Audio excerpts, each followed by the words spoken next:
It's time. Hello. It's time to start Dawntrail, finally. Now, I know early access came out a few days ago, but I held off on it because I wanted to play Wuthering Waves. I wanted to play through that first. But now, since I've gone through the main story for Wuthering Waves, I've explored a lot of the shit in Wuthering Waves, I can now move on to Dawntrail, which I'm very excited for. One thing, though, is that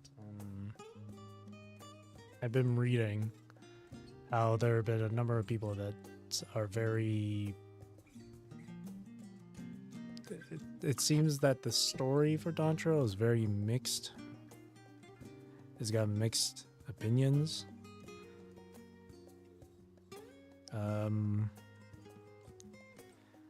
So I'm not gonna follow what they're saying, obviously. I'm gonna experience it for myself and see what I think of it myself. All right.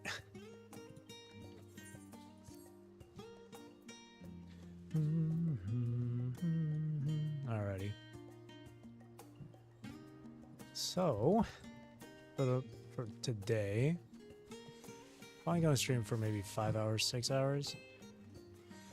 Though at the end of it, though, I'll do alliance raids because that's the one thing I haven't done today for my roulettes. I did all the other shit that I wanted to do except for alliance raids. But for now, I'm just gonna mainly focus on the main story. All right.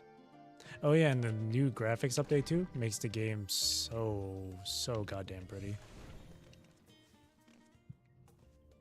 Rose looks great as well.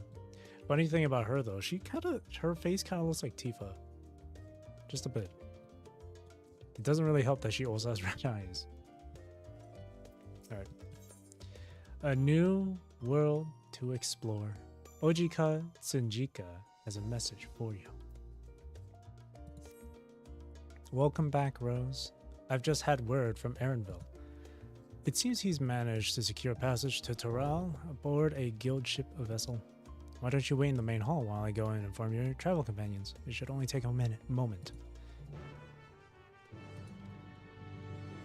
Cute. Over here.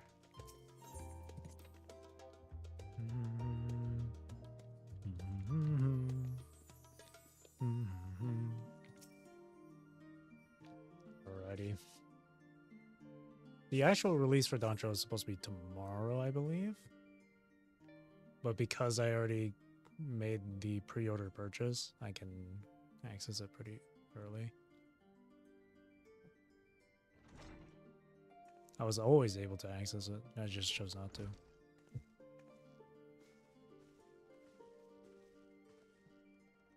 Ojika gave us the good news. We've made it ready to set sail at a moment's notice. The only one yet to arrive is Erenville himself.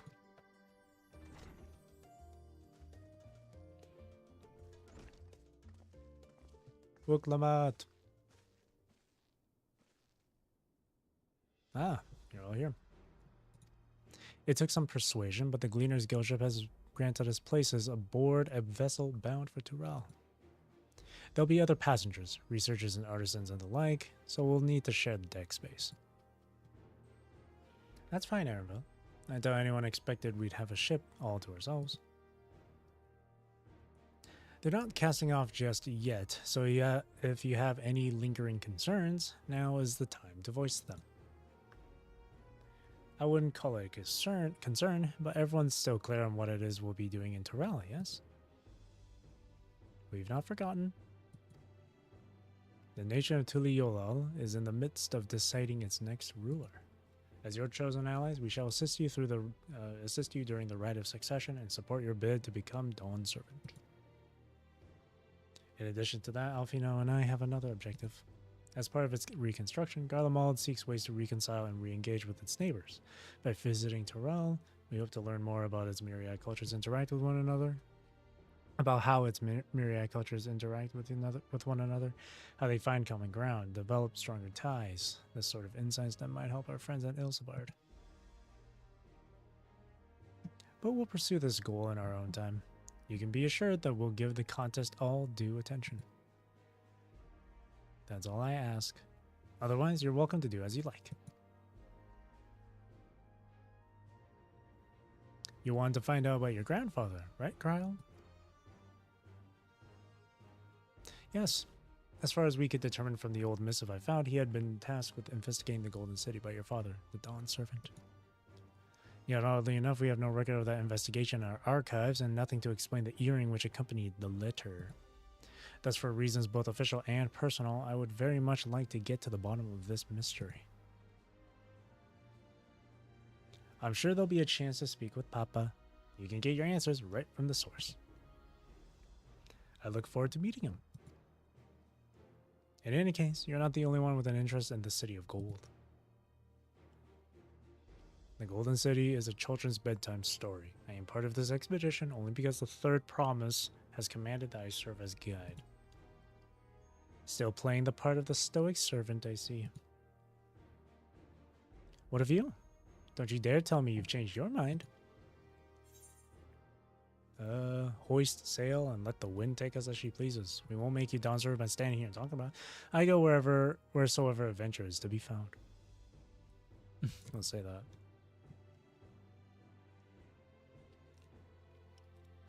That's what they tell me. Right then, if all are still committed to the journey, then I say we make ready to depart.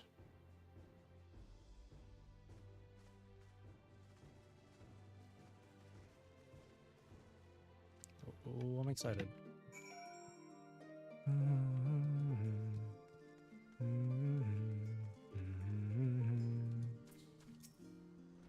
Eager as they are, the others have already left for the harbor. We're not in danger of missing the boarding call, but perhaps we should be on our way as well. Of course.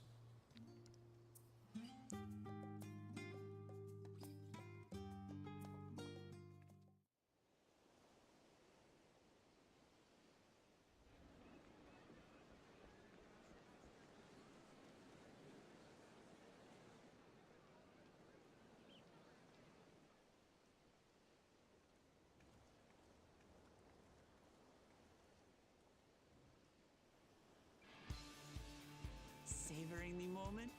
I can feel your excitement, your eagerness to explore the unknown. Oh. Well, for once, the fate of the world doesn't rest on our shoulders. We might even get a chance to enjoy ourselves. Do not be so quick to relax. Oh, Tural may seem but a short sail away on a map. The vast seas between brim with peril. The treacherous waters of Shade's Triangle alone have claimed countless vessels. Even following the safe route plotted by Admiral Bufiswin herself, this will be no pleasure cruise. Perhaps, but my voyage here was uneventful enough, disappointingly so. Either way, the two of you have first-hand experience, which will be of great comfort in the days ahead, I'm sure.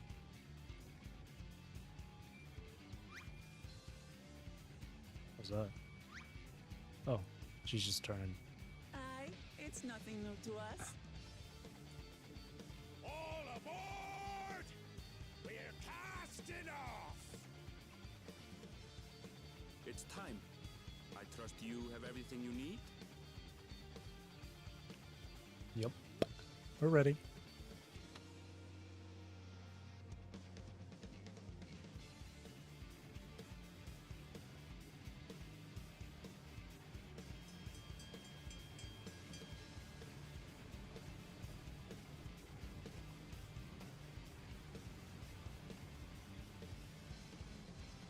And so does our ship cast off from the docks. Oh, Aaronville's We narrating. sail west, as Cattenram did some 80 years past, bound for the New World, known to her children as the continent of Tural.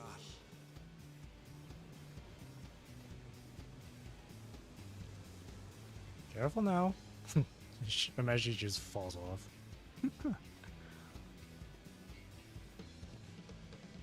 Just wait, Papa. When this contest quest is said and done, it'll be your daughter who sits dethroned. Me, Woklamat.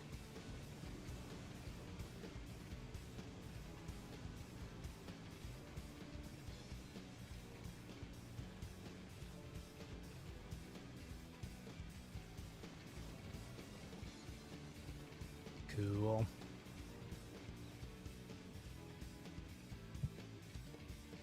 Super excited for this. Gonna see where this story takes us. Can't wait to check out the new dungeons and all that stuff. And of course, the glam. As someone who's really into the glamming scene of this game, I'm really excited to see what new outfits there are.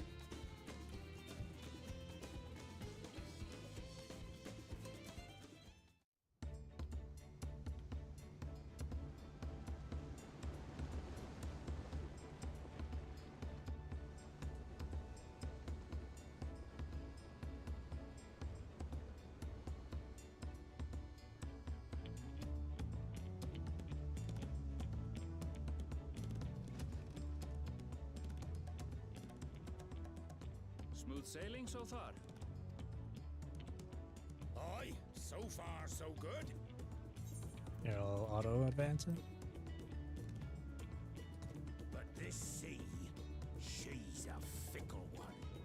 Calm one moment, blowing a gale the next. I'll take my rest while I can then. Let me try and make it a bit faster.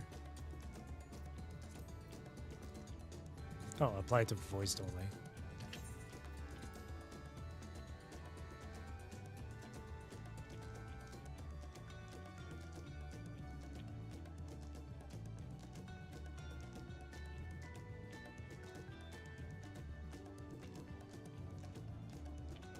We left port what seems an age ago now, and we've seen naught but open water ahead.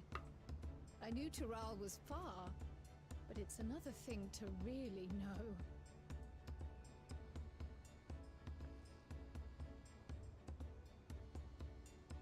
Speaking of which, some of our fellow passengers have made this trip before. Several times, in fact.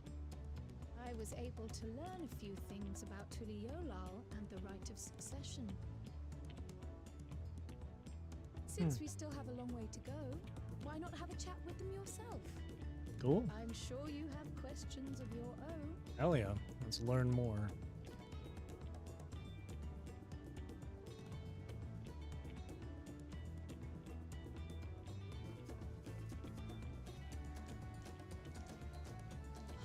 Did you look out across these same waters, Grandfather?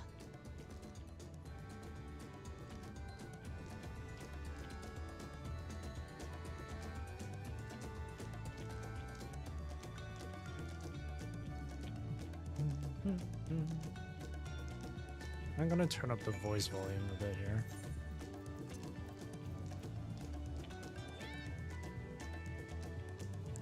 Come on. I want it to be a nice, clean number here. 50 is good. Start with... I'm sorry, what's your name? Fonjintain.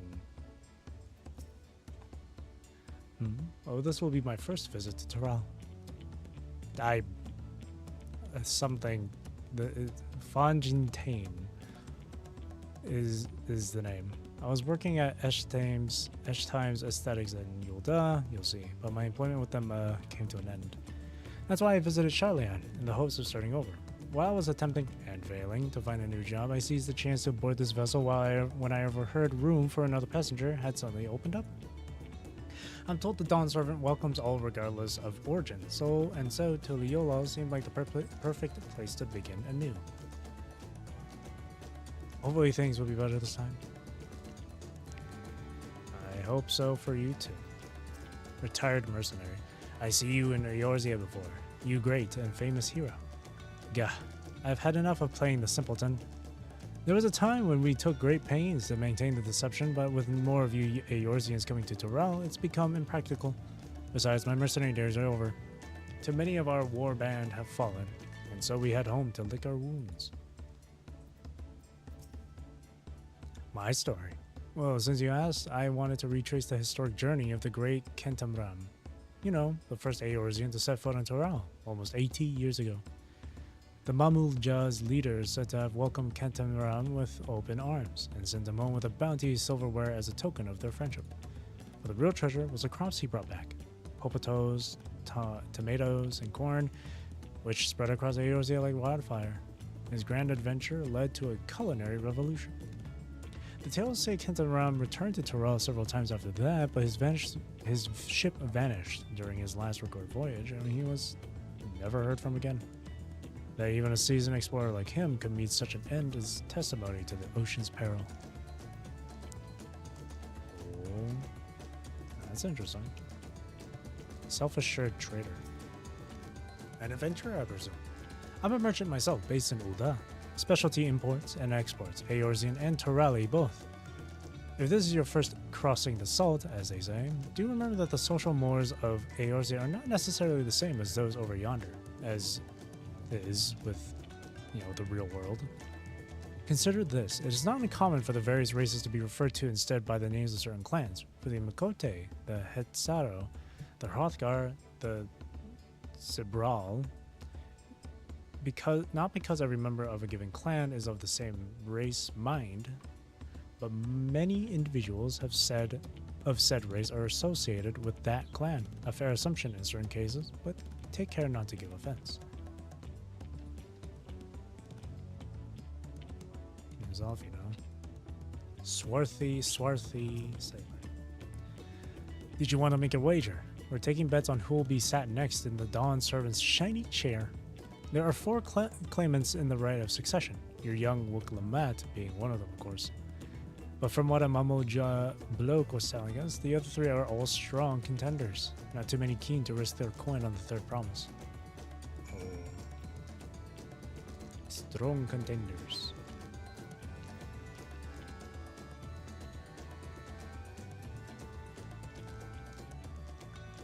This music's bopping. Did you learn anything of interest?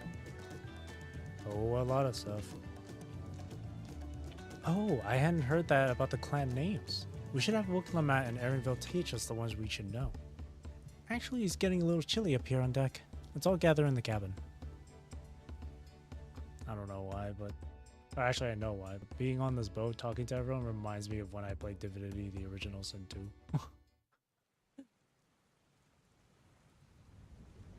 What a good game, too. I should replay that someday.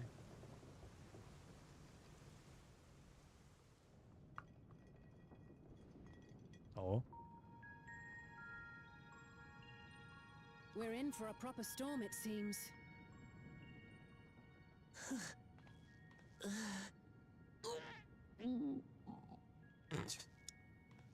Seasick? How's your stomach? Any better? I don't know what you mean. I don't get seasick. She's adorable. I'm just feeling a little nauseous is all. Isn't that what seasickness is? Erenville, you were born in Toral, yes? Do many Vieira live there? The Shatona, as my people are called, have settlements mainly in the north, in Shaktural. And your family? I know nothing of my father, not even his name. As for my mother... Uh-oh. That's not good.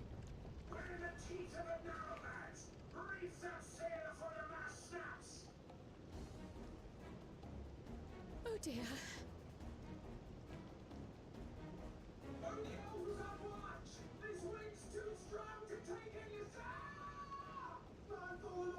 Oh my god.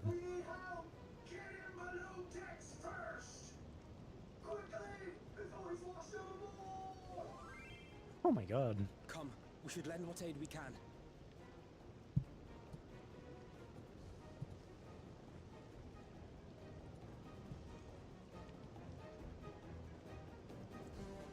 We gotta help.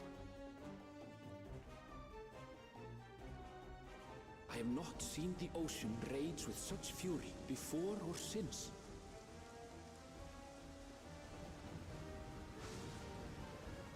Oh shit.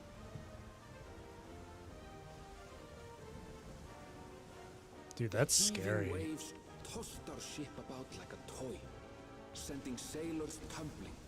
Yeah, that shit's scary. The dauntless Alizé, quick to the rescue, was almost lost to the sea herself. Ooh.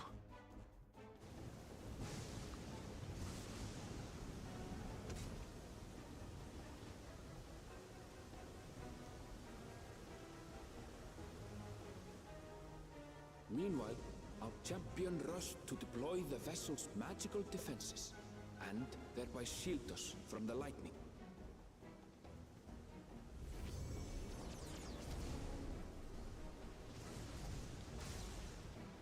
What an extraordinary life she must lead to be able to operate such a device with practiced ease. She is the champion after all. It is Rose we're talking about. She's the best. I know it. We all know it. Woklama, too, Oh. threw herself into the rescue efforts. Though one might have mistaken her for another soul in distress. She's feeling a little sick there. I don't blame her. At least she tried. By the time the unruly seas had calmed, our strength was all but spent, and we had yet to even glimpse the shores of Tural.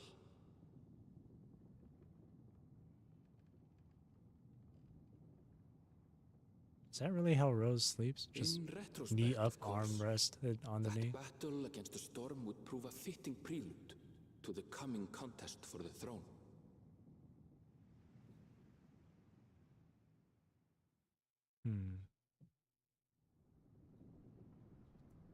And all is now calm.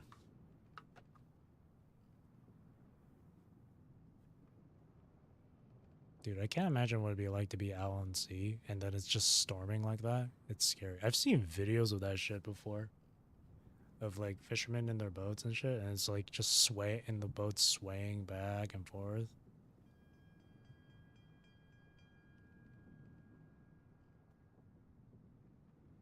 Dude, this graphics update makes everything look so goddamn good. I'm happy I upgraded my PC. Because before, with my old components, I wasn't even able to launch the benchmark, which got me worried that I wasn't going to be able to run Dawntrail. Oh, that's so bright.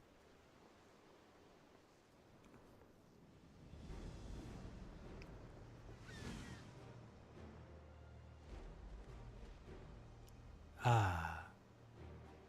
All is now calm again.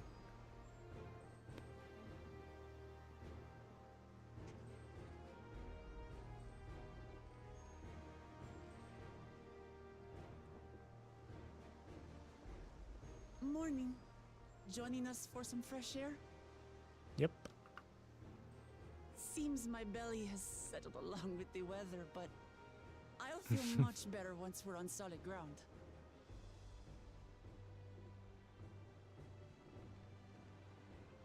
Ugh.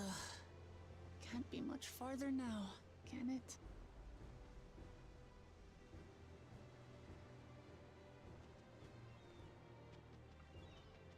Seabirds.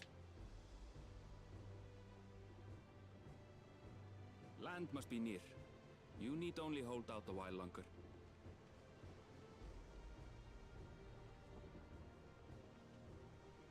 For a dark moment, I thought the ocean might swallow us.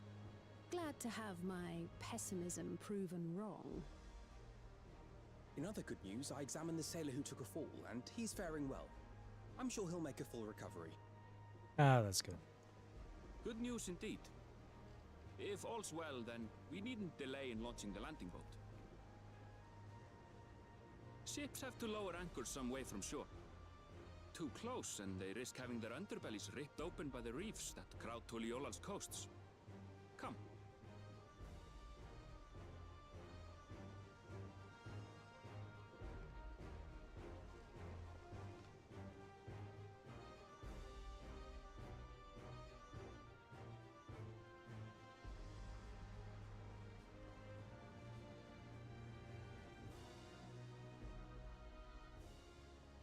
for bringing us all this way. Ha! We only did what we were paid to do. Couldn't hardly set you adrift halfway. If anything, it should be us thanking you for helping us through that beast of a storm. As a matter of fact, everyone's starting to fancy your chances in the contest. At this rate, we won't be able to lay wagers no more. Then I better not let you down.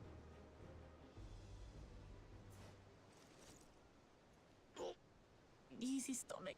Easy. Don't get too excited. Careful now. We're the last to board.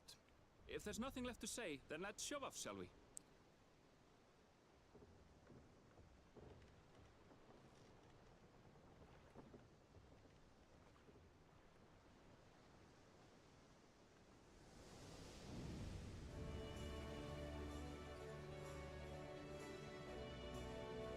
Nice. The classic Final Fantasy theme here.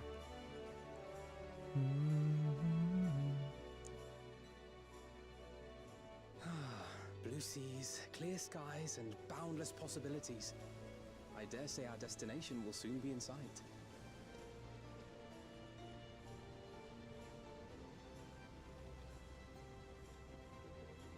Enjoying yourself for a change? Watching the trailer all over again.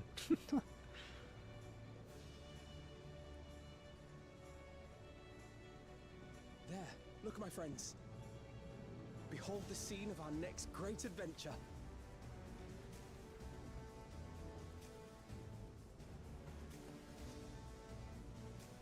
Ah, look at her. At last, we are come to the land you call the New World. To my home, Tural.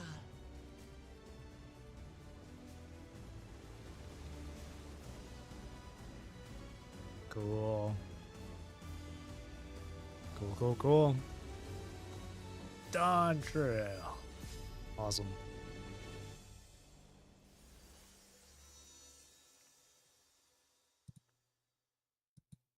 Very cool.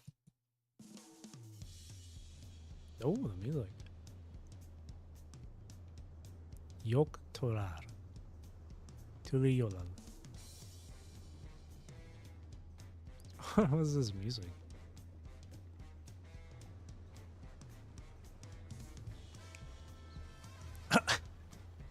Come on, Wicklemat. You'll be okay. You'll be okay.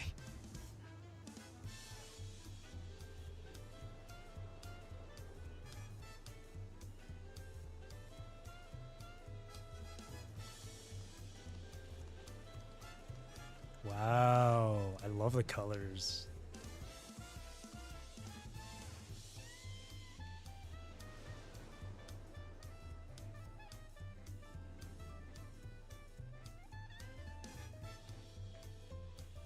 That's so cool. That's so like Mayan or Aztec. That's so cool. I love that.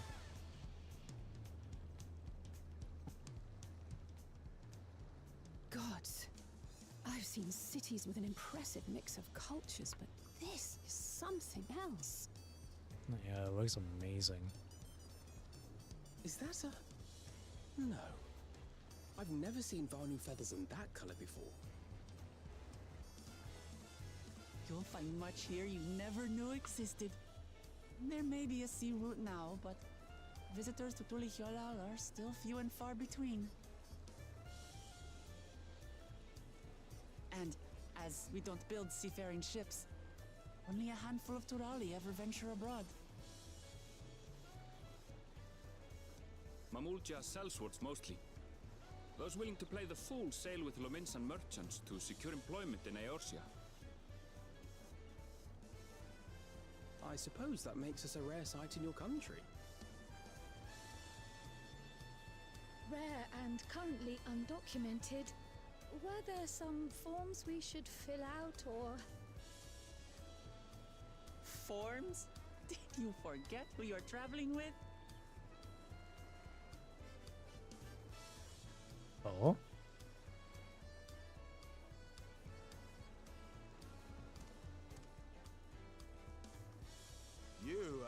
Outsiders? Visitors Dude, his to armor Turan? looks cool. What the fuck? We are.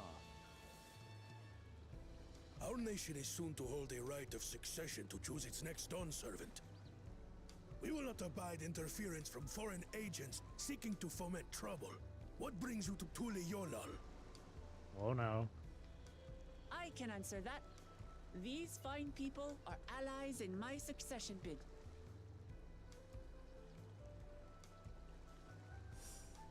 Third promise. If you vouch for them, then all is well. Of course. Please, accept our apologies. No need to bow and scrape. That our soldiers are so diligent in their duties fills me with pride.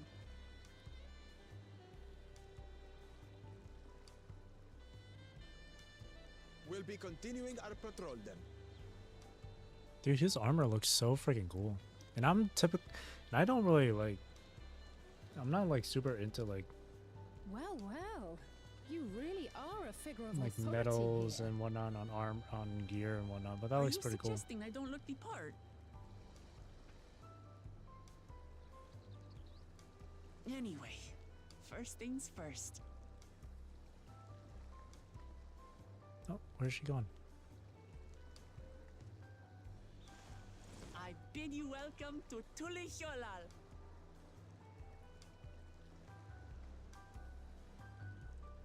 Oh, this place is gonna be cool. Oh man, it's gonna be so crowded. There's gonna be so many people. We players left, right, front, and back. Players everywhere. Oh, right, but I did set it to where it hides players around like quests and quest markers and stuff. Dun, dun, dun, dun, dun, dun. Hang on.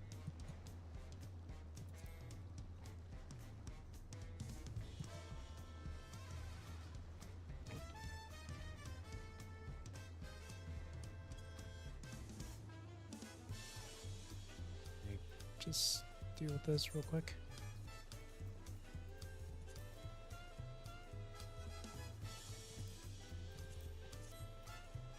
Okay.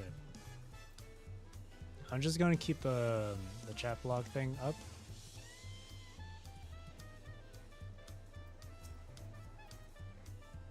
Well, despite the storm's efforts to the contrary, here we are, safe and sound. Yay!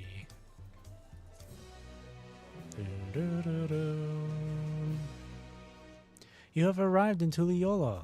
You can return to the city at any time by speaking with a swarthy sailor in Scholar's Harbor and Old Shalian. Or I can just touch the giant crystal. Nation of Tuliola. While being on solid ground has improved Wooklamat's mood, her stomach appears to be lagging behind.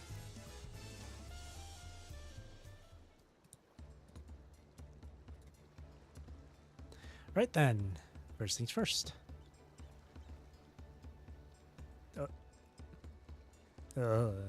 Still a bit queasy. No more boats for a while.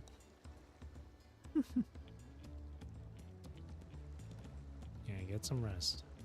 I realize we've just arrived, but we should get you familiar with the city before the rite of succession begins. No arguments here. I should very much like to explore. Same. Then I'll guide you. Are you sure you're in any condition to do so? Yeah, you should probably get some rest, girl. Aha! We were wondering who these strange folk were, so the third promise has found herself some new followers then. Followers? Wuklamat? Are you unwell? Another Hrothgal.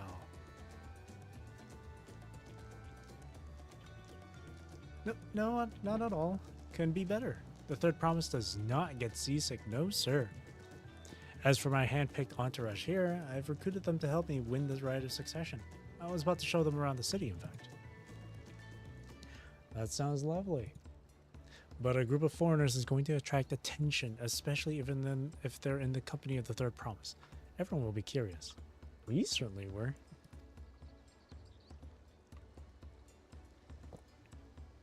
Your siblings have a tendency to command a respectful distance, but you're just so easy to approach. And I enjoy it so much when you do. Please don't ever worry that you're a bother to me. That's so nice of her. You're very kind. Good day to you, Third Promise.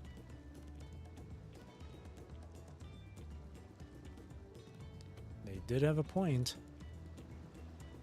Wiklamat is technically royalty here.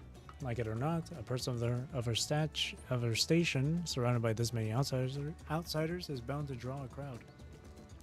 Wait, what do you mean technically?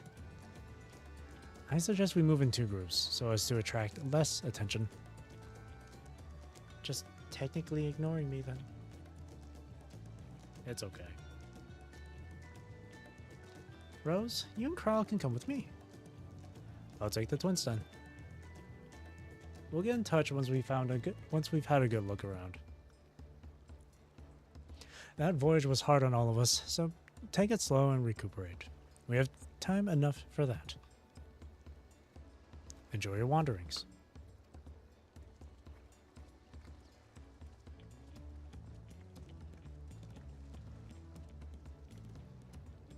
Perhaps we should wait a bit, at least until Wiklamat's nausea subsides. No need for that. Look, I'm ready to go. Ugh.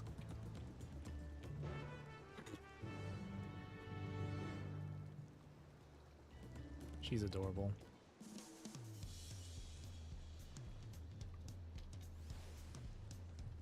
Oh, whoops.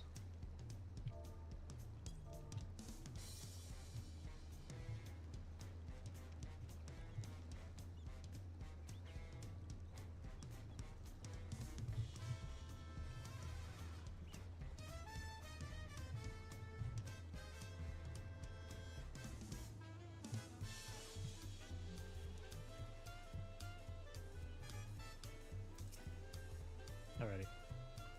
I'm 5 now, really. Can't stand around all day feeling sorry for myself. What with the contest looming and all. Now then, seeing as how we're already here, I might as well tell you about the harbor. Aaronville already mentioned the reefs in our coastal waters, which explains why you don't see any big ships moored at the docks. Only vessels with shallow drafts can navigate the bay, mostly small fishing boats or barges ferrying cargo up and down the rivers from inland settlements. Much of the incoming traffic is from Yoktoral, the southern landmass. The clans there produce various goods for export. Their wares are unloaded here and carted off to the merchant stalls in the neighboring markets. Speaking of which, Bayside Bevy should be our next stop. Now accompanying you.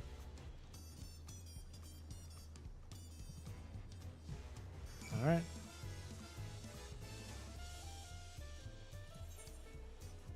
I do want to interact with the etherite shards and stuff, but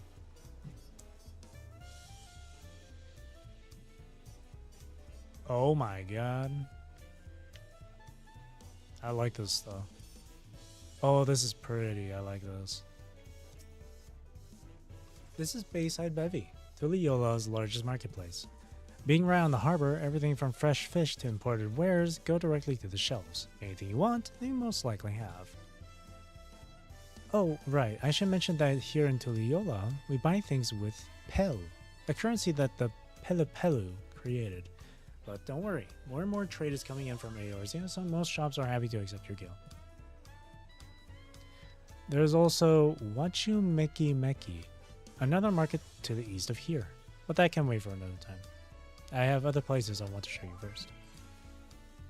Next, we'll head back a bit, then northwards up the stairs to a certain plaza. I can't wait to see the look on your faces. Oh. This is an etherite. Oh my gosh, there's people everywhere here. Let's connect up with this.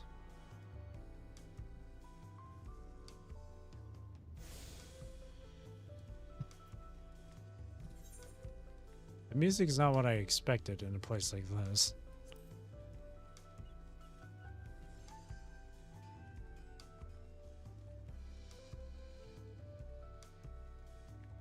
Wow. This place is beautiful. I like it. Here's the Aetheryte shard. What do you think of that, eh? Goodness me, you have Aetherites in Tuliyola? I think I told you before, but my brother, Koana, spent 3 years studying in Charlian. He fell in love with the nation and its ways and brought back to us the knowledge of Aetherite construction. Papa warmed to the idea first, at once, had one built, or warmed to the idea at once, had one built immediately. Did you do the attuning thing? If you're ready to continue, we'll head down again and then up the slope to the side. Right at the top of this is the gate, which leads to Zaktoral. Let's make a stop at Bright Plume Post on the way, though. That's the headquarters of the Lands Guard.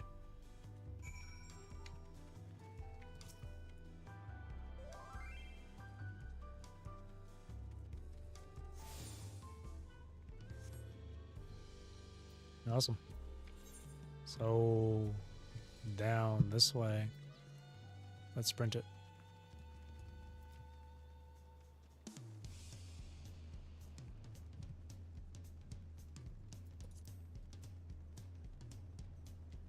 Why does this music make me feel like I'm in a casino? Or like it's something, it sounds like something from like Cuphead or some shit.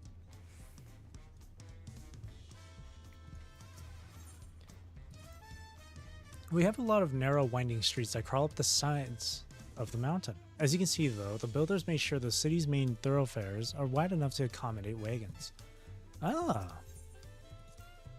Trudging up and down all these slopes and stairs is exhausting.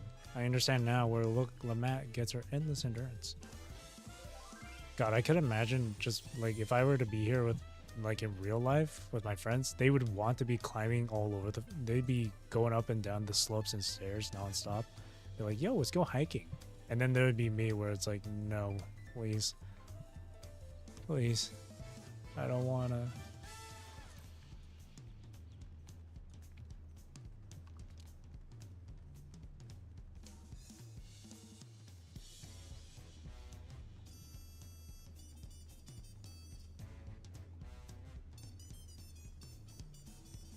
Dude, I love the architecture here. That looks so cool.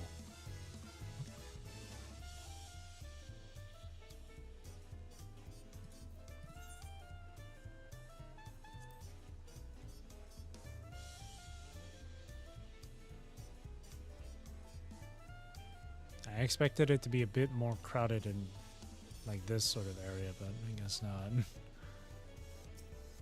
It makes sense for this spot here to be crowded since it's all the merchants and whatnot. Oh?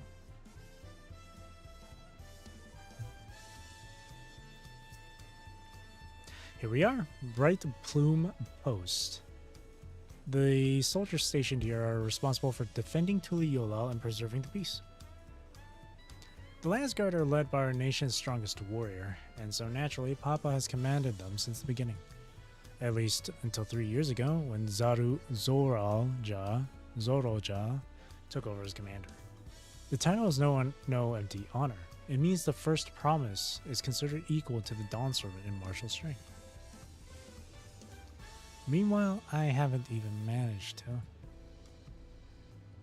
Well, I'll discuss my brothers and their accomplishments later. Alfino and Alice should be around here too.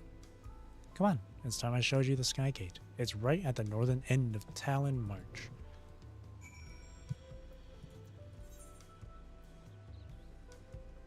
Just over here.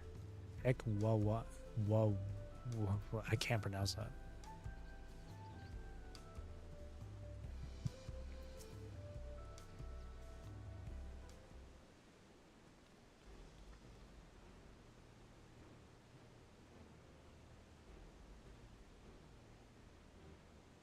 Massive, isn't it?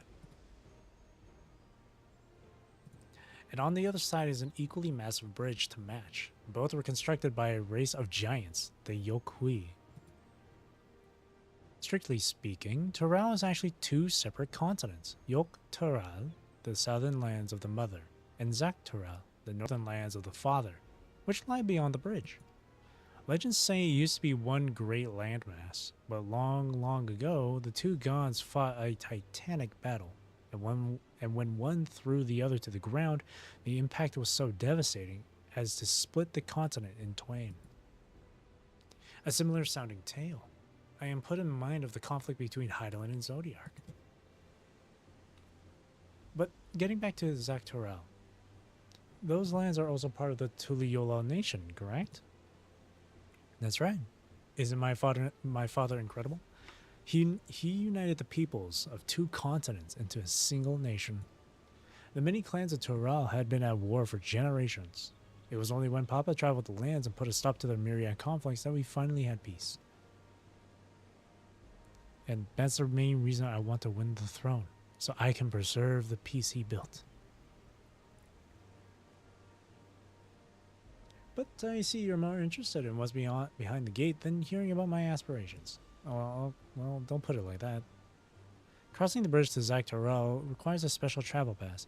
Unfortunately, they won't issue any new permits until the Rite of Succession is over. I promise to get you one when I'm in Dawnsword, but until then, you'll just have to wait. Then I'll make sure you win. Mark my words.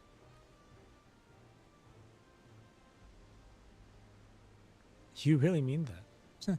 Woe to anyone who stands between you and adventure.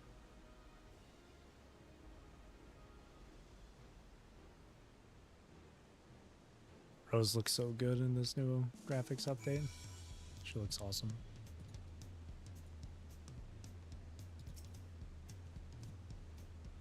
We must have covered half the city by now. Tuliyola is unlike any other place I've visited. I'm thoroughly enjoying myself. Oh, Mountain Chromite Weapon Coffer.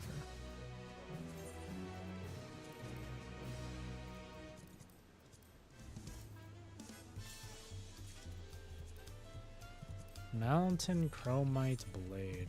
It's not stronger than what I have, which is 665. City of Stairs. We'll head west next, towards the Arch of Dawn of the Dawn. The dirigible landing is on the way. You have dirigibles too. Tuliyola certainly doesn't want for methods of travel. We get by. Now, if you've seen enough of this area, let me know, and we'll continue on. The Arch of the Dawn is on the other side of the city, so speak up if you want to see something that interests you as we walk. Yeah, of course.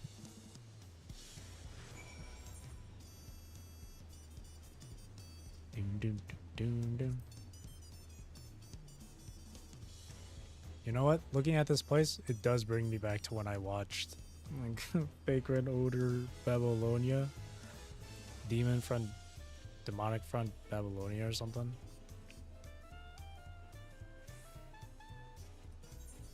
That was a good anime.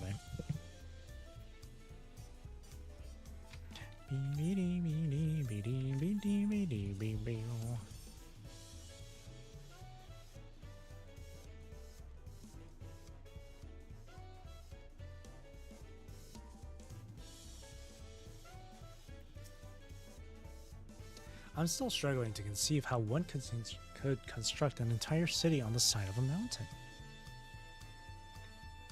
This was originally the site of a Yokhui temple. The giants built it when they were first making the bridge to Zaktorel to appease the god who slumbers in the Great Ocean Trench.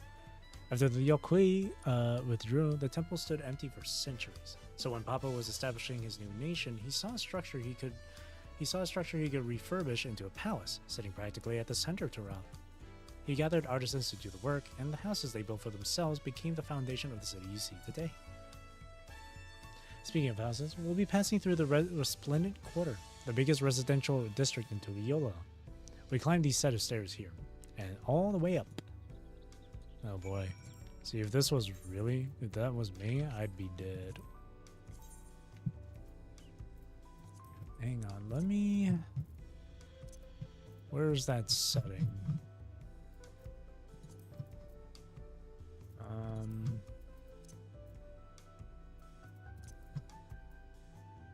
Oh, here we go. Hide nearby when interacting with quest, when close to quest. Oh, I see.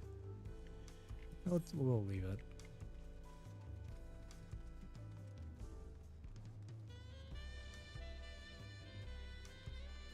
Oh, that's so cute. They're so cute. Little lizard baby.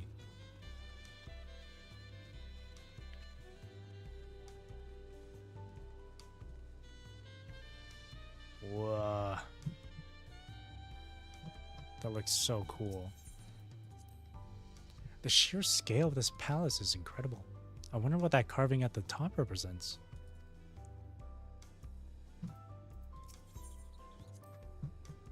Papa's palace is called Volok Shunsa, which roughly translates to invincible resilience. You probably want to take a closer look, but we'll be coming back here later. Let's move on for now. Awesome.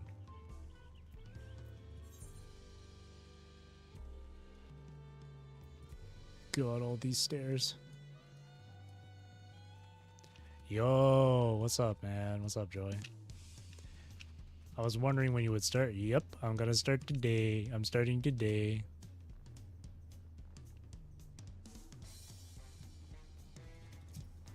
Let's collect this.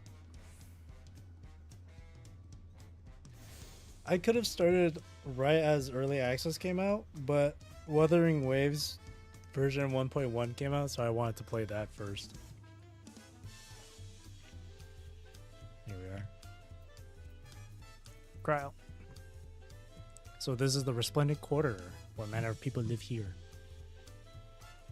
Oh, we have residents from all the Dawntrail clans. Mamoja, Zbrawl, Pelu Pelu, Moblin, Hanu Hanu. Release date was so much better than Endwalker. Oh yeah. Yeah, the queue times were really eased up.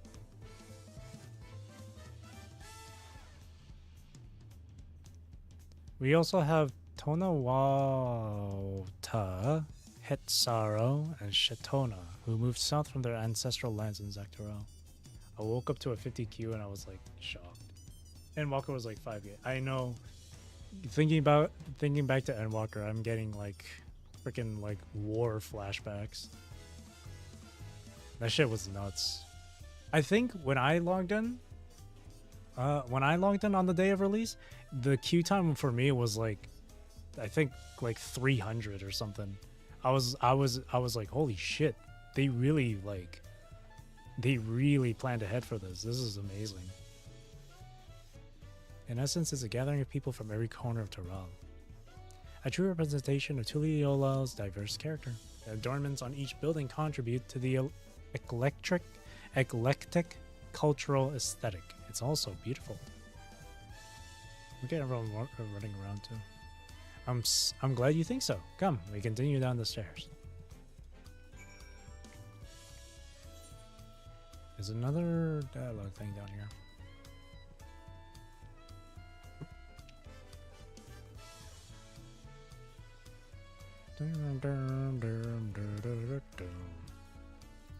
Why is this place so jazzy?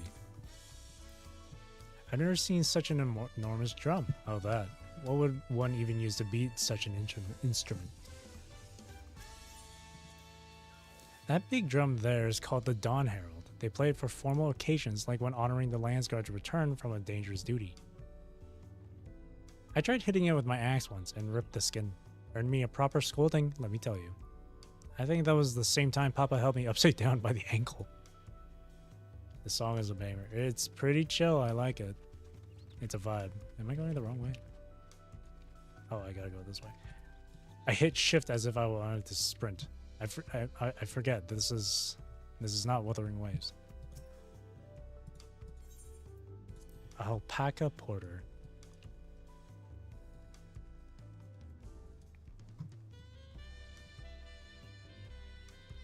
Right. Yesterday too. I think it was yesterday that I made the purchase for Dawntrail. So when I did that, I was able to get Viper and Picto and all that shit. I tried them both. Not bad. Picto feels pretty good to play. Pretty simple to understand. Viper took a little bit of time for me to learn. I got a little bit confused with Viper. Viper felt like it was feels like a combination of like what? Like Samurai and Reaper.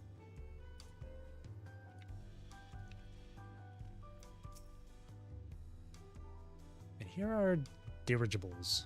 Not bad, huh? I hear other nations use airships to sail the skies, but you'll only find balloons in Tuliyola. We have them for the exact same reason as the Aetherites. Koana brought back the plans for Shalian, and Papa thought them fantastic and commissioned their construction. This was around 3 years ago. Since that time, we've added flights to other settlements, trade with frontier communities that has never been easier. But that's someone's dancing up there. I see a dancer doing their thing. But that's enough about dirigibles. The Arch of the Dawn awaits. There's an Aetherite. Wait. I want to touch the crystal.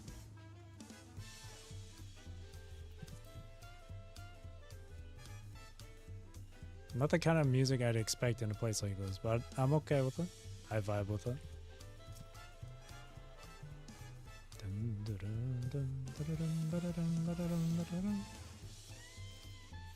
So we have to go all the way back there.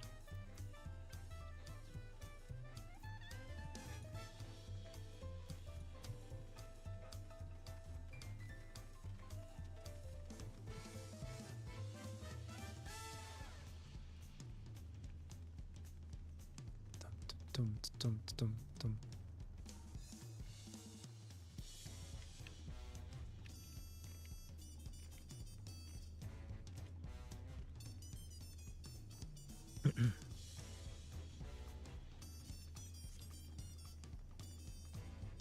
What's this?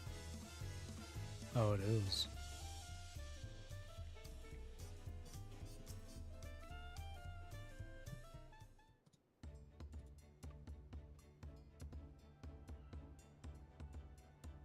This is it, the Arch of the Dawn. When the Giants were still here, it was known as the Yoktura Landgate. But when Papa founded Tuliyola, everyone began using its present name in honor of his great achievement. Through this gate is Kozama Uka, the wetlands south of the city. Depending on what the Rite of Succession asks of us, we might end up going in that direction. Kozama Uka. The name alone is intriguing. Speaking of which, what were those fluffy animals we passed earlier? Alpacas. Oh, they're so cute. Ah, those are alpacas. Fearsome, four-legged fiends. Fearsome indeed. Fearsome. They seemed quite placid to me. Placid. Placid? Placid. You'll learn soon enough, Crow. You'll learn soon enough. These speed. But forget the alpacas. I have something far more important to show you. Come along.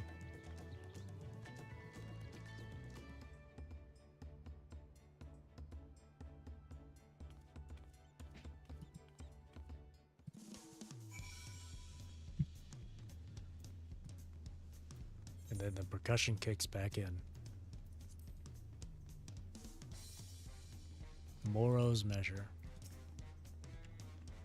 If you wish to learn the history of Tuliyola, then look no further. These stone pillars, you mean? Oh, do they tell the history? Is the history engraved on the stone pillars?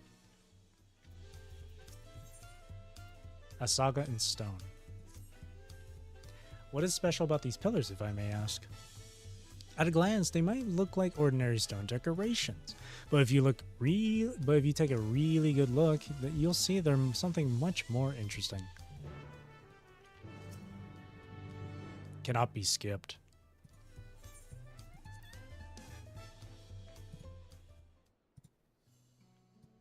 I'm down.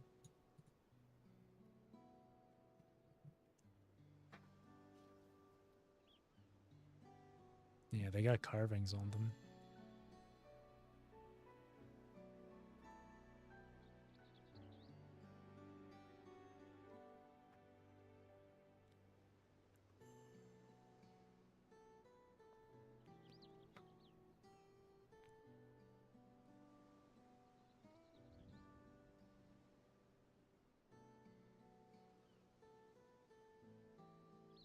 Pictures. Wait, no, these are glyphs. They seem to tell a series of stories, many of them featuring a two-headed Mamuja. Oh, then this must be... That's right. It follows the exploits of my father Gulul Jaja and his journey to unite our lands. We call it the Tuliyolo Saga. The deeds he performed in the bonds he forged, all immortalized in stone. Impressive. There's no better way to learn how Tuliyolo came to be. Study them as long as you like.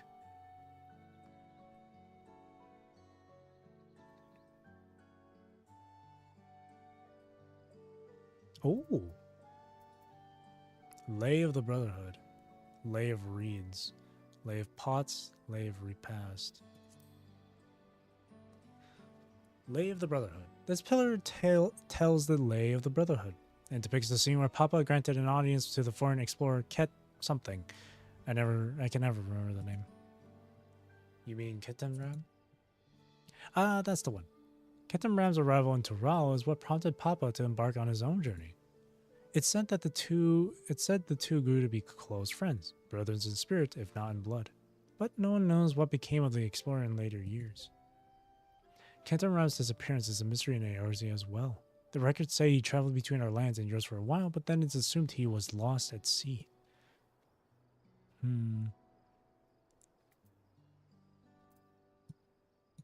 Lay of Repast. This one recounts the Lay of Repast. If you can probably tell, the figure depicted here is of the Zebral, like me. For decades, the Zebral and the Mamulja were at war for control of the forest of Yaktel. The actions Papa took to end that conflict have since been hailed as the first steps in the founding of Tuliyola. There is a clan of Hrothgar and Bazia known as Helians. In their society, the women rule as queens, and the men serve as devoted subjects. I'd live there then. Yet here in Tural, Zebral men and women appear to be of equal status. How dramatically culture can vary with location.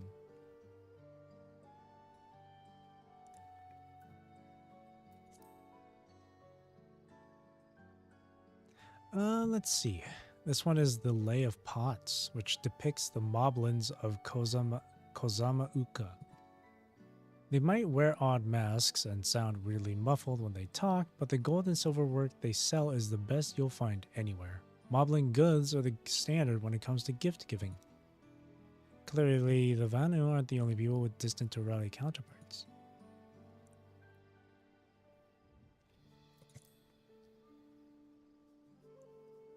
Here we have the Lay of Reeds. This is the story of when Papa visited the Hanu in their village in Kozama-uka. The people Alfino almost mistook for Vanu, if not for the colorful plumage. He spent a fair bit of time among the Vanu in the Sea of Clouds, so it's no surprise he took an interest of your countrymen. I don't know how it is with your Vanu, but our Hanu are a bright and cheerful sort. They hold this one festival every year, very famous and a lot of fun. If you're done with the first half, we can move on to the second. Yeah. It's a little history lesson we're having here.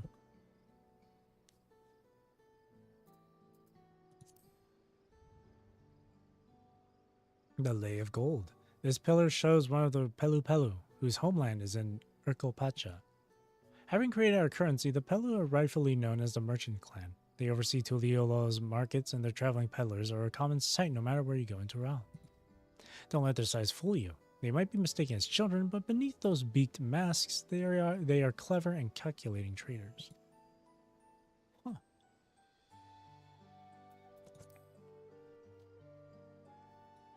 Oh, this one is my favorite, the Lay of Ice. It depicts the battle with the legendary Tural Vidral, Veligarmanda. I should explain.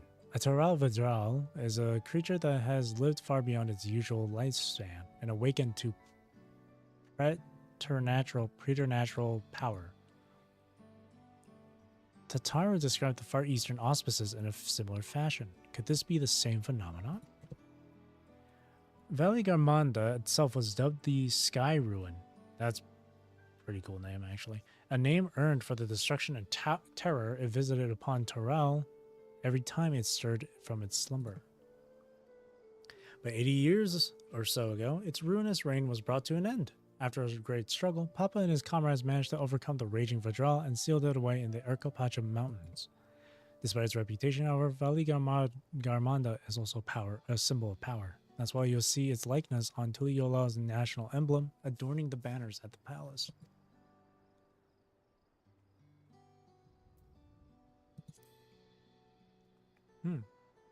Oh, this one is unmarked. Papa says he left a blank pillar for the next chapter to Tuliola's history, whatever that might be. Huh.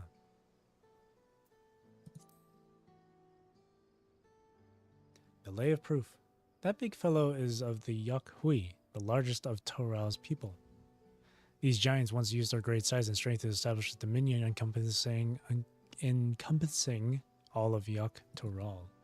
Having brought the southern reaches to a heel, they then turned northwards, setting their sights on Zaktoral. You'll recall that massive bridge they built beyond the Skygate. Sometime after launching their northern campaign, however, they just gave up. They abandoned the lands they'd conquered and withdrew into the mountains of Erkopacha. I've never even seen any of their kind so much as set foot in the city. That's interesting. This was a people with the power and resourcefulness to raise a temple on the mountaintop and build a bridge across the sea with stone. What would move them to renounce their ambitions and their place in Torali history? That's interesting. Had your fill of history then? Yes, thank you.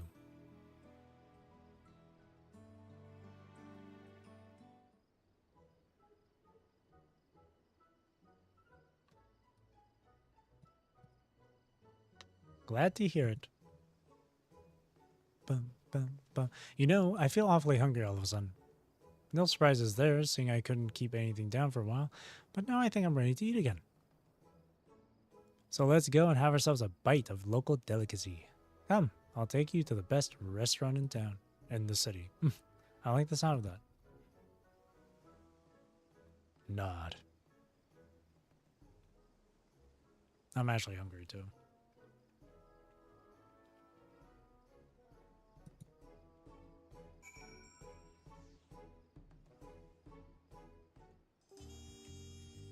Oh, the music.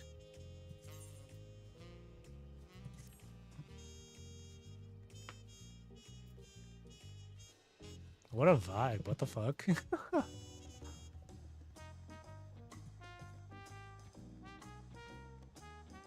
Whoa, there's a lot of people here. What the hell?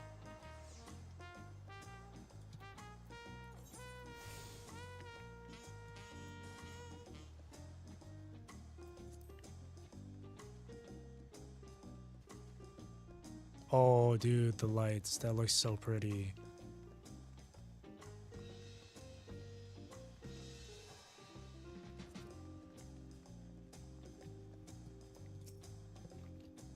Have you ever had tacos? They're a Tuliolo classic. You bake a crunchy shell made from corn flour and fill it with meat and salad.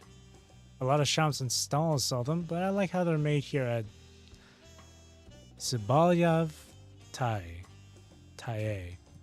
best. And I need one right in front of me right now. Let's head downstairs and place an order with old Brook Evil. These names.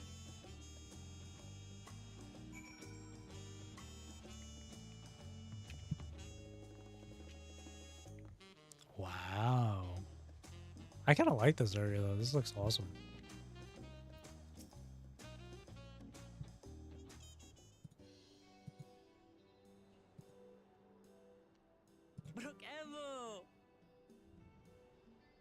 My companions must sample your heavenly tacos. One for each of us, please. Right away, promise. And I'll pack them tight with my choicest feelings. Only the best for you and your friends. Dude, every time I see hair like that on a male Hrothgar, this...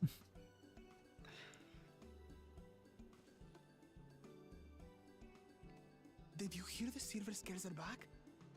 Seems their overseas foray ended in disaster. More than half their warband is missing, including their leader.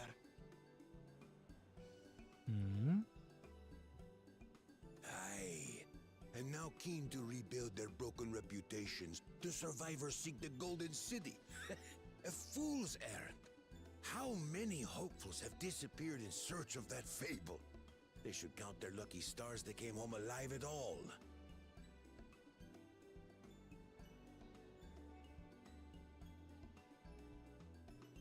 The legend of the Golden City is well known here, I take it.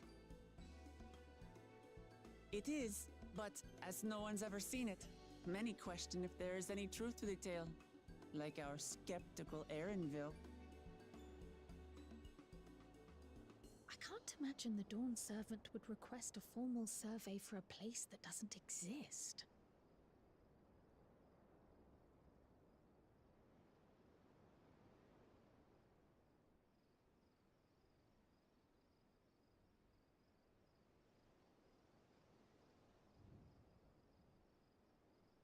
Now to find a spot with a pleasant view to enjoy our crunchy spoils.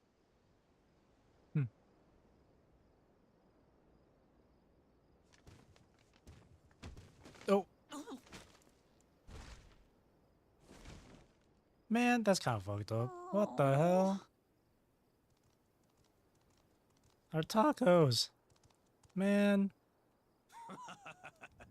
If it isn't the third promise. oh, no.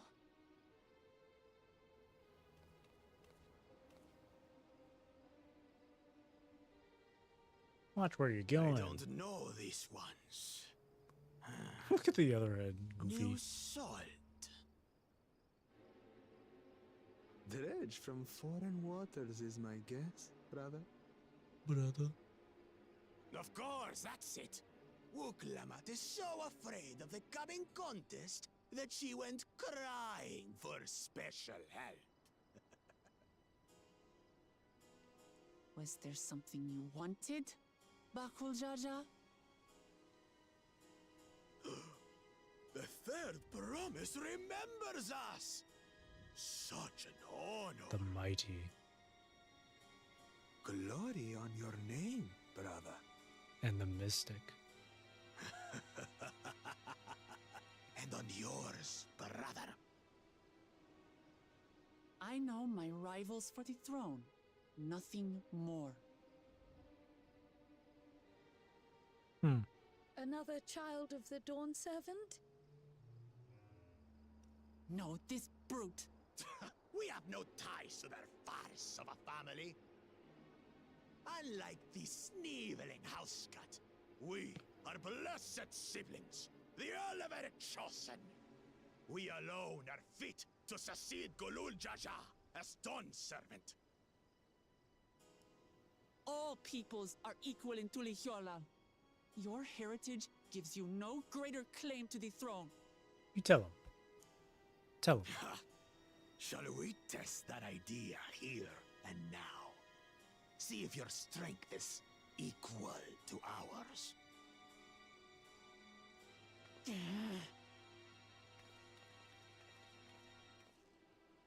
None of this has any bearing on the right of succession, correct? Best not waste your energies on pointless scuffles. Nod.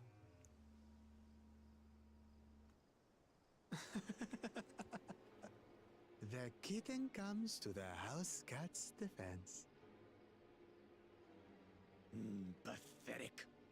Since when was our nation overrun by mewling weaklings? Boy, you about to learn. Listen to me, you.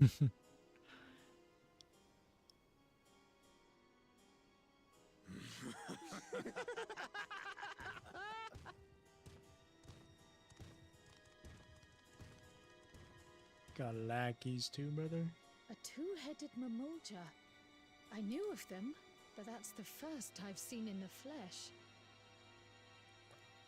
Some get it into their twin heads that they're destined to follow in my father's footsteps. So they travel to distant lands to hone their battlecraft. Those are likely the ones you've heard about. Are there other two-headed claimants? No, Just buckle, Jaja. Even in Tural, his kind are far from common. The Mamulja people largely belong to one of three clans. The Hubigo, the Bunewa, and the Dopro. Every once in a great while, a two-headed offspring is born from a union between the brown-scaled Hubigo and the blue-scaled Bunewa. The child grows to possess immense strength, both physical and magical. Blessed siblings indeed.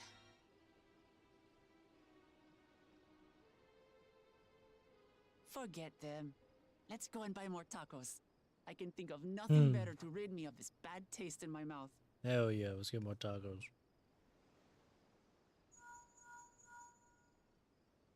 Enjoying your tour of the city, I trust. We've seen our share of notable sights and took a moment to rest.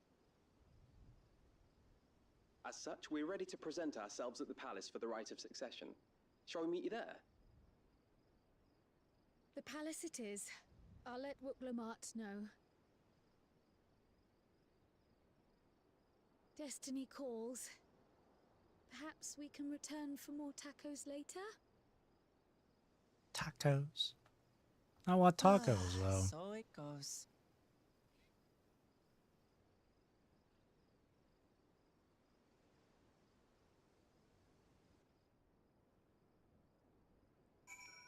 But I want tacos.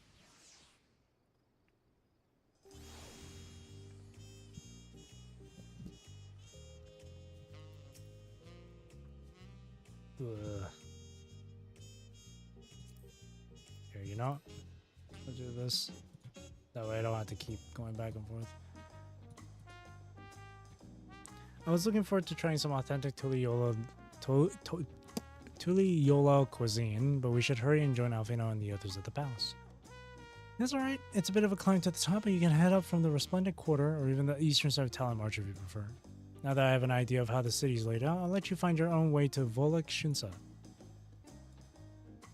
Ah, my poor empty belly.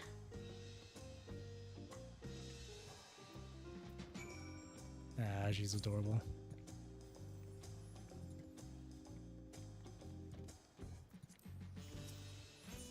Radio.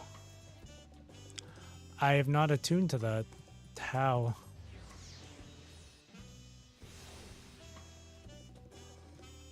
How did I miss that one?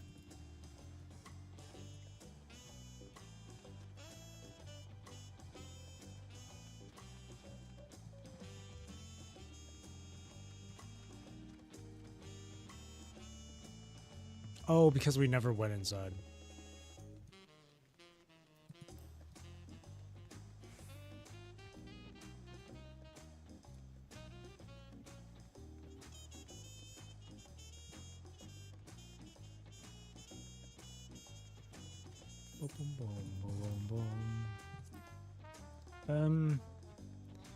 Get the Zeraphym chart.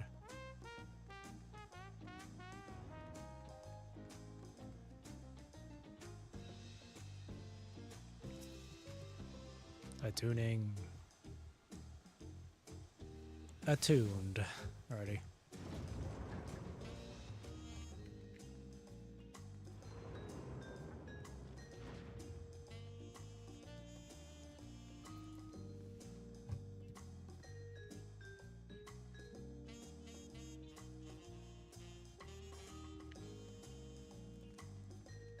Whoa, there's a lot of people here. You made it. Good. Then we're all here. I'm still hungry enough to eat a whole roasted colibri, but the contest won't wait for us forever. How about to sneeze? Oh god, excuse me. Ah.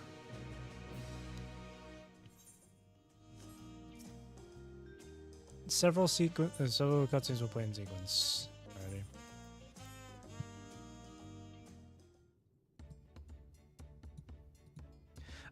I've acquainted the twins with the city as best as I could in a short time.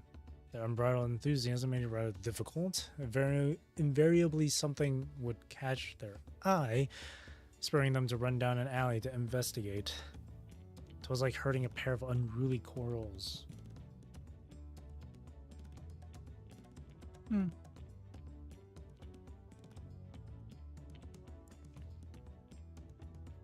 I understand all too well. Charlian had the same effect on me. Right then, now it's time we saw the inside of the palace. Papa will want to know I'm home and to meet the allies I've chosen.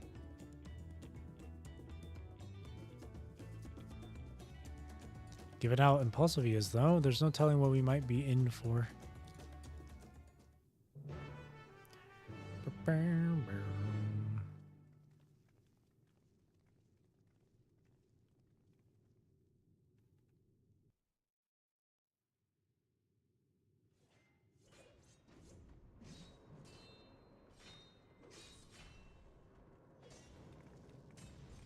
The sounds of battle.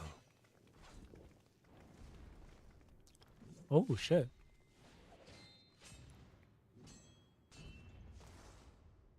Estinian. That's the boy. Okay. Dawntrail trailer.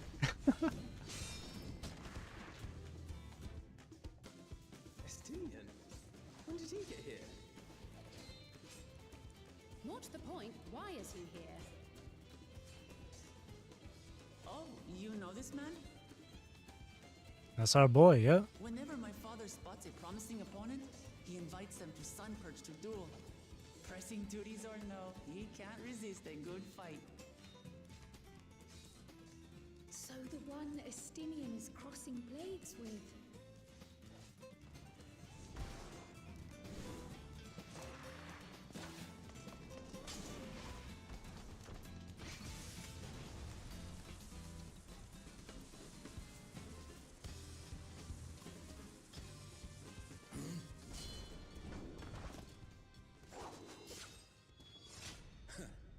Thou will do, Spearman. I will receive my darling daughter. Vow of resolve. Gulul Jaja.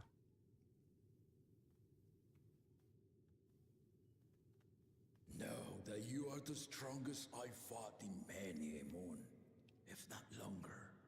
It is the privilege of a life long lived to face such a formidable soul.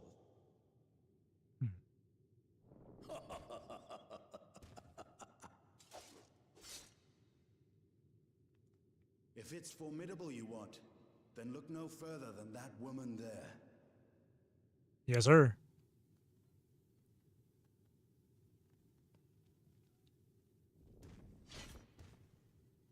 I see you, warrior.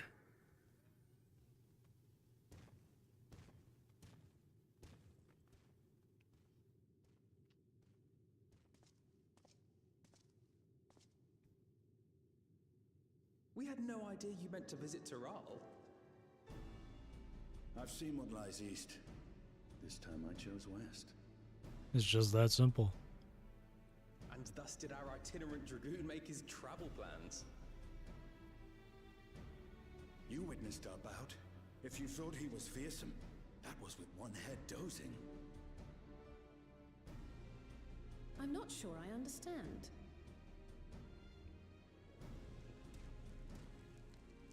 Well, do you not see the second head?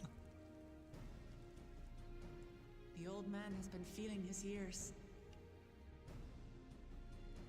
The uncovered side is the head of resolve, and age has only deepened his love for combat. But the head of reason, wiser of the two, sleeps more and more these days. As I understand it, the veil helps with the restoration of his magical energies. Enough about me, Lamati. Lamati. To hear of your adventures. Lamachi. Lamat and then E. A term of endearment. It's what my family calls me.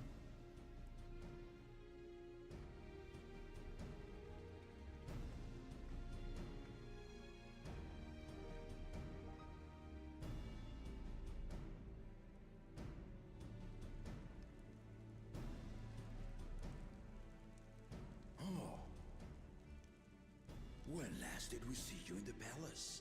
Greetings, Alanesh. It's Erenville now, Dawnservant. Elenesh. I took the name while abroad, and have since grown accustomed to it. Erenville, then. And these others? I assume are Lamati's recruited allies.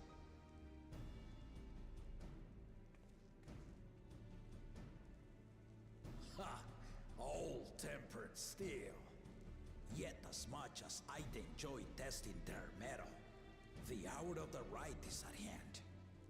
I will summon the other claimants at once. Then I shall leave you to it. Good fortune, my friends. See you later, Estonian. There he goes.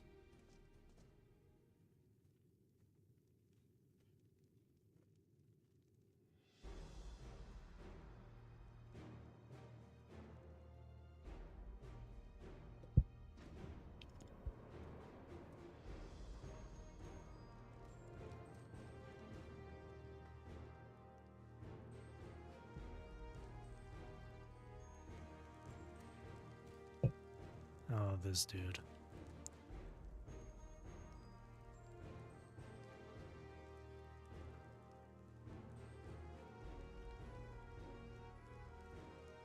The claimants are assembled. The first promise, Zerolja. The second promise, Ona. The third promise, Uklamat.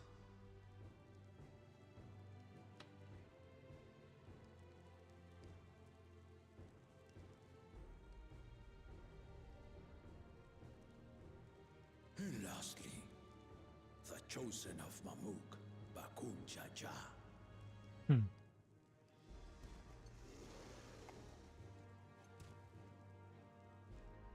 You four will compete in the right of succession, the outcome of which will decide who takes my place as Dawn Servant.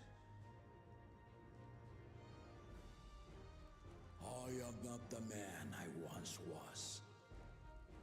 My wiser half sleeps the days away, and it is time I yield my position. But mine is a torch that has never been passed. Tuliyola is young, and so I look to the always for inspiration. The right of succession, the means by which the autarch of Mamuk was chosen. Only the two-headed were deemed fit for this contest. But the Tuliyola I built is a nation of many peoples. Our leader needn't have two heads, nor be a Mamulja at all.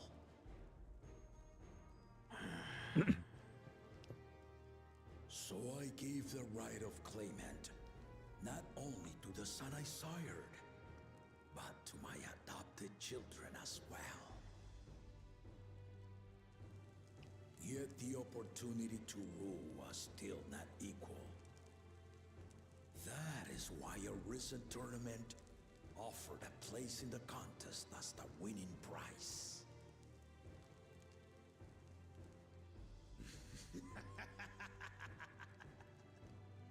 Now you have us to compete against.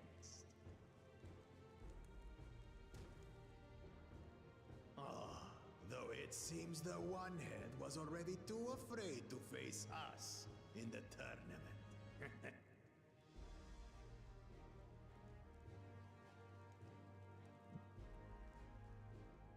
Our brother was in shock Tural leading the Landsguard on a campaign to eradicate a Tural Vidral. Anyone with sense would know he was too busy for games. You tell.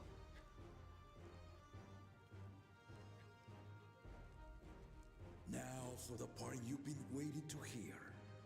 The nature of the contest itself. To triumph in the right of succession, and thereby claim our nation's throne, you must travel the lands of XIV and find the City of Gold. Oh. That's the objective.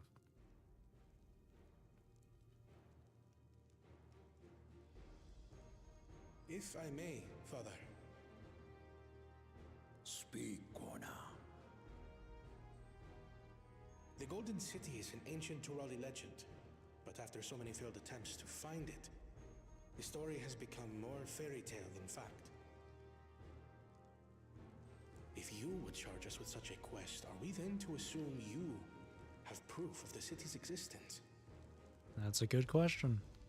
Are you for us proof, my unbroken word? For I have seen it with my own 4 eyes. Really?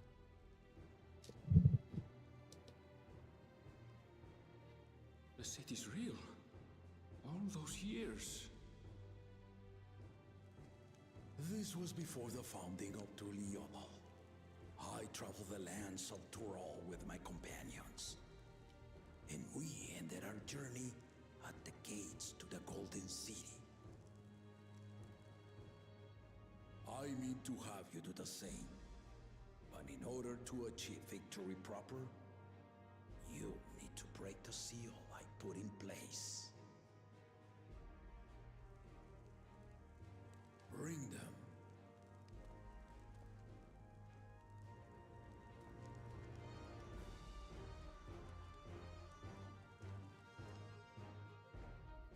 How would you bring proof of the seal broken? Maybe just like bring the actual broken seal to you or some shit. If it's like if it's like an object.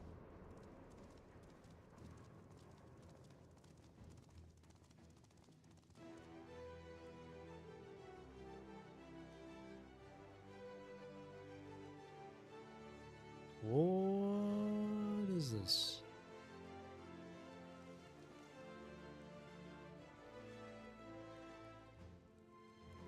Oh, it's the... Huh.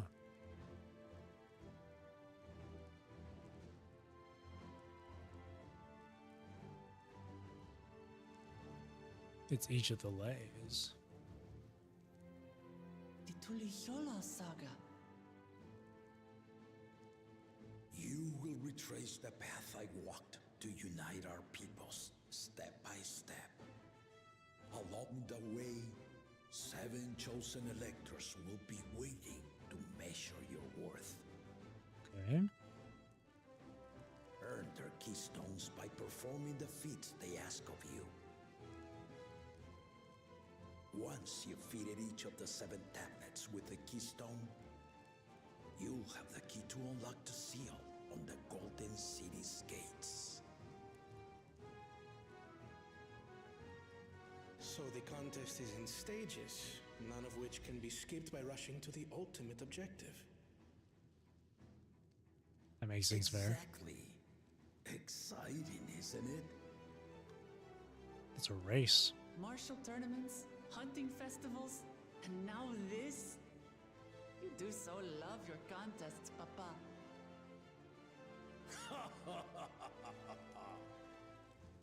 Were I a few years younger, I would have joined in myself, giving you a proper challenge. You may think the ride is tedious or nonsensical, or both, but I am yielding our nation's throne. Let me have this final indulgence. A waste of time. Just name Bakunja just successor and be done with it. Boy, respect. In the throne room. The rite of succession begins now. I'll be watching you progress with great interest. And Clemens, remember to collect your tablets before you leave.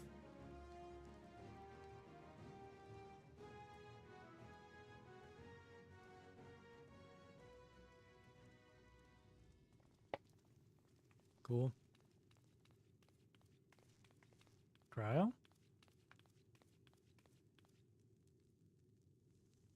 You are one of Lamachi's allies. Speak freely. I am Cryo Baldessian, representative of the students of Baldessian. My name is perhaps familiar to you? Ah.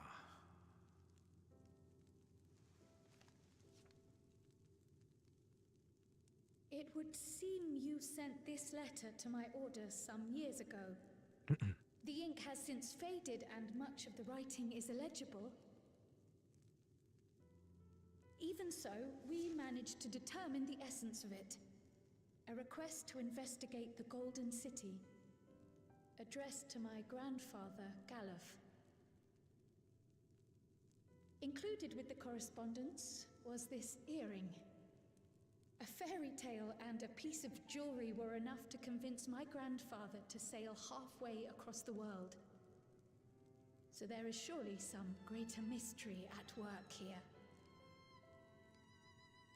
On behalf of the students, I've come to seek clarification on the matter. Have you any knowledge you might share with me?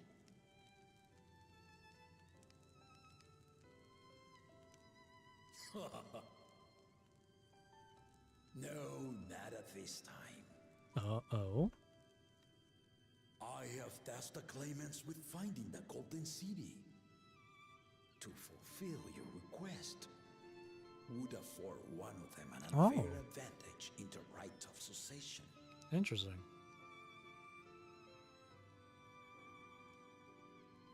But once the contest is decided, I plan to entrust the entire truth to my successor.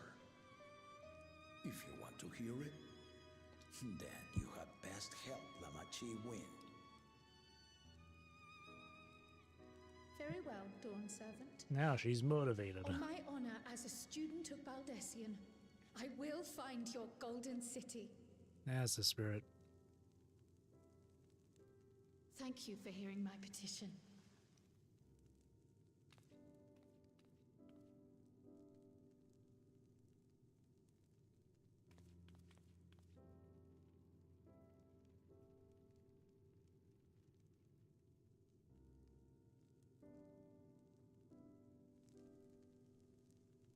How about that? She's grown into a remarkable young woman. You should be proud, Galuf.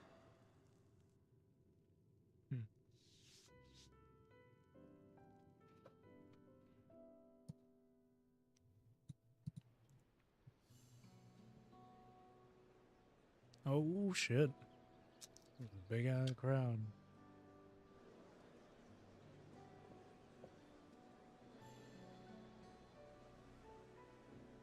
Too late to change your mind now, I suppose. But are you sure you wish to be part of this? Bro, why are you even asking that, brother? Our third promise is not wont to take no for an answer.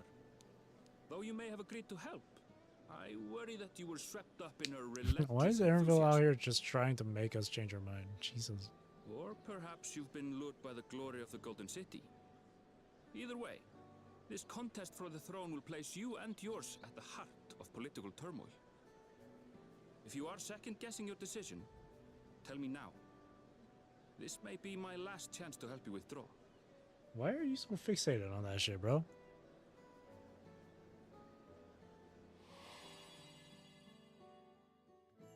Life is a series of journeys, my friend, and there's no telling what awaits us on the long road. But what's important is to be true to yourself as you walk it.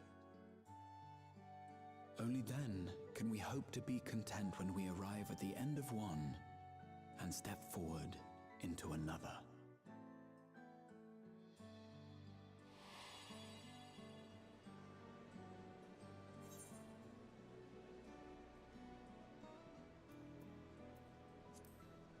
Made my decision. See it through to the end. Is that so? Yeah, dude, why are you so goddamn persistent? I will speak no more of it then. Yeah, you better shut up. Goddamn. As for my own involvement, I can no longer conduct myself as a mere guide, I think. Not after the Dawn Servant's revelation.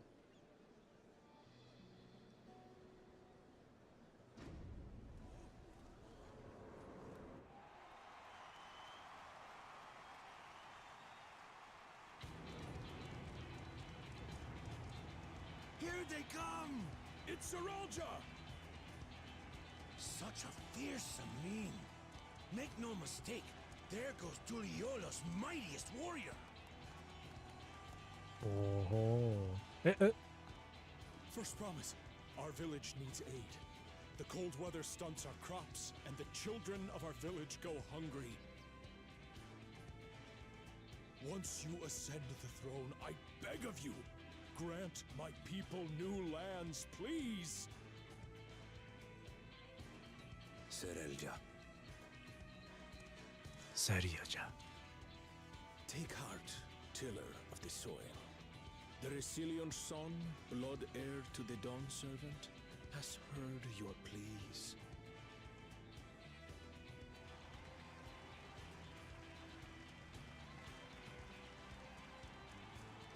The fact that you got his little like assistant to say it though, First promise, commander of the Landscape.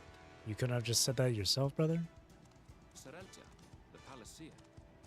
As he was so careful to remind the crowd, Zeralja is indeed the natural child of Gurul Jaja. And Resilient Son, is that another title, like the First Promise? After a fashion, common knowledge has it that two-headed Mamulja cannot sire children. Oh. Yet Zeralja was born all the same, with the head of Resolve's features and the head of Reason's scales. An extraordinary example of life's unyielding resilience. And a warrior's reticence.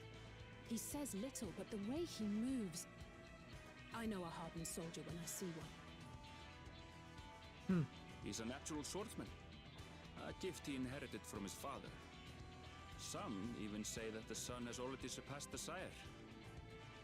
Should he come to power, the first promise means to employ that martial prowess in the conquest of foreign lands. For this, he and his supporters have been labeled expansionists. This puts him in direct opposition to Wuklamat, who advocates for the preservation of peace. You may recall that she spoke of a claimant who cannot be allowed to rule. That is Zeralja, the warmonger. There are people with him, jeez, that support the conquest. Cryon, are you alright? The echo. Oh? Give me a glimpse into Zeralja's ambitions. Oh no. Deep and unknowable, like an abyss. Yet at the same time, a roaring, unquenchable fire. The way she's reacting to it too. It was a trifle terrifying, to be Ooh. frank. Okay, we gotta really make sure we win. We can't let him win at least.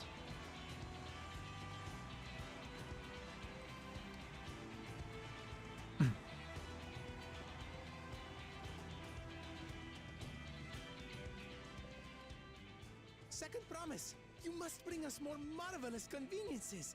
More dirigibles and trains and the like. We need you in charge to make trading easier.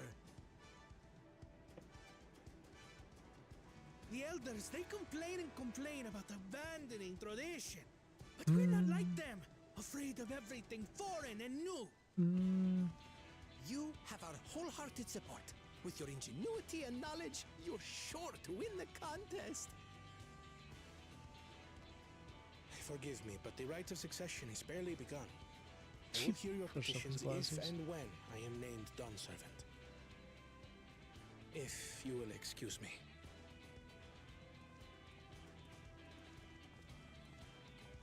Plain spoken, as always. That's Arcona. Practical to a fault.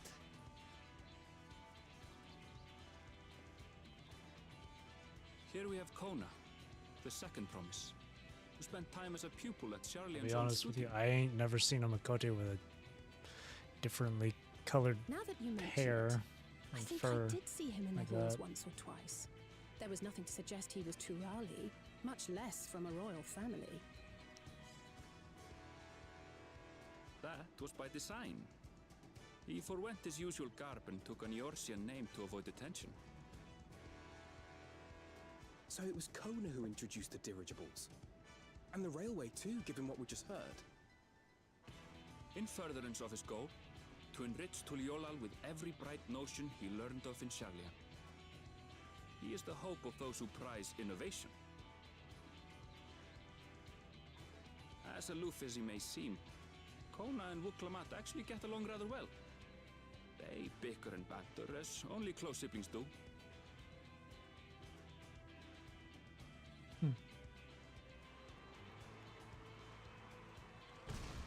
Oh boy, this freaking dude.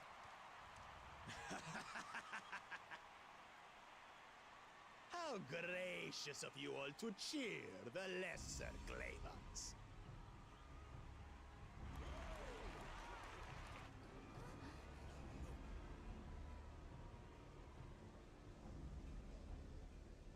Uh-oh.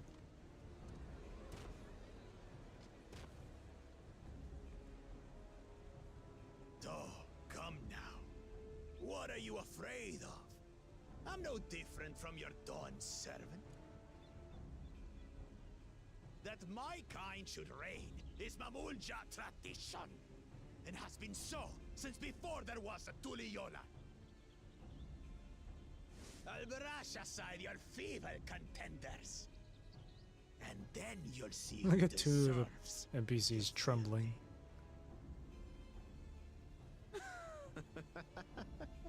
Well said, brother. This guy's real full of himself.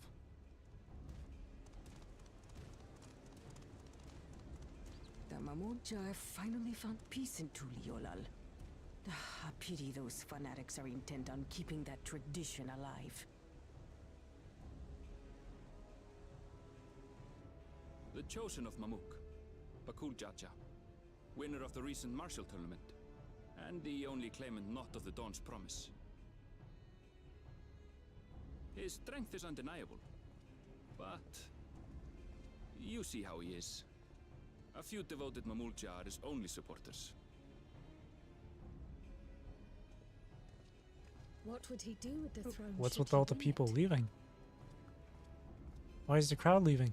His policies and so forth. I doubt he's thought much beyond winning the contest itself.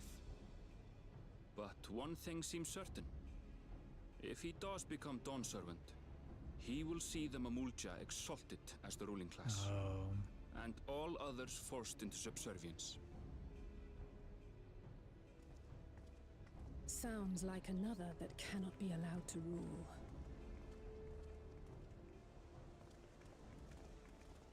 What the hell? Everyone's leaving. You guys, there's a fourth person.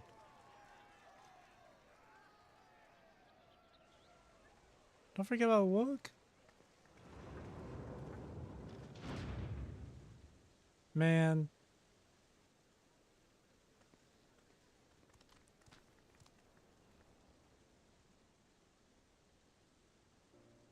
We wish for one thing and one thing only, Third Promise. To abide together in harmony with our neighbors whom we love in this land we share. It is our way, the Turoli way. Galul Jaja built for us this peaceful nation, and we beg you to preserve it. You have my word. I won't let your pleas go unanswered.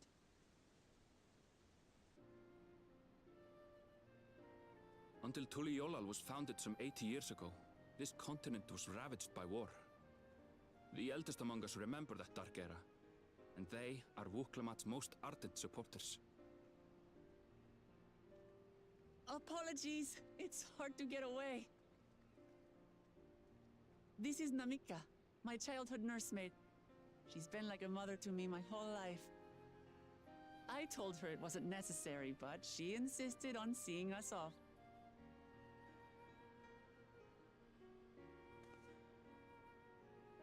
I place our precious third promise into your care. Did you know Wuklamat was taking part in the rite of succession? Of the Dawn's promise? I thought it was only Zoralja and Kona. If she has any accomplishments to her name, I've yet to hear them. Oh boy. Compared to the two Mamulja, she pales in martial prowess. And then there's Kona, who's far and away the most educated of the bunch. I hate to say it, but it's hardly a competition. Why don't you guys keep your voices down, huh? It's fine. More than anyone, I understand how much better my brothers are than me. Better? Wuklamat. I have never thought of you as the lesser sibling.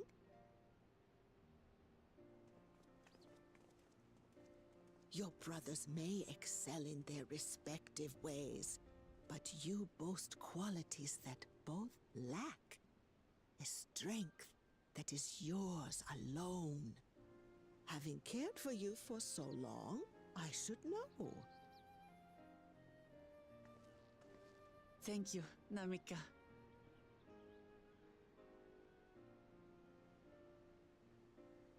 Well, we ought to be on our way. Yes, hurry along. I await word of your victory with bated breath.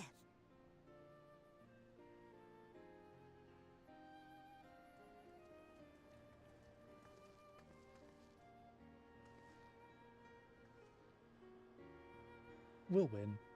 Don't worry.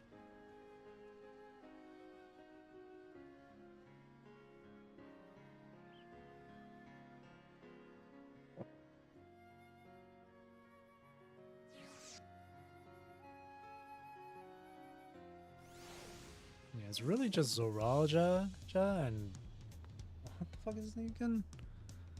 Bakul Jaja? Those guys definitely should not win. Well, so much for the brief reunion I had in mind. Papa is not one to waste time when he decides to act. I'm used to it by now, of course, but others are often caught off guard. In any case, we should talk about how we're going to find the City of Gold. All we have to work with are the 7 tablets and their connection to the Tuliyollal saga. Might I suggest first comparing the tablets against the pillars? We should check for any discrepancies between them. Good idea. Let's go take a look.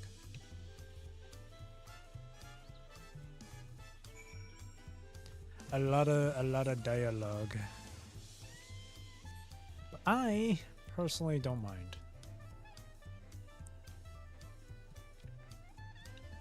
At least in Final Fantasy XIV, the story is interesting.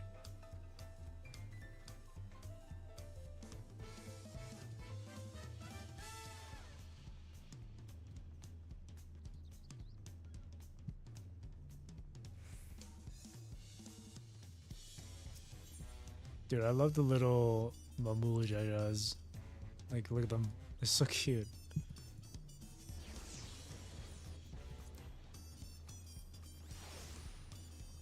Damn, there's a lot of people.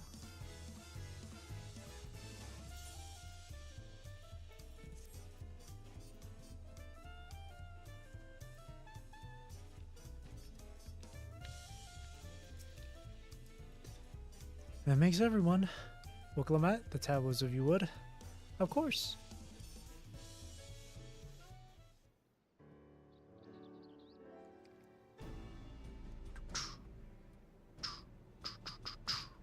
Everyone has a tablet? Then let's compare them to their respective pillars. Keep an eye out for the even smallest differences.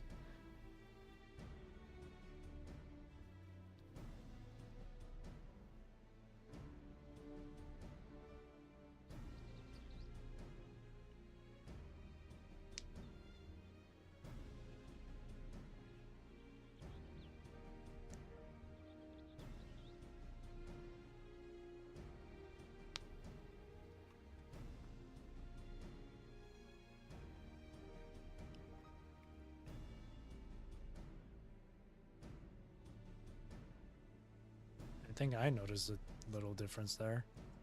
It looked like it happened quickly. It went by quick, but it looked like one of the heads had a horn, but the other one didn't. Unless I'm missing something, the glyphs appear to be identical. The only difference being that the tablets have hollows where the keystones are to be fitted. So now that we've established that the scenes are the same, where do we go from here? The Dawntrail said we were to retrace the path he walked in uniting Terra's peoples, and that we would encounter 7 electors along the way. Then we have the answer right here in front of us. Papa's path is laid out in the Tuliyollal saga.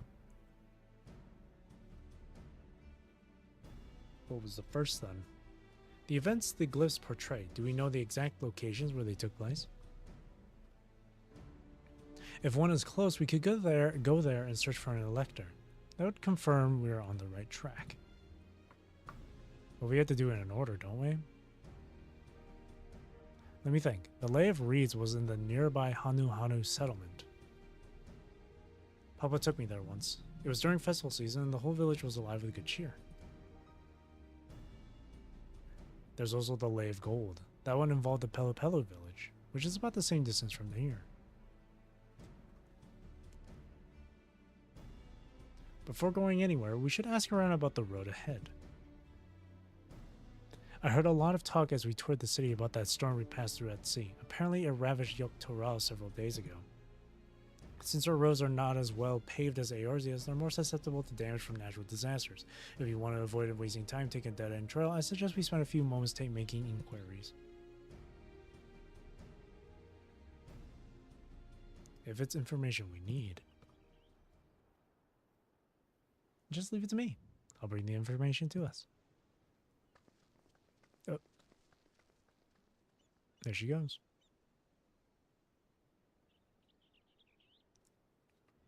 It would be prudent to ensure we're prepared for the journey. I'll guide you to the accommodations I've arranged.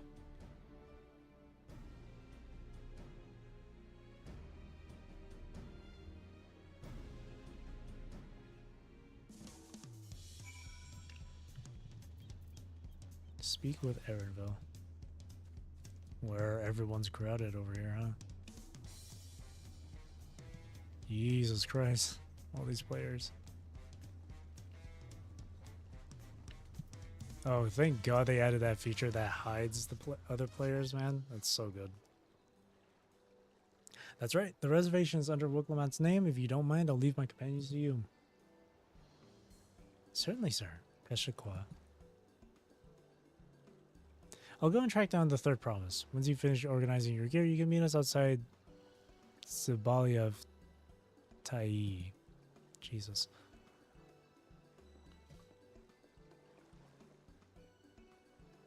Greetings, visitors to Tuliyollal, and welcome to the Forard Cabins. Whenever you're ready, I will show you to your rooms.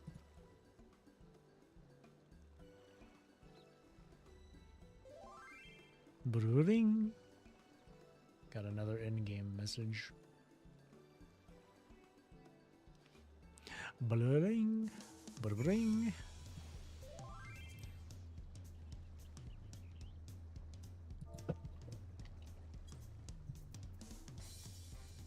It was literally just a hello. This way.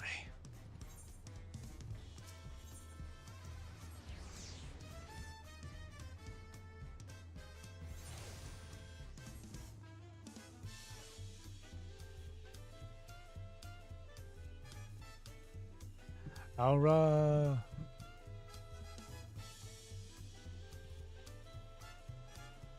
This Aura player. Cute.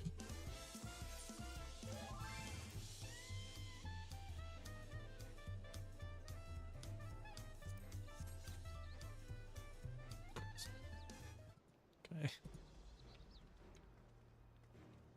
Sorry, my in-game friend is just saying some goofy shit.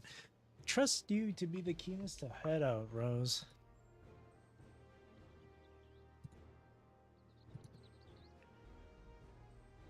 But where are Erenville and Wicklamat, I wonder? Hey, Vanu. And Peru. Oh good, you're all here. Who might your companions be? Seeing as we needed information, I thought who better to get it from than the locals. These two hail from the villages we're thinking to visit.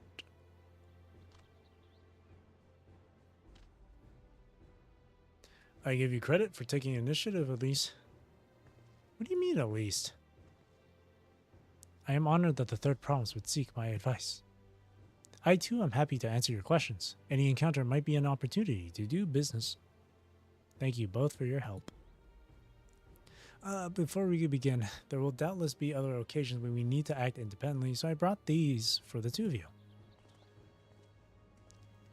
Link pearls? Or whatever they're called. What's this? 'Tis called a link pearl, a gemstone harvested from a special shell. When linked together, they allow people to communicate across great distances. Is that so? What a handy thing to have.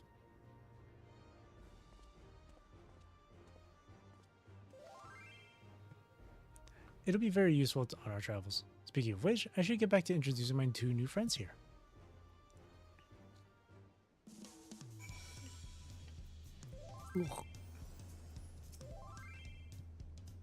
The Tuliyola saga features a number of Turas clans. Two of those, the Hanu and the Pelu, Hanu Pelu, have settlements relatively close to the city, so I brought a respective representative of each. As I mentioned before, the Hanu are cheerful people who love their festivals. They make their appearance in the Lay of Reeds, and their home village, Okanu, is located in Kozama Uka. The other smaller fellow is one of the Pelu, a clan of business-minded folk from Urkopacha, or Urkopaka. I'm gonna assume it's Urkopaka, because it reminds me of like the... it reminds me of the Yu-Gi-Oh cards of the what are they called again? Earthbound Immortals that were based on the Nazca lines. And where was it again? I can't remember the country, but it's based on the Nazca lines, and their names are kind of like that, Urkopaka. So I'm gonna assume it's Urkopaka. They appear in the Lay of Gold and craft all kinds of marvelous goods and Wakumpelo, their village. Now, as for deciding which village to visit first, why don't you put that adventurous instinct of yours to work for us, Rose? Pick our destination. Upon completing the quest, scenario will branch into two paths. Accepting the quest from the helpful Hanu will temporarily prevent you from accepting the quest from the approachable Pelu and furthermore, story elements of you prefer. So it doesn't matter. It doesn't change anything, whoever you pick.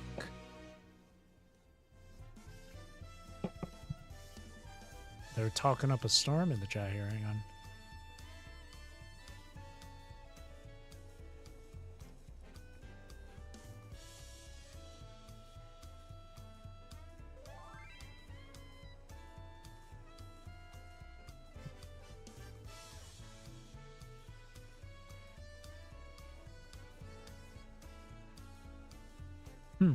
Okay.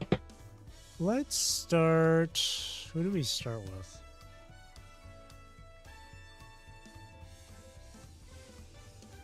We'll start with the Pelu. To Kozama Uka. Yeah, let's start with this. What is it you'd like to know? Our main concern was confirming the state of the road ahead. As I recall, to reach Urkopaka, we depart from the Arch of the Dawn, then take the road west to the first fork. At the first fork, should we be wary of anything along the way? That is indeed the way to Urkopaka. After the damage wrought by the recent downpour, however, you'll be doing more stumbling than walking. But do take heart. When it comes to rugged terrain, we have a most dependable solution available. Come with me. And then the Hanu's just gonna stand here the entire time. Never mind.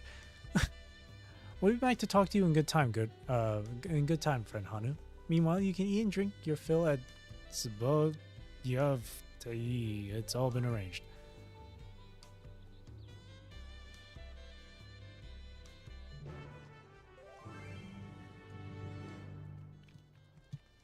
Oh, there's a blue quest here, too. And then another one over here. What are these? I'm not gonna read through this. I don't really care for this one. It's the main story I'm more focused on, so I don't know what these are though. I don't know what these unlock.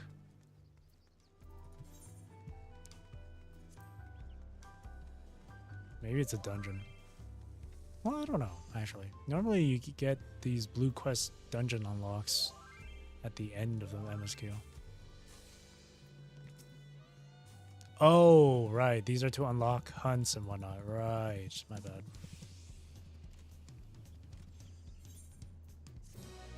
Right.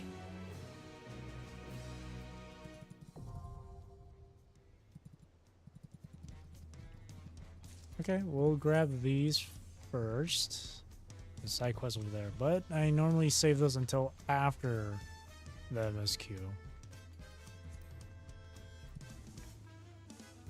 Since the MSQ gives plenty of EXP to your character, I'm just gonna save the side quest for classes that I choose to level up later.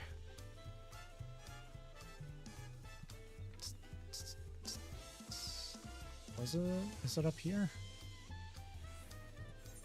There's also that little aetheryte shell shard I haven't gotten.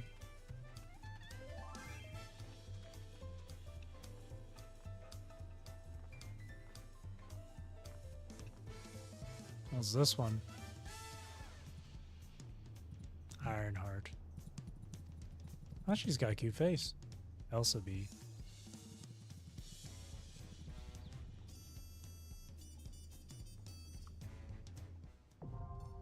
Oh, sightseeing.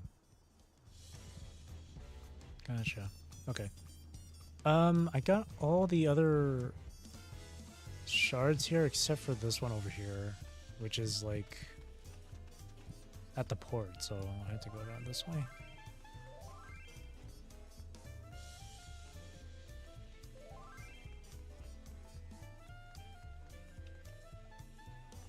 Parkour.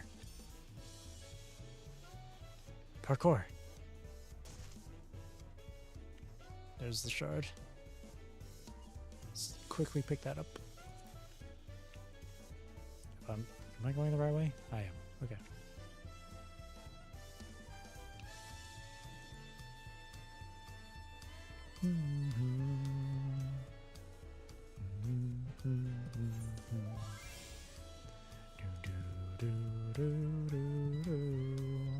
Alright, let's go. We're here now.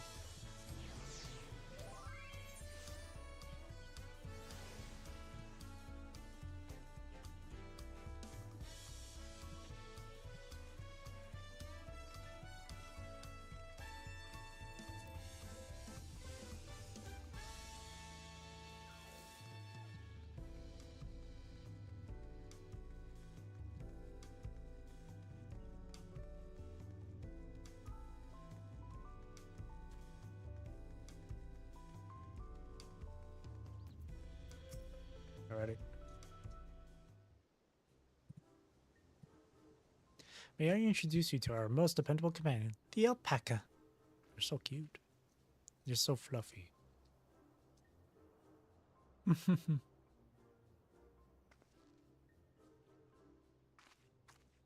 These animals can traverse Urkalpaka's steep mountain trails as if they were gentle fields, and all while carrying heavy loads. Our merchants would be lost without them. So they fill much the same niche as our chocobos back home. You don't have alpacas in Eorzea? Alpacas are natives of Yoktorel. Eorzea has its chocobos, and the eastern lands have their horses. Why go to the trouble of breeding another pack beast in a place which ill suits its qualities and where it is not needed anyway? But must we ride these little monsters?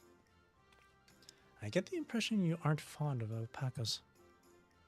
When I was small, and being a bit naughty, I went around pulling on their wool. One of them spat on me, and it was the foulest stench you can imagine.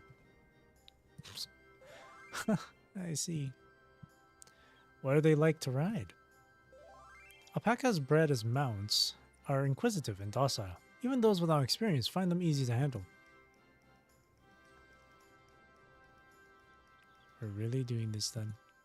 Come on, Wilkelamat. So, was my information useful to you? Yeah, yes, very helpful. Even if it wasn't what I wanted to hear. Good. I'll take my payment now. You want me to pay you? I guess I should have expected as much from a fellow merchant. Let me see what I have on me.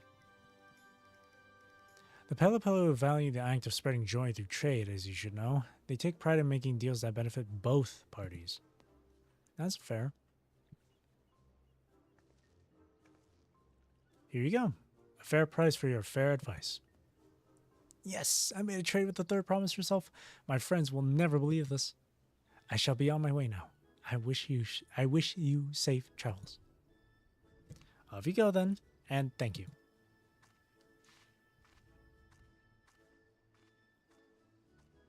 I better not get spit on again. Then don't pull on their wool. You brought that on yourself. Remain calm and gentle, and so will they. Yeah, I've learned that from playing Minecraft. I'm still not happy about this, but if we need to ride alpacas to reach Urkopaka, then that's what we'll do.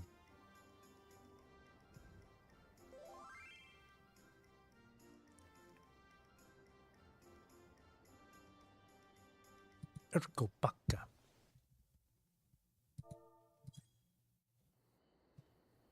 Oh. Oh, look at us. That's so cute. Turali poets of yore sang of a mountain that would stand tall, even should all other lands sink beneath the sea. Indomitable and eternal, wow. It arises from Urkopacha, the 100 peaks of time. So it's Urkopacha then. Of all the beasts which crawl and fly, only the legendary Valigarmanda could hope to disturb the summit's serene majesty. Yet, with that flying calamity imprisoned by the Dawn Serpent, what great feat remains for those who would claim the throne? Urkopacha.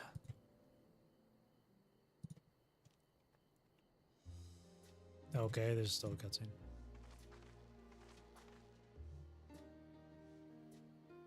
So this is Urkopacha.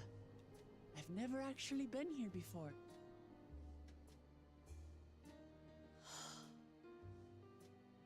The air is so crisp and clear.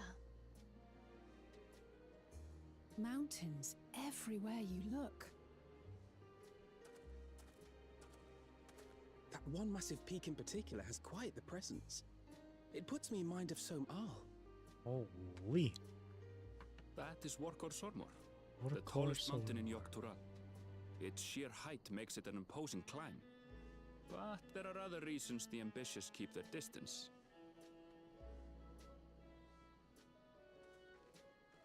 Oh? Do tell. Where to begin? Excuse me, but you're Wilkelamat, are you not? I hadn't thought to encounter one of the Dawn's promise here of all places.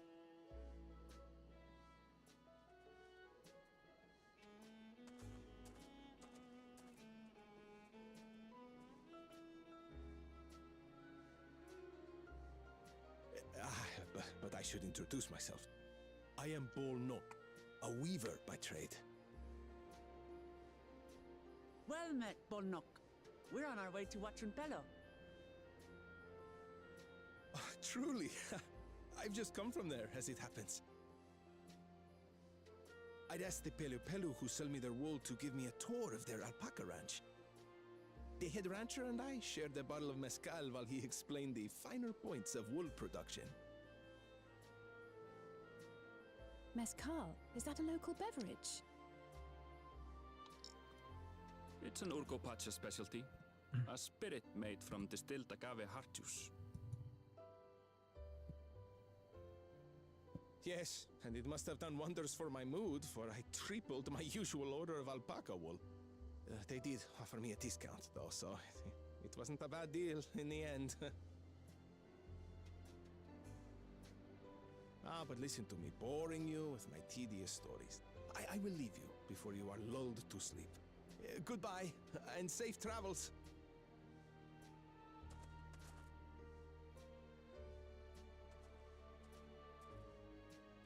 Silly me. I almost forgot to say the thing I actually wanted to say. Peace for Tural. I agree with your vision, Third Promise. You have my support in your bid for the throne.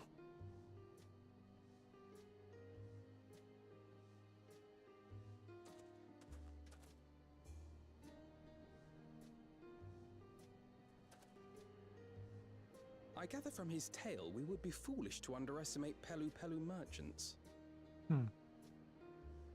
Yes, they do more than run the markets in Tuliyollal. Pelu Pelu peddlers can be found everywhere in Tural, traveling from place to place on their sturdy alpacas. You gotta be careful with them then. They are effusive and engaging speakers, and many's the customer who's been talked into spending more than they bargained for. They won't find this customer so easily charmed. Something tells me that she will get easily charmed. Watchun Pello's down the path! Off the main road! Don't get lost! This place would be a terrible... It's right there! This place would be terrible for Estinian.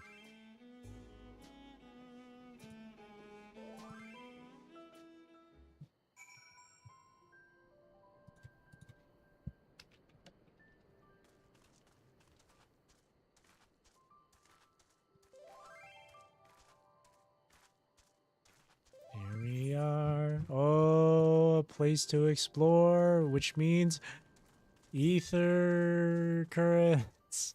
God damn it.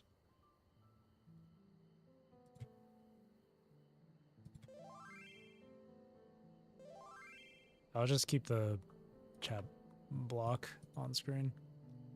Changing it switching it back every time. It's a pain.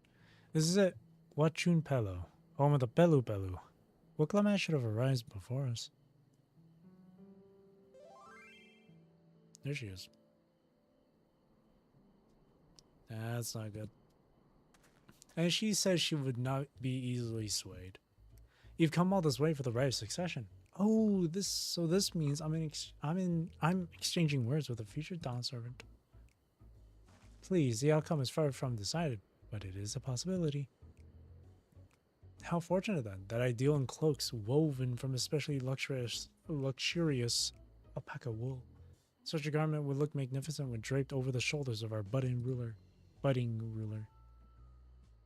And a nation's ruler should dress her best for her adoring people, yes? Finery for our finest lady, that's right. Come, Third Promise, my well-stocked shelves are but a few steps away. Finest lady. I like the sound of that. Alright, I suppose a quick look wouldn't hurt. Come on, Wook. What did we just talk about? Erenville, when did you...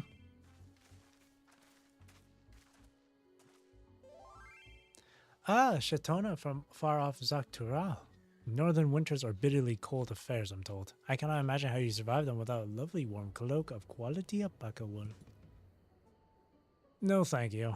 I'm not in need of new clothes at the moment, and neither is the Third Promise. Perhaps another time.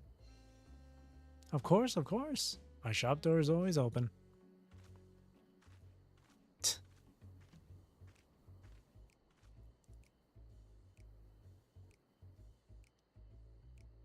You were saying something about not being easily charmed? I was just... Oh, look at her. As I mentioned previously, the Pelu people live for bringing happiness through trade. They won't cheat you or sell you defective goods.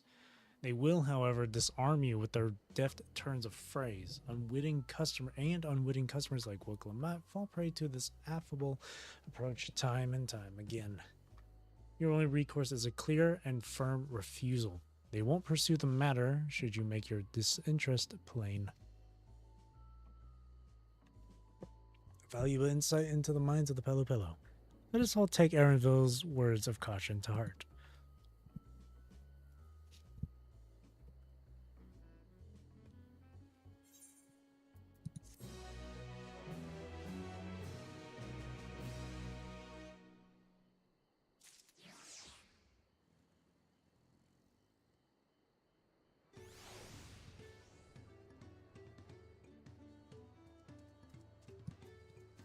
Oh, the music here.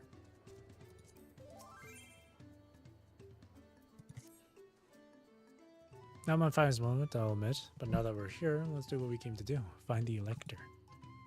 Allow me to propose a strategy then. Kyle, Alice, and I will speak with the merchants. Will Clement, you and Erville might try approaching travelers and passerbys. Rose, pray investigate any of the other establishments which catch your eye. Should we learn aught of use, let us relay it to the third promise.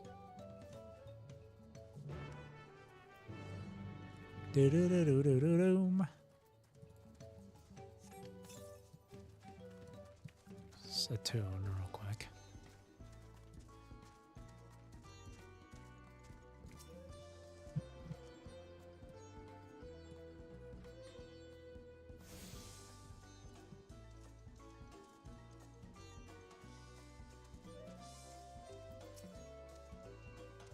Dawn Servant's Elector. Ah, I thought you were a new face in town. Here for the right of succession, I take it. Me, I don't care. I don't much care who sits the thrones, so long as they keep Torel peaceful. People tend not to be in the mood to relax and sip our excellent mezcal once arrows and spears start flying, if you know what I mean. Speaking of which, would you like a cup? A joy shared is a joy doubled, I say. Oh, right, yes, you were asking about that Elector business. Being but freshly returned from a training round, I have heard that there's a contest afoot, but not much else. Our head ledger, Tobley, could probably tell you more about it. Tobley, huh?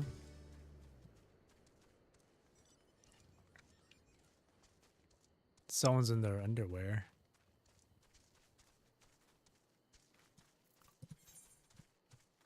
Oh boy, there's only 2 Aetherites, okay.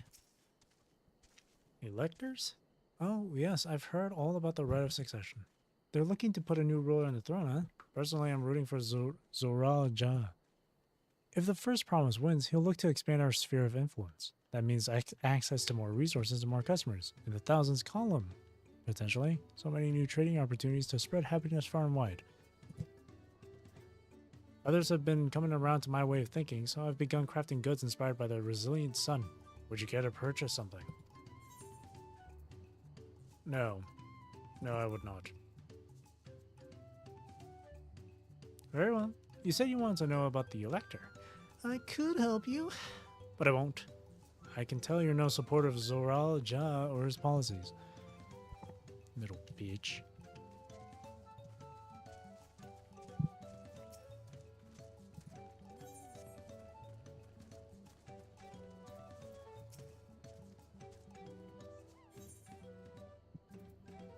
What is this? Alpaca fillet?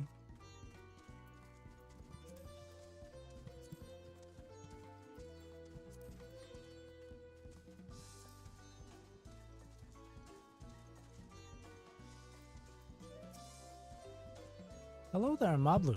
Did you have a question for me? Sorry, I don't know about any electors. You should take a moment to see our prized alpacas before you leave, though. Jesus Christ. Oh, but be sure to manage them from a respectable distance. Get too close and our nervous darlings may be tempted to spit on you, and that stuff stinks. It happened to a visiting buyer not so long ago. Tobley, that's the head of rancher, was so mad at me for not giving a proper warning. No one makes a mistake without Tobley noticing. He knows everything that happens on this ranch. Sounds like Tobley's a big deal around here. Oh, I hit the mic.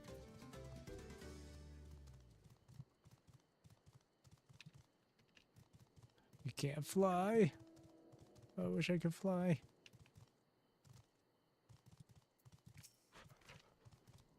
You really have to watch yourself around these silver-tongued peddlers. I almost bought a bottle of mezcal and a stack of blankets. And then there was this enchanting ornament. Anyway, I did manage to learn that Tobley's the man to talk to about the contest. Now, if only they'd share where this head ledger of theirs is to be found. Really? He's also the head rancher. Well, the Alpaca Ranch is not far from here. I say we pay a visit before the others return.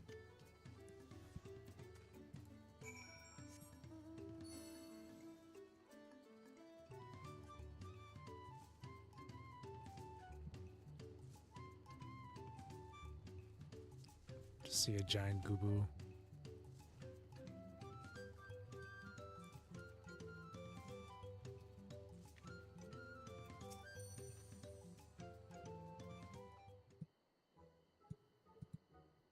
Oh, cute.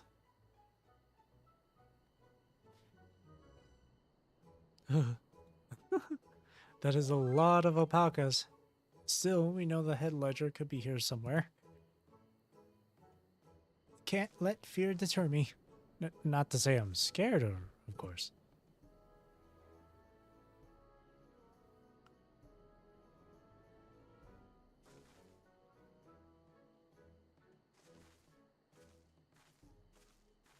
Excuse me, is one of these workers Tobli? Tobli.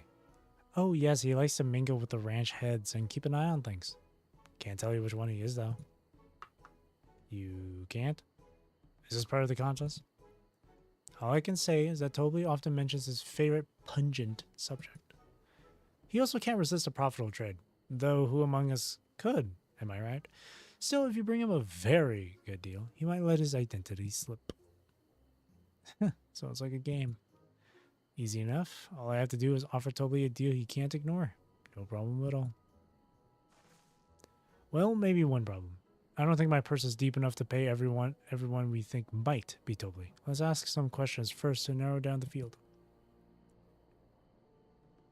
Great. We can meet back here to share our impressions. Bum, bum, bum, bum, bum, bum, bum.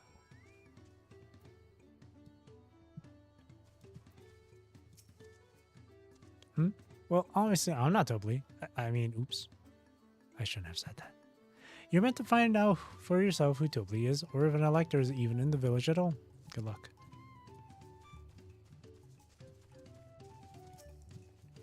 A visitor from across the salt, if I'm not mistaken. Be warned, the alpacas will spit if you startle them. I suggest you keep your movements slow and deliberate.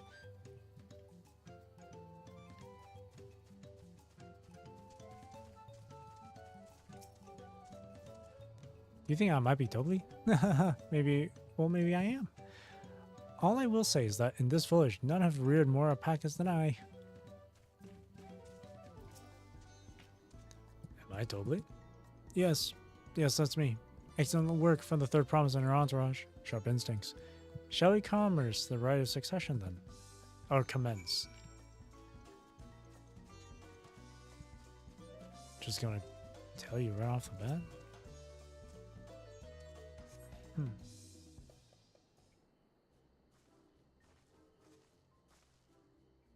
I see we're both done with our interrogations. So, who do you think it is? I have my suspicions, but let's hear your pick.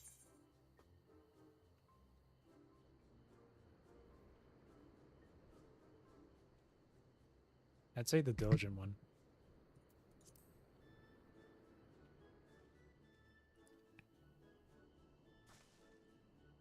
Ah, the workers so intent on stable chores. I had my eye on that one too.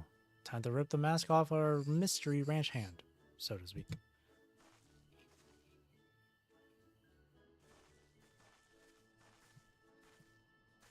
We know it's you, Tobli, and to prove it, I propose a deal. A generous sum of coin for confirmation of your true identity.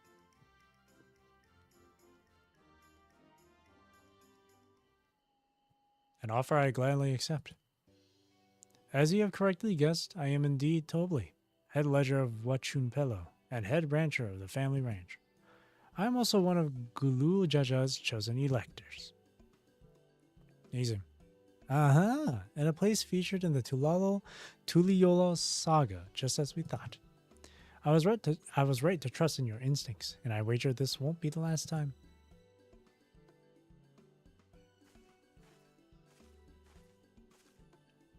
She found you out fair and square, Tobli, and I'm glad she did. Would have been a pity had her bid ended here.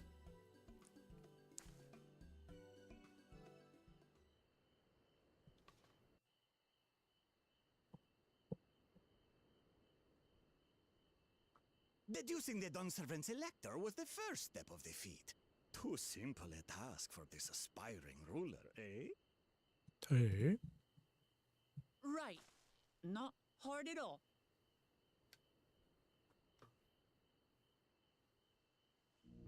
Uh-oh.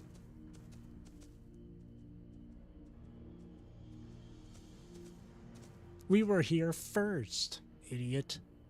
Zorolja.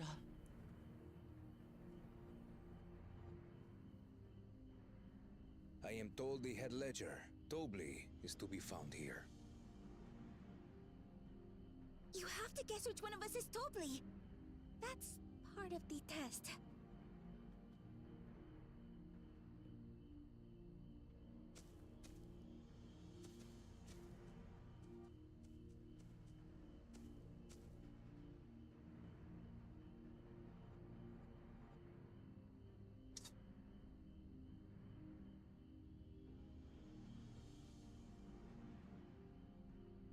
Oh, wow. Really? You're Tobli. Oh my god. Without even asking a single question. Very Well, impressive. well, the person gave it away? Are you kidding me? With that amusing prologue out of the way, we can proceed to the actual That's challenge. not impressive at all.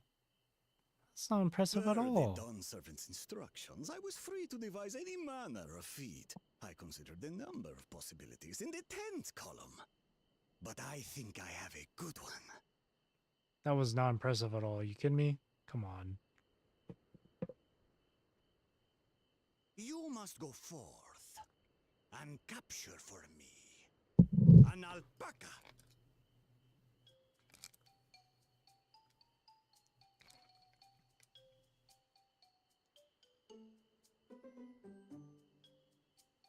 While I've not had the best experiences with alpacas, aren't they generally docile creatures? That doesn't sound like much of a challenge.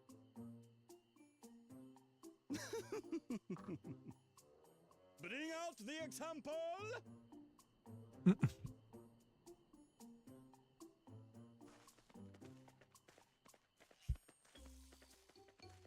He's so cute.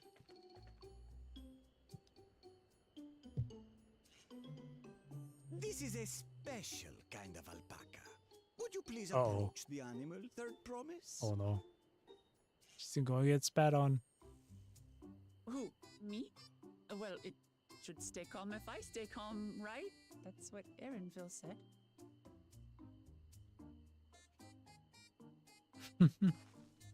Oh no.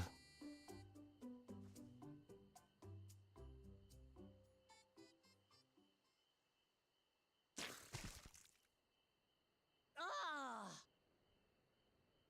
The little monster spat on me! Ah, oh, that stinks. I can't.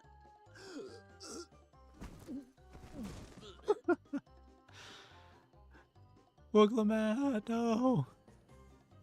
Alpacas are paradoxical creatures, being both extremely curious and extremely cowardly. Press your luck when they're frightened, and you'll get a face full of spit, as you've all just witnessed. Has an awful stench, their expectoration.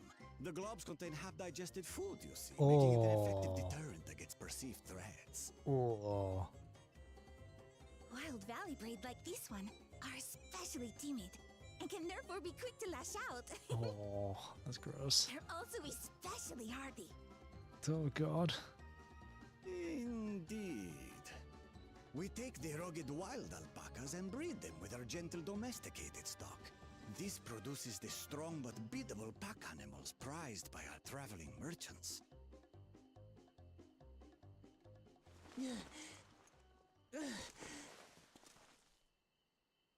That's all well and good, but did I need to bathe an alpaca spit for you to make your point?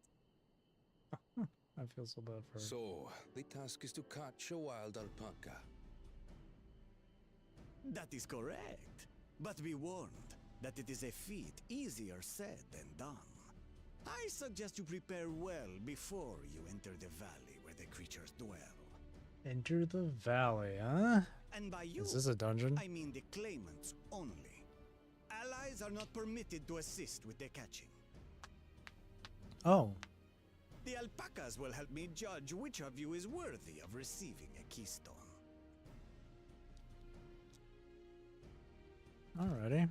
So I'm to chase down a fluffy, spitting demon, and that somehow proves I'm fit to rule?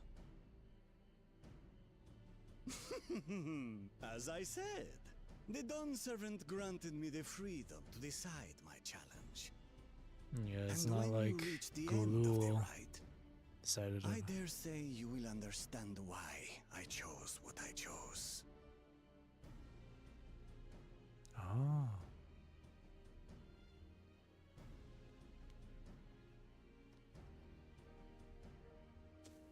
Very well. This won't take long. Wait! Didn't I warn you this was easier said than done? There are preparations to be made, factors to consider. A beast is a beast. All yield to strength.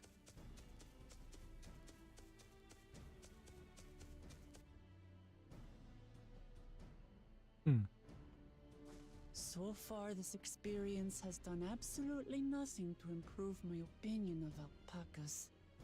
But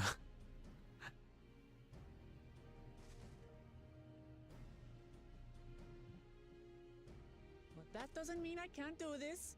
Revolting spit aside, they're just another animal. That's the spirit.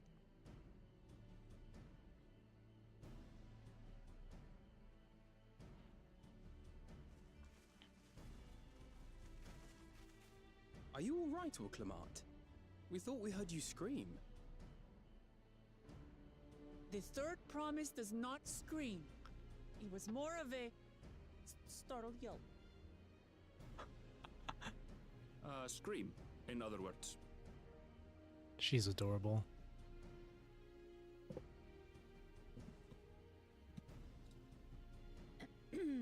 Did you find the Elector? Oh, we certainly did.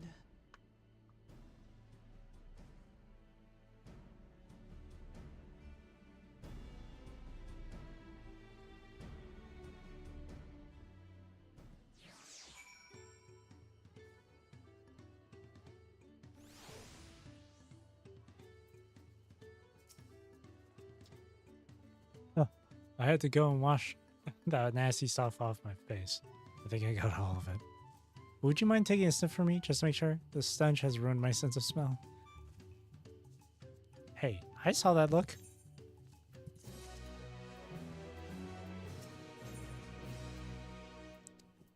Feet of gold. This music. As Wigglemat helped demonstrate, the valley alpaca are wary of people.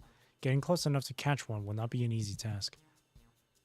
You might have warned me about that earlier. I have enough trouble with tame alpacas. How do you expect me to wrangle a wild one? The one behind her just spits again. With the proper saddle, we infuse the leather with a relaxing scent that soothes the spitting beast. Wonderful. Give me one of those then. For a price.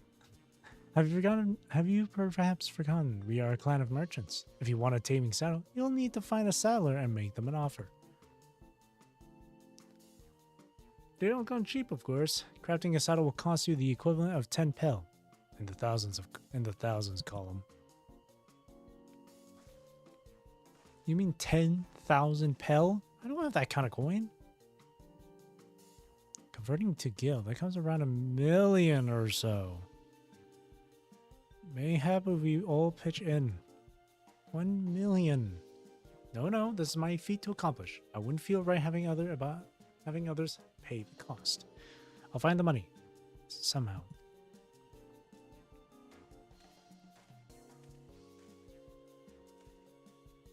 In that case...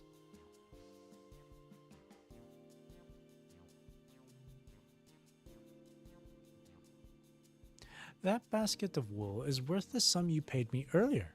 1 pel in the hundreds column. Beginning with the wool, you can trade for ever more valuable goods until you have something suitable to bargain with for the saddle. That's a nice gesture. But you think I can turn 100 pel into 1 million? That's 10,000 times more. We need 10,000 pel. not 1,000,000. So we're looking at 100 times more. Oh, right. I panicked and got it confused with Alfino's 1,000,000 gil.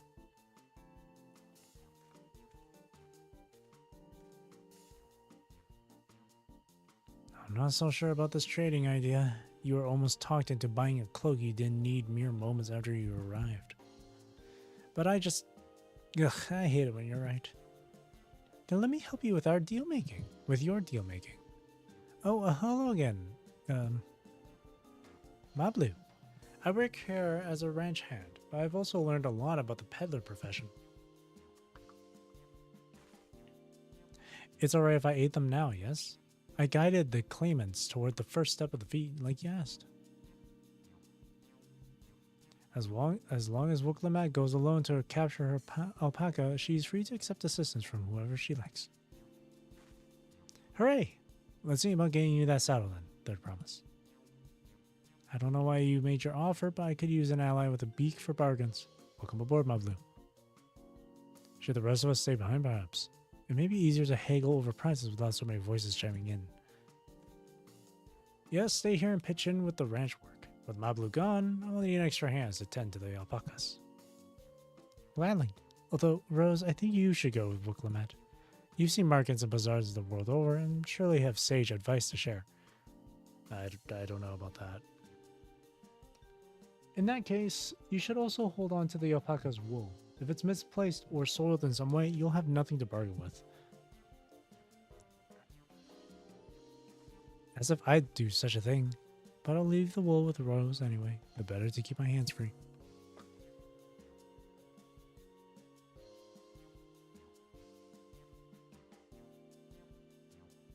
To begin, I suggest we try trading the wool to Havli, the saddler.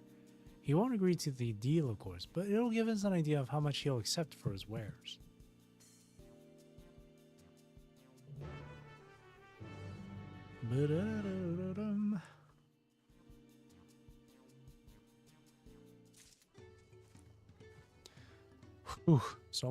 So far it's just been a lot of reading. I want to get into some action right now, but...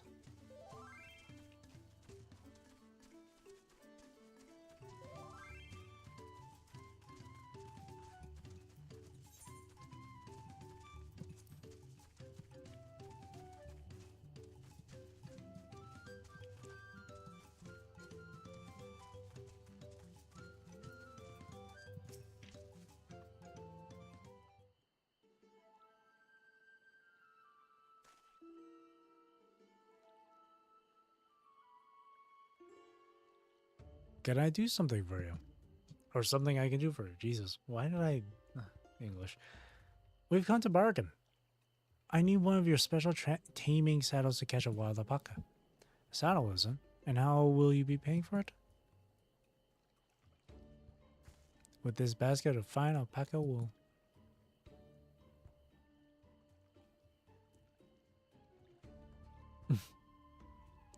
What use does a saddle maker have for wool? Besides, this would barely cover the cost of a single strap buckle. Offer me something I actually want.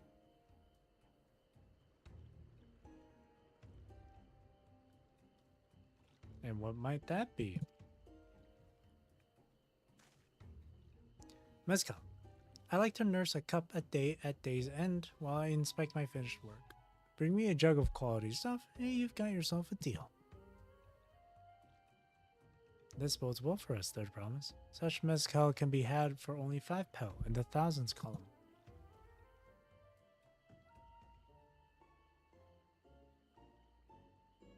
Hold on. Did you say Third Promise? Then my offer has changed. The saddle is going to cost you a jug of premium mezcal, aged 3 years at least. Greedy motherfucker. 3 years? That stuff is valued at 10,000 pel or more. Why have you doubled the price? Because I must support the man of ambition who will see my business prosper. Zoral Jah will go to war and his cavalry will need saddles. Lots of saddles. It's nothing personal, Third Promise, but I won't sell you my crafts for anything less than my asking price. Boy, I'm about to slap the shit out of you.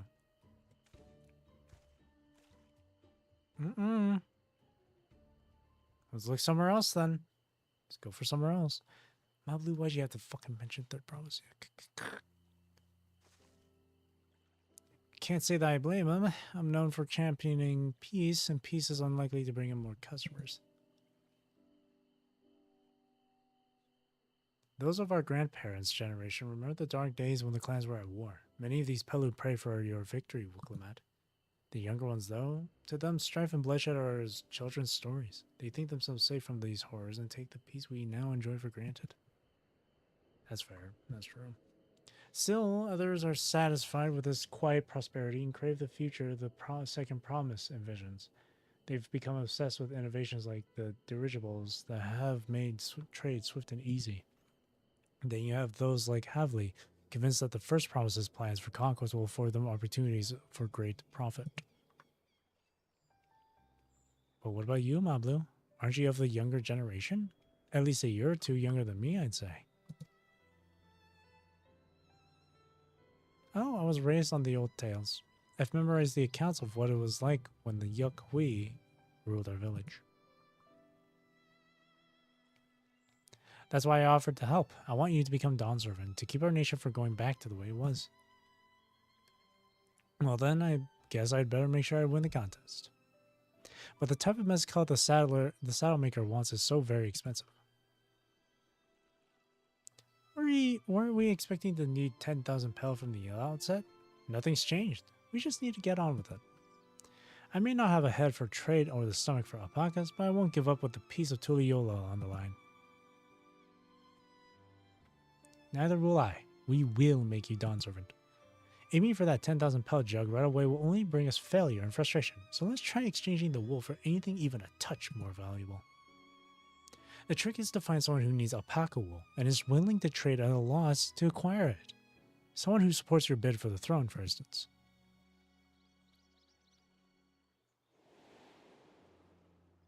Ah, Bold Nook, right? That's a good one. Of course, the Weaver. Bold Nock was his name, I believe. He went out of his way to say he agreed with my vision, and he was here to buy wool. I think I remember the direction he was going, but for now, let's head back to that road where we first met him.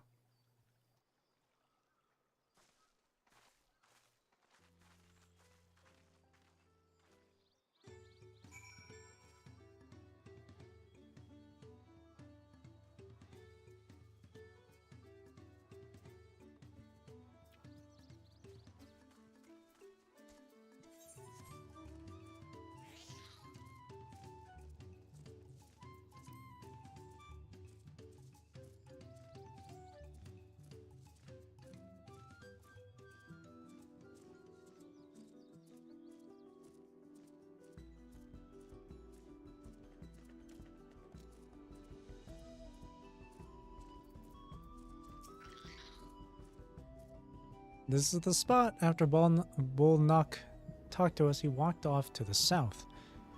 Then he was probably going to Ikuvlo's Inn. Most visitors to Huachumpelo end up staying there. Let's go and check, shall we?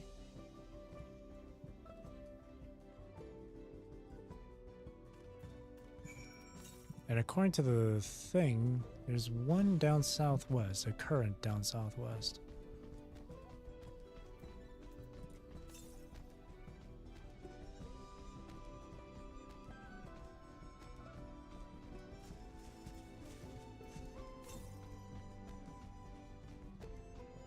To the west. Oh, there it is. Hang on, let me pick this up then. The one thing I don't miss at all when it comes to... The one thing I don't look forward to when it comes to new expansions, though. Ether currents.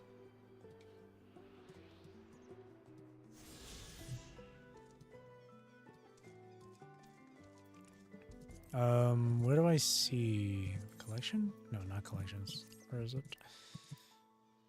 Oh, I have the thing right here. Ugh. Well.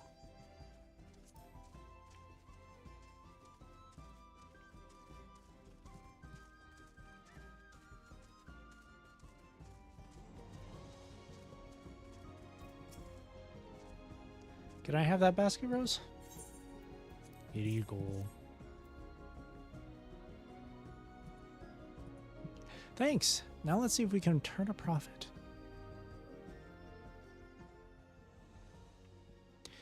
Bold knock. I'm glad we found you. Are you interested in making a trade? Third promise, you wish to do business with me? Might I ask what this is all about? Explain, explain, explain, explain, explain, explain, explain, explain.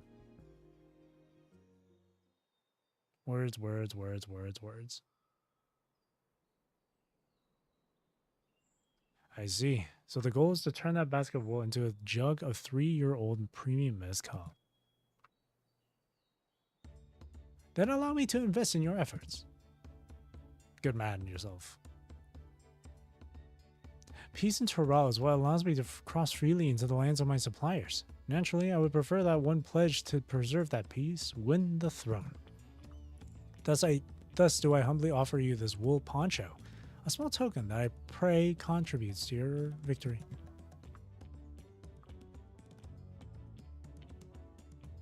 Oh, that's fine craftsmanship. A garment like that would easily fetch 5 pel. In the hundreds column? That's very generous, Balnock. Thank you. I promise I won't let you down. I have every faith in you, Third Promise. May fortune bless your future dealings.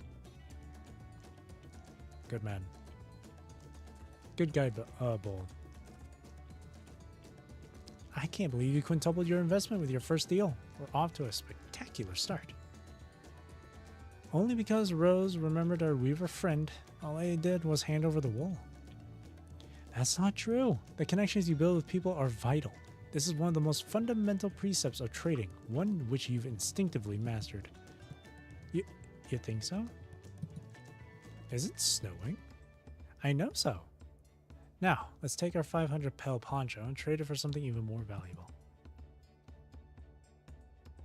Here, Rose, you take the poncho. If I lost it somehow, Erenville would never let me hear the end of it. It's snowing here. I didn't think there'd be snow. All set? Our next deal is waiting to be found.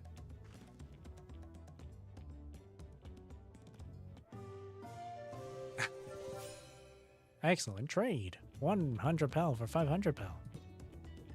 That's cute. It is snowing. I didn't expect snow in this sort of area. Leveraging connections is a sound strategy, but we should also consider supply and demand. An individual in urgent need of a good poncho will offer more than a merchant simply looking to stock his shelves. That makes sense, but how do we know if someone needs a poncho? They aren't wearing one?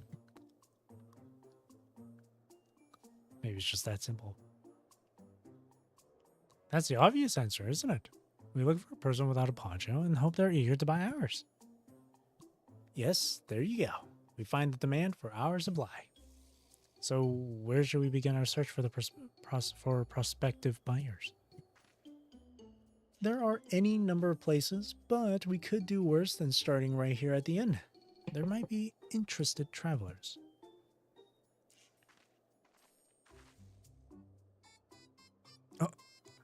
Who here needs a poncho? A lot of Mabuja hardly wear anything to begin with. Those are probably Landsguard or sellswords. Mamuja, who soldier for a living, prefer not to wear much above the waist. It hampers their movements. So even if they have bared shoulders, Mamuja carrying arms can be struck off the list.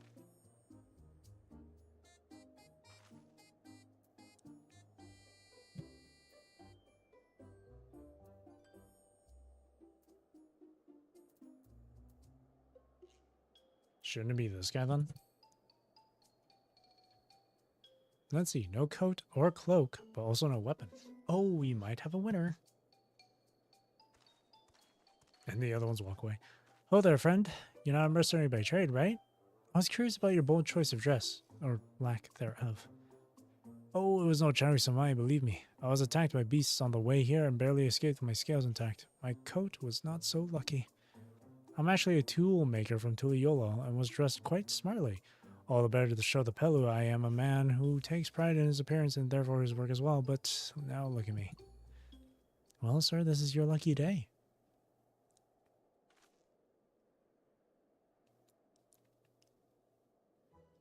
What a splendid poncho.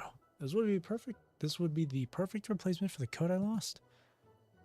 We'd be willing to part with it if you'd like to make a trade. For one of your fine tools, perhaps? What about this hatchet? I crafted it myself and will vouch for its quality.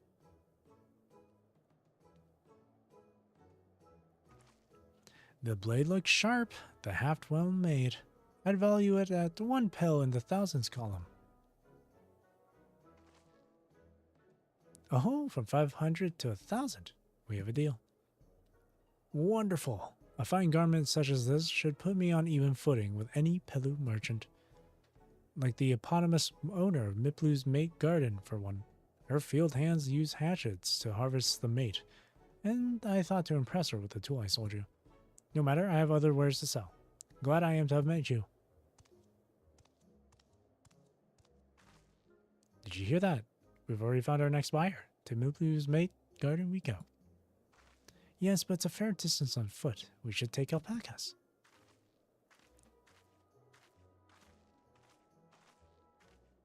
These ones will be the column type, right?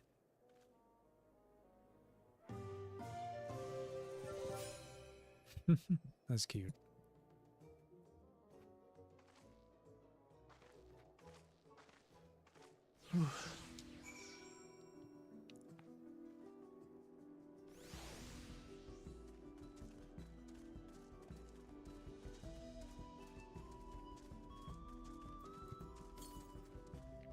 Or to the south. Well done recognizing that toolmaker as a potential customer. If you have a mind to change professions, you'd make an excellent merchant.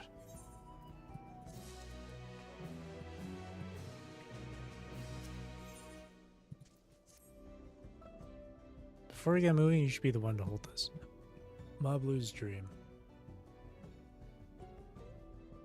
With that, I suppose we should hop on the alpacas Mablu has so kindly provided.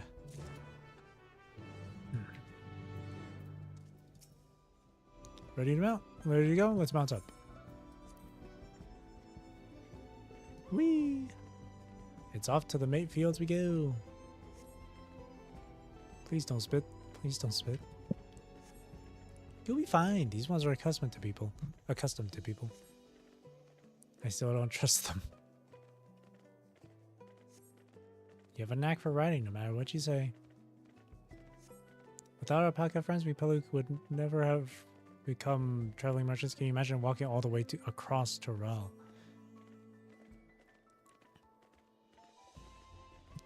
Oh wow. I swear that mountain's too tall to be what? To be real. Warkor Zormer. Forbidden sight.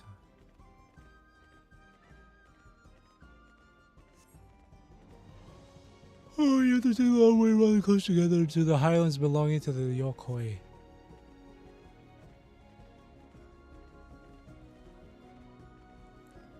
Whoa, what the f? Look at that enemy.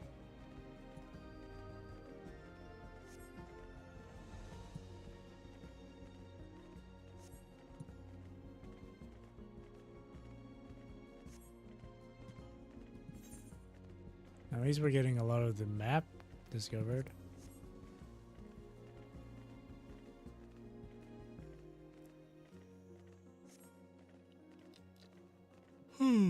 Excuse me.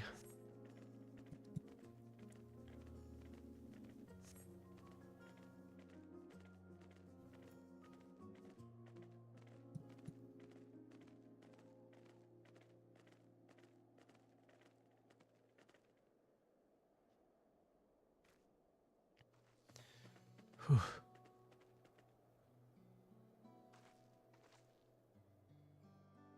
We made it, and without a single smelly incident.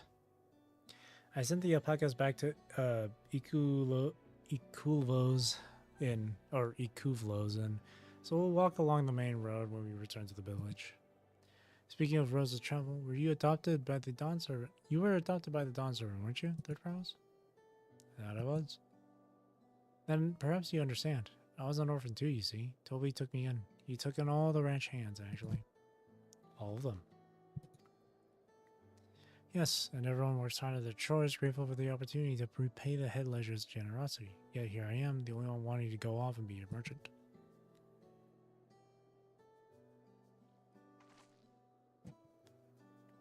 I'm sorry, I don't know why I'm telling you this. We need to keep trading things for your saddle if you're to prepare for the feat of gold. As it's mate harvesting season, we can't have too many quality hatchets. Add to that Wiklamat's way with people, and we should have no trouble making a favorable deal. That's Miplu herself over there. Pass the hatchet to the third promise, and let's get to bargaining. Whew.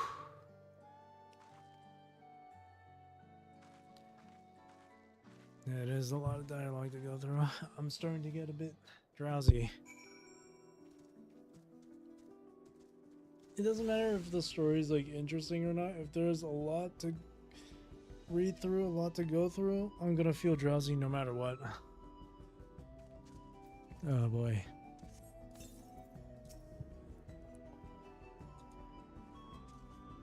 Have that little axe for me. Here you go.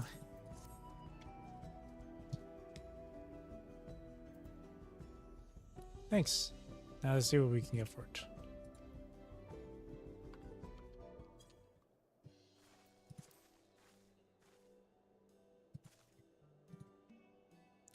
You're Miplu, the owner of these fields. I have a mind to trade if you're interested. Well, the third promise. I might be convinced to entertain a proposal. What do you have to have an offer? This hatchet, forged by a seasoned artisan, the razor edge of this exceptional tool will make light work of your crops. Exceptional. The quality is acceptable, I suppose. I offer you a large sack of mate leaves in exchange. A sack of mate leaves is valued at 1 pellet in the thousands column, the same price as the hatchet. This deal would bring us no closer to the mezcal. If I may, Mistress Miplu, it's harvesting season, is not? Does not the demand for hatchets afford them a higher value? It is indeed the season, which is why I procured an ample batch of tools well in advance. We've missed the window for demand. In that case, we'll have to fall back on connections. Think of it this way. A general deal here will put you in the third promise's good graces. Surely that's worthy of consideration. I do not wish to give offense, but I must tell you that I stand with the second promise. His innovations will improve every aspect of our lives, I believe, including farming, and I will no longer have need of hatchets. I assure you that I have nothing but respect for Wiklamat. That is why I am prepared to purchase a spare hatchet at a fair price. I suppose it is fair given your reasons, but we ourselves would be no better off for the transaction. How about this then? If we were to help you bring in your harvest, would you give us a better deal? As a matter of fact, I would. Until Koana's reforms come about, I can always use more hands in the fields. Then you can go ahead and add our labor to the bargain.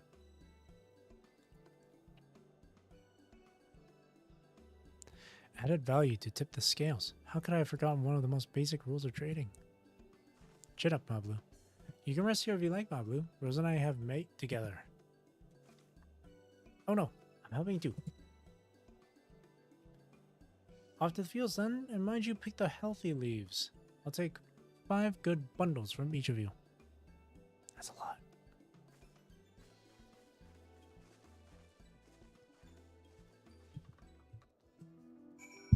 Whoa. Bunny. 2 bunny girls. This one's not wearing any pants. Put some pants on.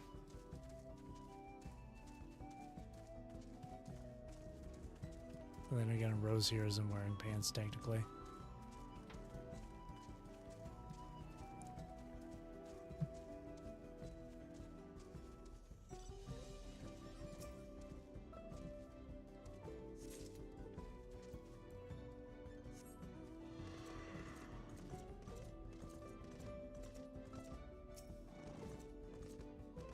Oh, there's more in that area. I didn't realize. Shoot.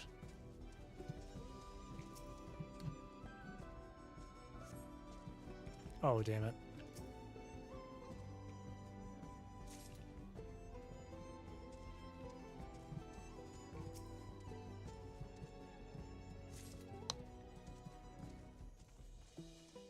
Oh, excuse me. Whew. It's only 9 p.m.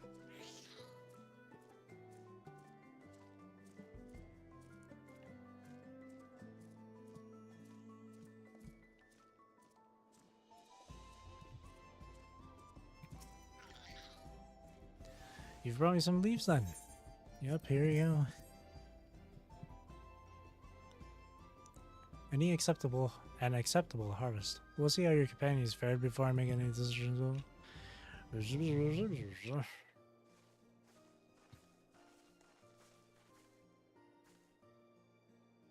Here, we brought our share as well.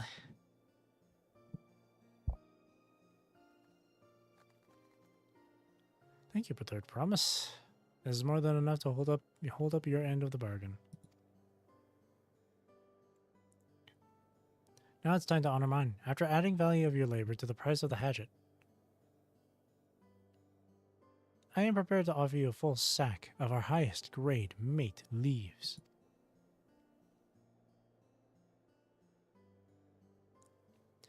Premium mate. Bought at the shop, one sack of those leaves would cost no less than 5 pel in the thousands column. That's pretty big. Then we can bid farewell to this hatchet.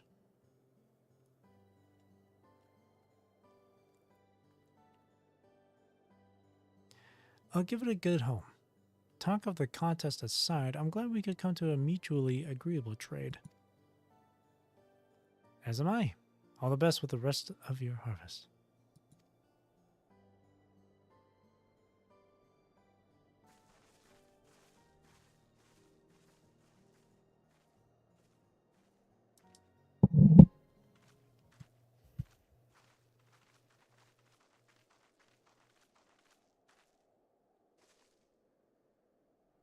Blue, what's wrong?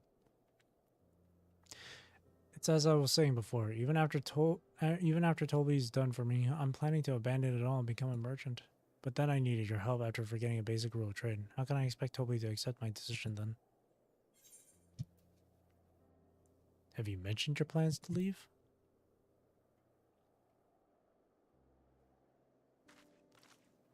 Oh, exactly. I wanted to prove I could succeed as a peddler before I declare my intentions.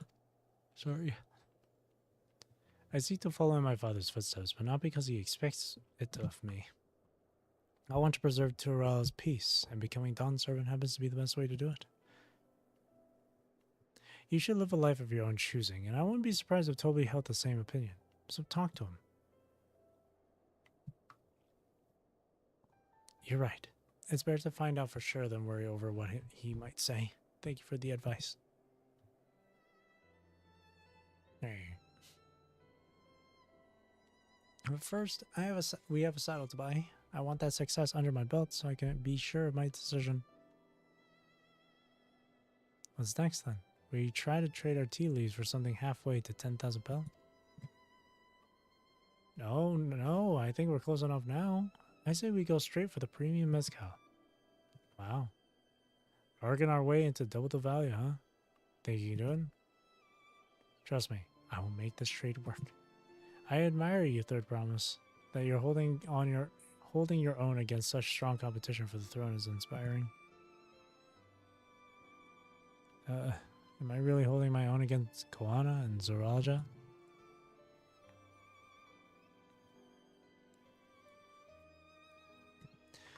I mean, of course I am. I'm Wiklamat of the Dawn's Promise, after all.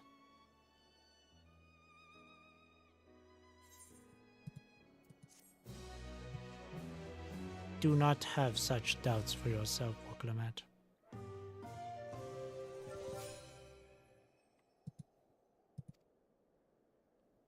Do not doubt yourself so much.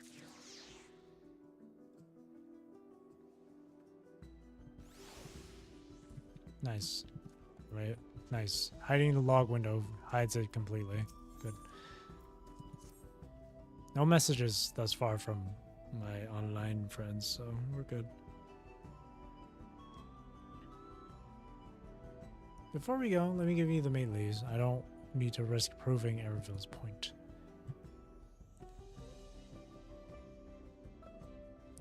Ready then? Our next stop is the Mezcal Distillery.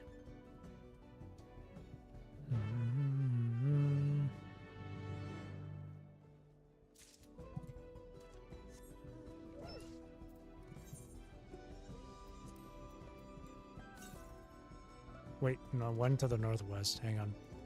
Oh. Let's pick that up.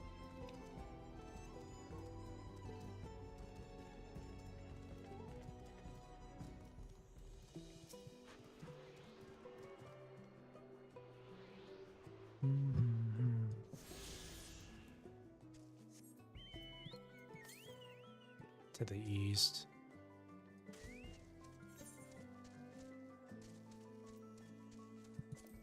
I could teleport there, but I want to collect these ether currents, I mean.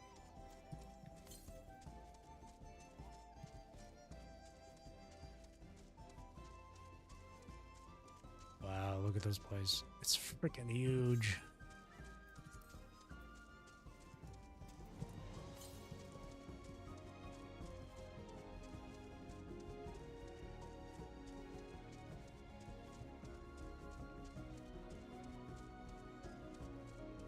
There it is.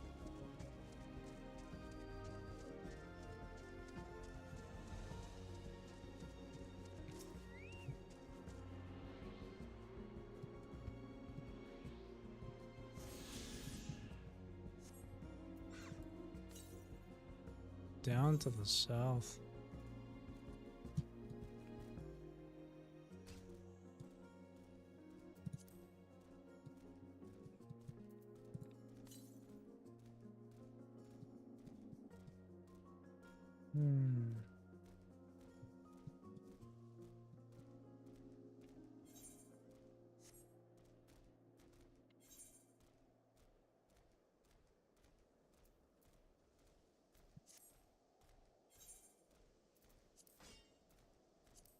Someone's mining.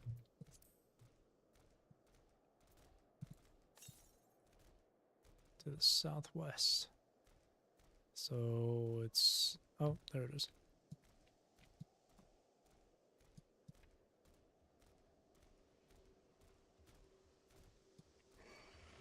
Oh no.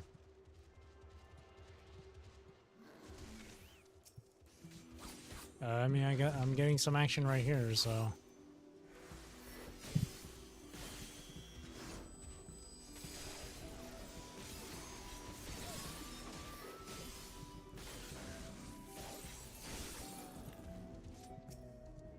okay. There's my action.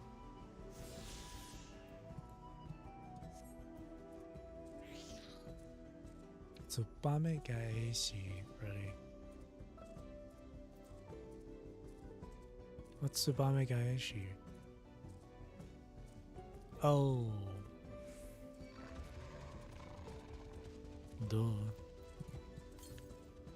To the southwest. Oh, it's on the other side of this place. Bander Coral. I know Bandersnatch, but Bander Coral. It's still saying southwest.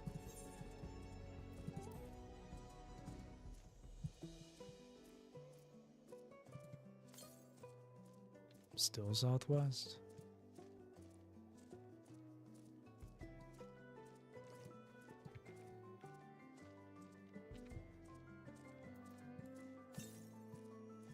Still southwest. Someone's fighting over there.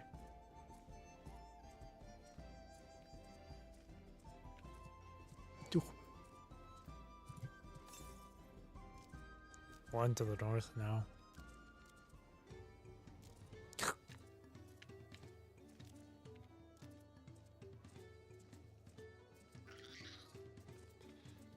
Oh, here we are. We want to speak with a man by the name of Godly.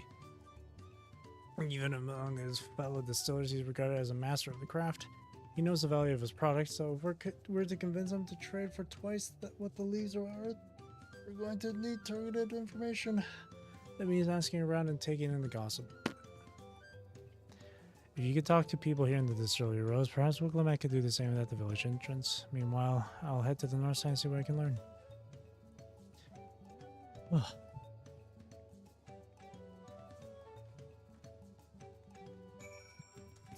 Babioja. Chef from Tuliolo, coming to buy MSQ, finance I'm gonna just speed read this. Okay, this take small steps.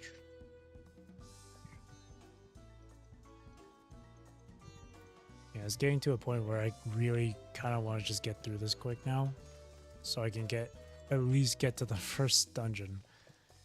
Because for 3 hours and a half straight, it has been just a lot of dialogue.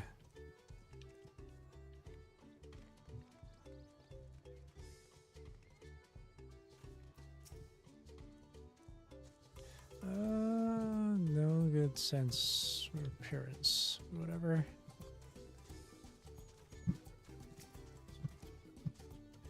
What are you even saying? Are they muttering about agave jaws?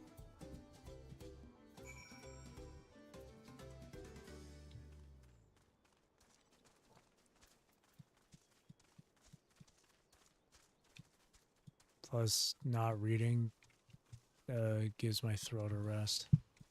If I read too much, ooh, my voice gets a bit coarse.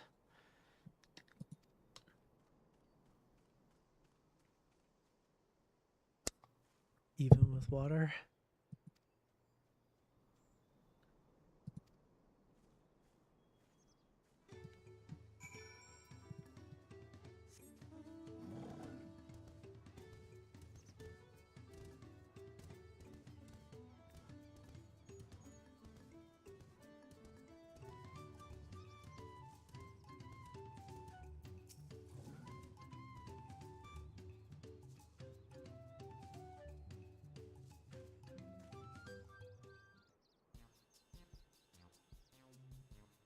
Music.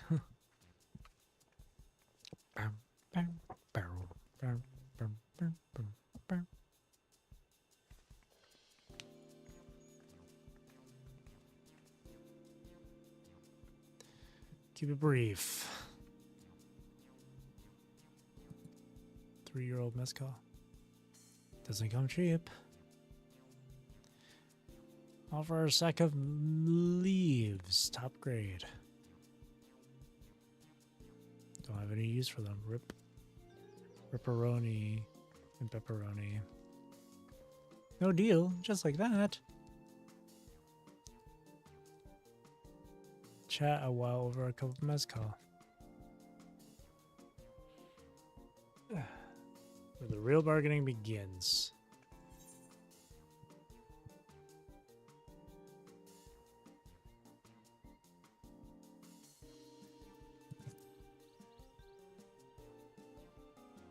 The monsters in the fields.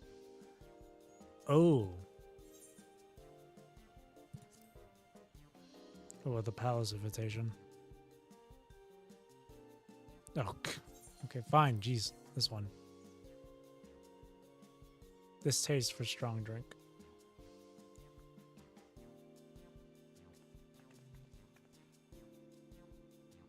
Can't hold my drink. Is the same. Not everyone can enjoy mezcal. Other refreshments to offer. Made tea, for instance, brewed from the finest leaves. Yeah, you're right. Absolutely right.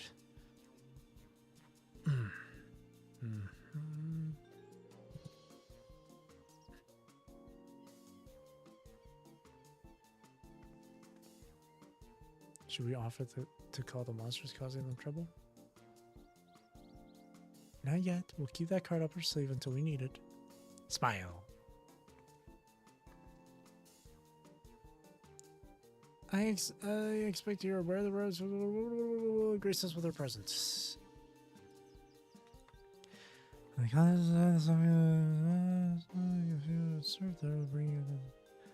Wait, could it be that you're a rumored invitation to what is this not very possible, buddy? As a matter of fact, yes, I must admit I'm still reeling from the abruptness of it all. It would be a great opportunity if I can consider that, secure that deal. Speaking for yourself, that said, there's no trouble to prepare for Spurgeon's last. You'll want to be wearing your very best when you walk into Volkshinsa.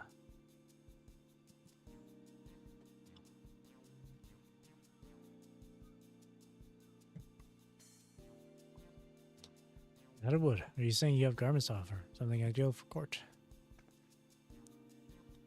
But we can provide you with the best thing and introduction to a weaver. His name is Bull Knock. His works are highly regarded in Tuliyola.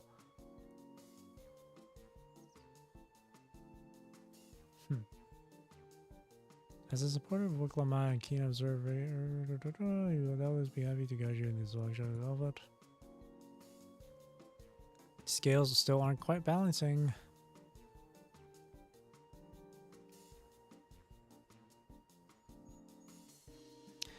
Weren't there monsters running amok in the Gov jails? Those are probably get solved for you. Truly, I would be most grateful for your immediate assistance. I was reassigned to already have a deal. Yes, I knew you'd come around. Give us a moment. Rosemary will take care of the prowling nuisances. In the meantime, I'll use the time to pen an introductory letter to Belnock, just north of the Wachumpelo. Is this a dungeon? Will this one be a dungeon then? Please give me something. It's been 3.5 hours of just talk. And while it's been fun and interesting to read, holy shit, it's a lot.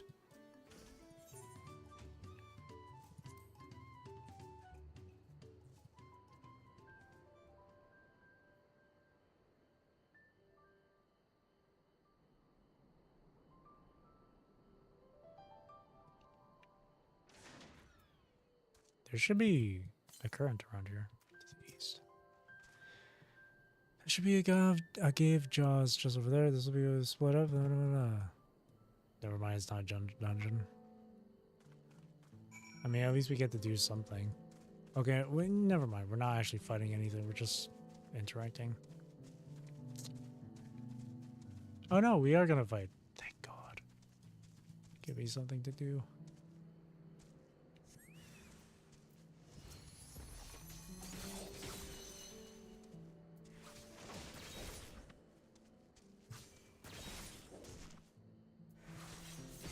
Wait.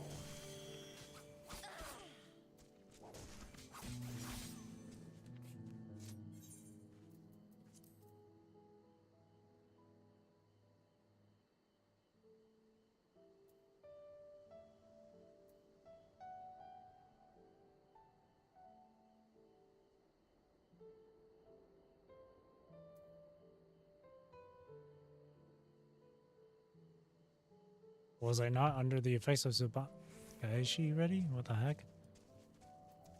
It should have automatically.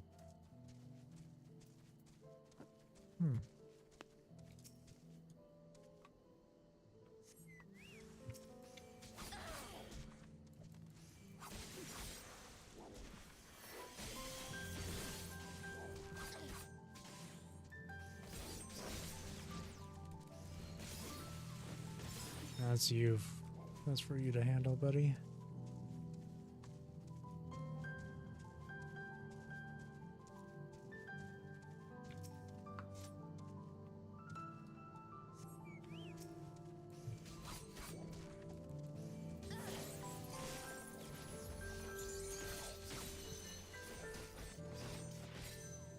Wow. How come my Tsubame Gaishi's not activating?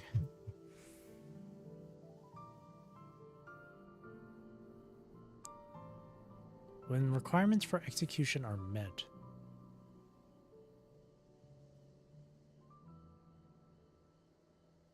Grants a stack of meditation up to a maximum of 3. Oh yeah. Which gives me Shoha. But how come my Tsubame Gaishi's not... Did I miss something here?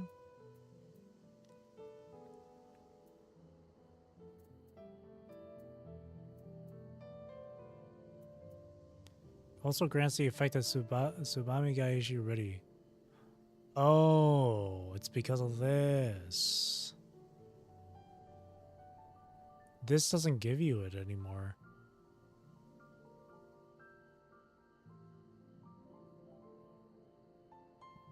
Wait, was it always like that? Because I could swear without using Meikyo Shisui. I could swear. Without using Meikyo Shisui, I would still get Tsubame Gaishi ready.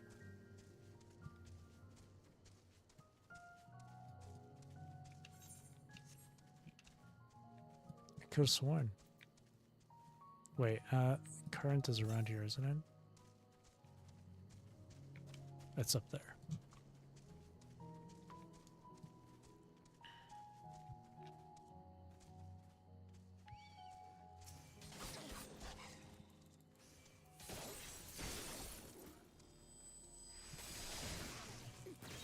Okay, so I have to use Meikyo Shisui to get it. Yeah, I swear, you didn't... I swear, it wasn't like that before, where you didn't need to use Meikyo Shisui to get Tsubame Gaeshi ready.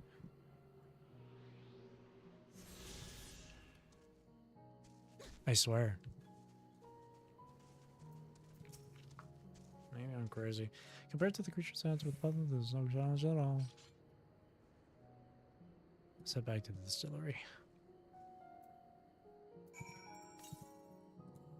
To the south.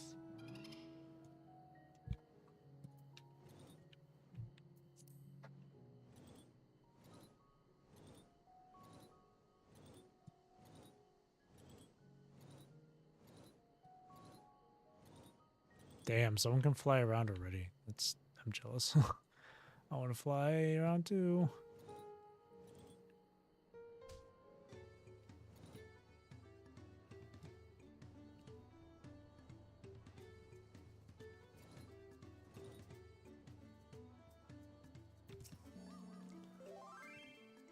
Monsters were no trouble. Here's the leaves, idiot. Oh, sorry, that's Mablu. Sorry, I don't mean to call you an idiot, Mablu.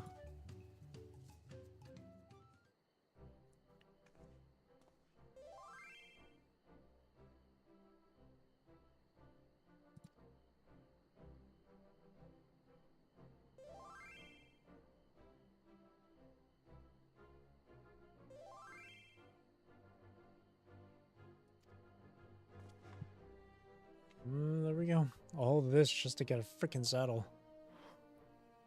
Whew.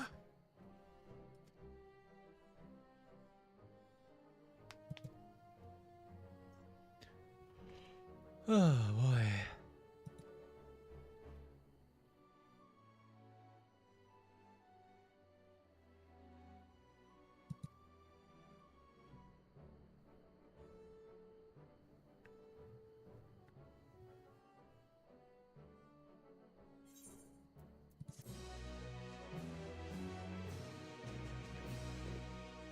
There's a lot to go through. Oh.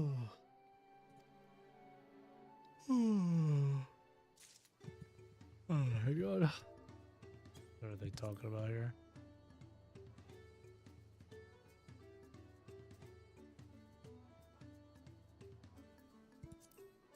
Okay.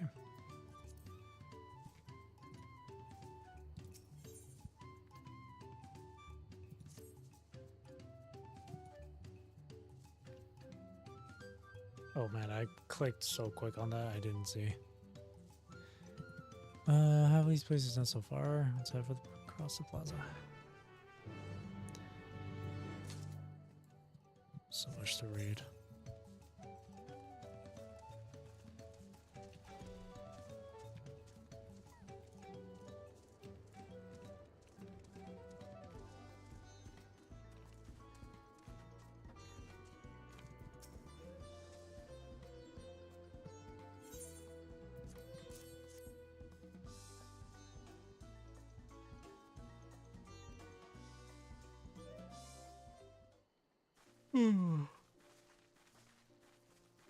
Excuse me.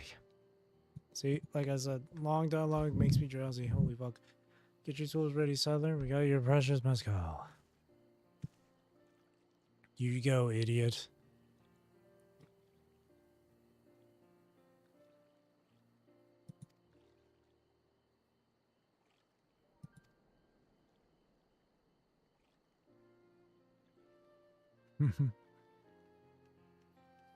Cute. Adorable. Precious.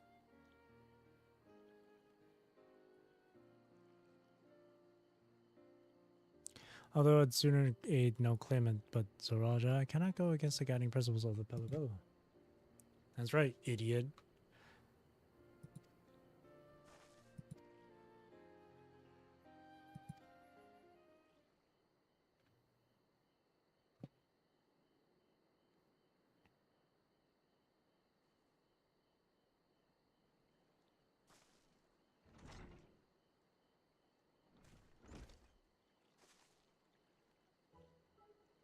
Missions where you're catching wildlife. Blah, blah, blah, blah.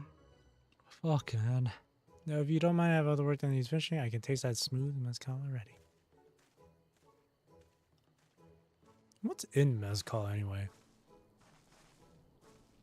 The saddle is ours. I think we started out with only a 100-pound basket of alpaca wool. My Blue, you're going to be an incredible merchant. Makes me so glad to hear that third promise. Return to the ranch. Feats accomplished. Taming saddle. Was it really necessary to add that little animation for them? I'm not against it. But was it really that necessary? Oh my god. So, oh my gosh. Put some damn clothes on. Have some decency.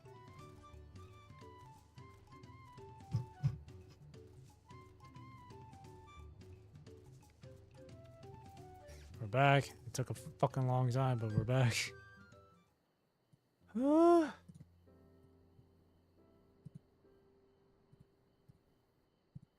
You've acquired the saddle then. Yes, and thanks to no small part to Mablu. Before you rush off to catch an alpaca, though, let me teach you how to saddle one. I'll bring out one of my wild-born feet so you can practice.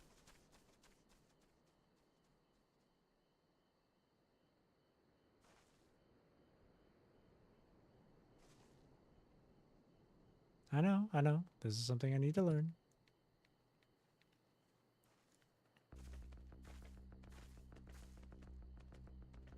Why is the music?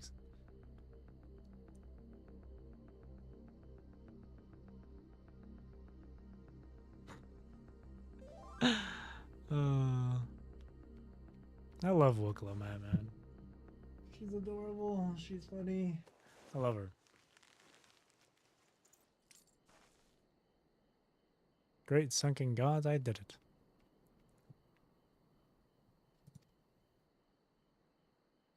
Oh, cute. He hardly seemed bothered, much less inclined to spit, as if he was completely accepting of Wuklamet's touch. That is because of the singular scent with which the saddle has been coated. Alpacas find it very smooth, soothing. It just spits. You know, I've never taken a good long look at one of you before, but you're actually kind of cute. You're only now noticing that. Zoraja, he's back. What the hell? Haven't done exactly what he set out to do. He has a golden one. That's not natural. I've heard tales of such a beast. They say the golden alpaca lives a solitary existence deep in the valley where it shuns the company of both man and its own kind. I call bullshit on that one. But he's not gonna pick Zoraja just because it's all fancy and stuff. It's all about the effort put into it, not the actual, you know, it's like the saying, it's all about the journey, not the destination. A beast knows its betters.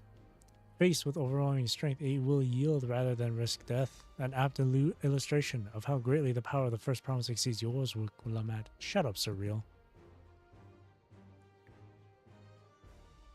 Strength alone won't win him our father's throne.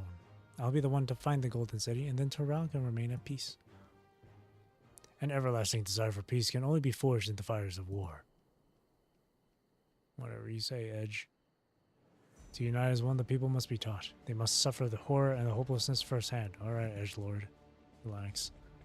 Exhaustion from prolonged conflict. The wages of war's merciless nature.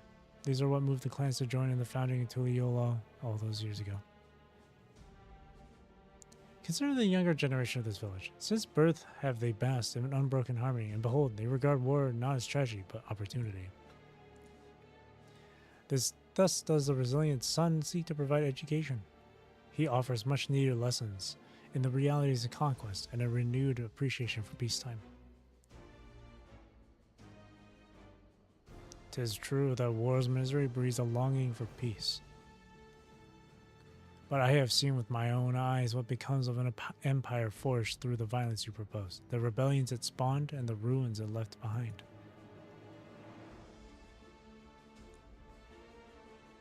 The Garlean Empire was a congregation of simpletons.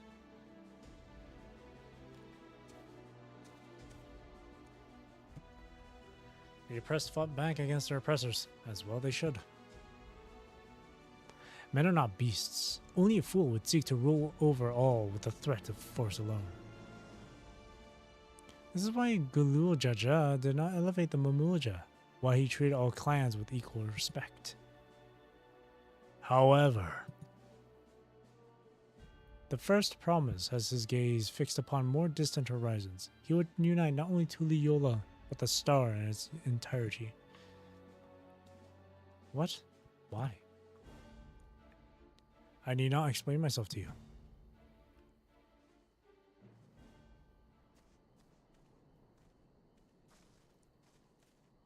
Oh, well done indeed. The first promise has completed the feat of gold with an appropriately golden flourish. May I present to you your much-deserved keystone?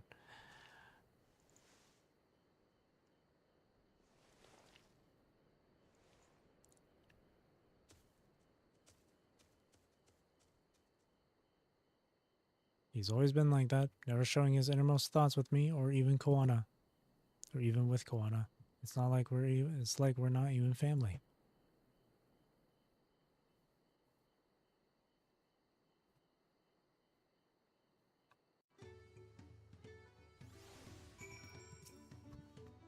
I'll ponder Zoraja and his mysteries later. Right now I need to think about finishing the feat of gold. I have my saddle, I practiced how to use it now, so lead on to where the wild alpacas roam. The valley of Arunkanka is northwest of here.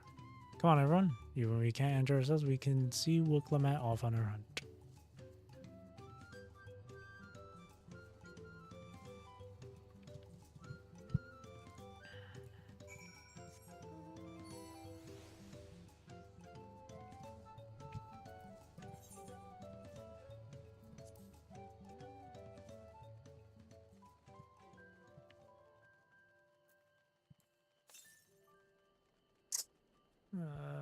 Yeah, it's on the other side of this place. It's right here. Which I don't think we can access at this time. Because normally when it's areas like this, the other side is like blocked off by something. Or you have to go like around like here from the adjoining area.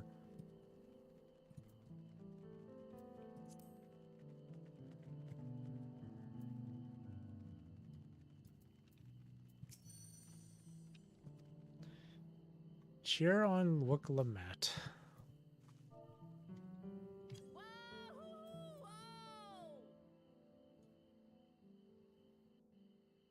Wow, wow. Good luck there, Promise! Thanks. I'll need it. Truth be told, still not sure about alpacas. I'd rather not go near one if I can help it. But if I'm to rule this nation, then I'll need to learn how to live with them. Tural is their home too. Shout out to the people who think Wiklamat's voice actress is terrible. Y'all are fucking goofy as shit, bro. Right. I'm off. And shout out to the people who think Wiklamat is not a good character. Y'all are stupid as shit, bro. How can you not like this character, man? So shall we head back to the ranch? She's or- lovely. I'm staying here. As will I. Wiklamat is alone in this. The least we can do is stand watch and await her return. Even people who say that the voice acting for Wiklamat is not good at all, they're fucking insane if they think that. It may be a while yet. Help me pitch the tent. Okay. People were complaining about how her accent is like weird or whatever. It's like, it's a fucking accent, man. I'm sorry, like, do you expect everyone to speak either in British or just straight American? Trust a gleaner to come prepared for anything. What's a gleaner? Someone whose job it is to travel the world and procure uncommon things for their employers. Erenville specializes in finding animals, I believe. Erenville has a fucking accent too, but Wook Lamad's the one that gets all the fucking hate. Stupid. But aren't you a Shitona from Shaktural? Why did you cross the salt?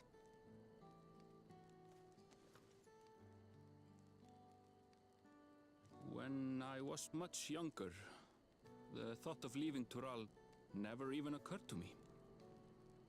But then, some years ago, my mentor tasked me with a difficult hunt. Something I could never find, she said, so long as I clung to the familiar. She suggested that I leave home, leave Tural, and join the Gleaners of Sharlian. As one of their number, I could experience the world, immerse myself in myriad cultures and customs, see the many faces of nature. And once I had learned what is truly important, I would find that which I seek. My younger self took those words to heart, and off I went to become a gleaner. Her words alone moved you to leave behind everything you'd ever known? You must have great respect for your mentor. As it happens, gleaner work was much to my liking, and I all but forgot why I had pursued it in the first place. Yet, events conspired to put me back on the trail I'd abandoned. Wait, are you saying you were tasked with finding the City of Gold? I was. And though my hunt is now entangled with the rite of succession, I mean to see it through. What a coincidence. Well then, I understand completely. We all have our reasons for seeking the Golden City. Which is all the more reason for us to work together. Just so.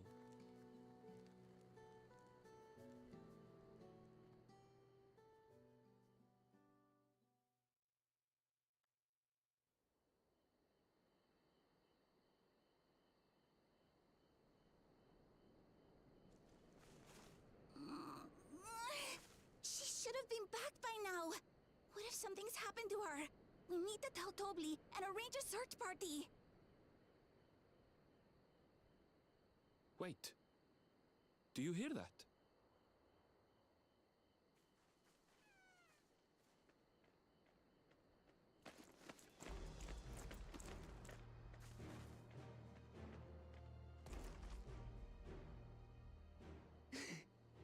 They did it.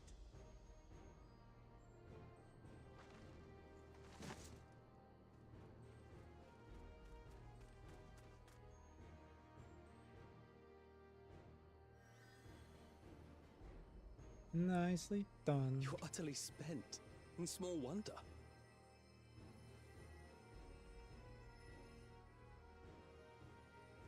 Well done, Third Promise.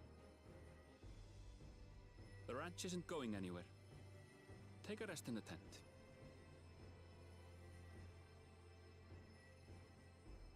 I think I will. Thank you all for believing in me.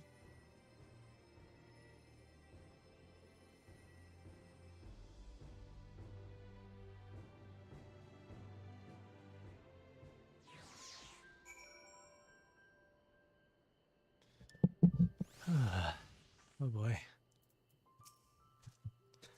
So relieved the Third Promise came back to us safely. And the pocket she contains a healthy looking beast. Surely this will be enough to satisfy the feet of gold. Ooh, colors. But I want gold. Knowing the Pelu Pelu. This one's got like a little illustration thing here. So, surely...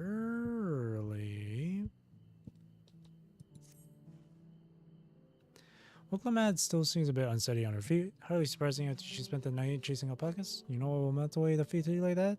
Like magic, though? Mate tea. Mate tea. I'll run to the ranch, get a pot brewing. Then you can take your time, and the tea will be ready when you arrive. Thanks, Mablu. Big preach. As Mablu so wisely suggested, we shall set a slower pace for our exhausted third promise. I think this MSQ is level 90, huh?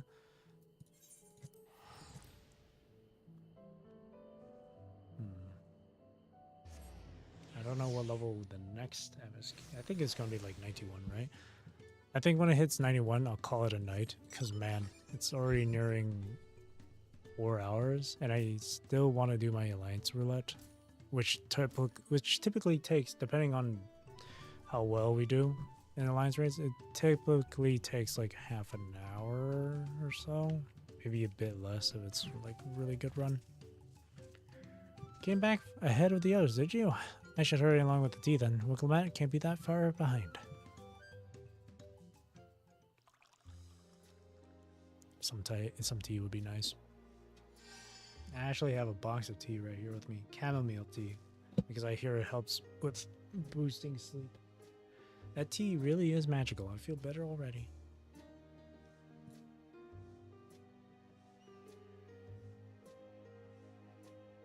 I see you've become more comfortable around our fuzzy friends.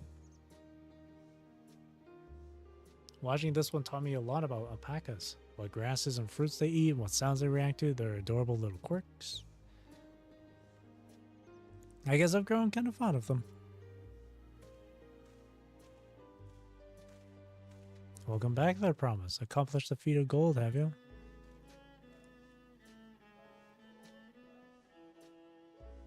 Yes. There's no mistaking a valley alpaca.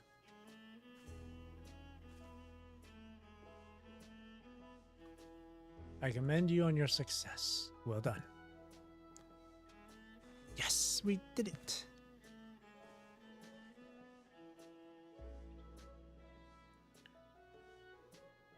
Although I couldn't find a shiny one like Zeraphym did. I'd be surprised if you had. Golden alpacas are born but once every few decades. They are elusive, solitary creatures that are rarely seen, much less captured, thanks to their innate physical and magical gifts. Only a single other person is known to have caught one before, that being Gulu Jaja himself. Papa was chasing alpacas too? So my grandfather's stories say. It was before the founding of Tuliyollal, in a time when the mountain giants, the Yok-Hui, held our people in thrall. Compelled by their overlords, our forebears would ride their alpaca mounts to the highlands to deliver gifts of food and other tributes. Those were wretched days, to hear grandfather tell it. Then along came the young Gulul Jaja, yet unburdened by the mantle of Dawn Servant.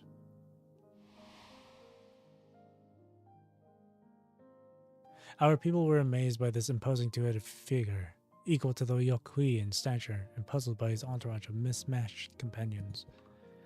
Some trembled in fear, believing a new conqueror had come. Yet Gulul Jaja showed no such inclinations. He sat and spoke with us, sipping from the cups of mate tea we offered him, and grew somber when he learned of our plight.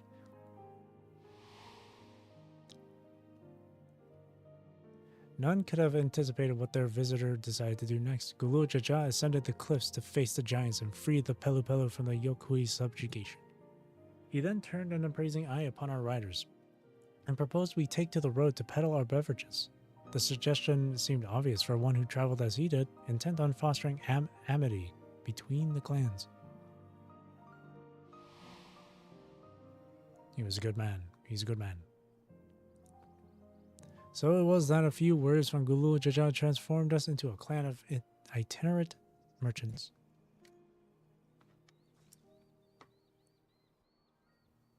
I've never heard the bond Papa forged with the Pelo spoken of in that way before. The saga is not so detailed.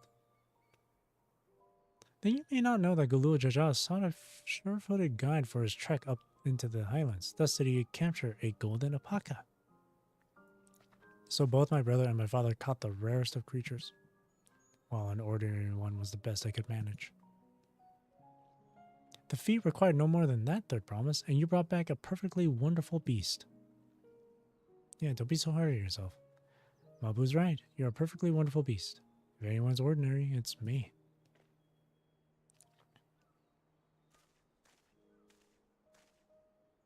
Not only did you accomplish the feat of gold, you also made many trades and brought joy to many people in the true Pelo fashion. I sorely doubt your sibling could have achieved the same result.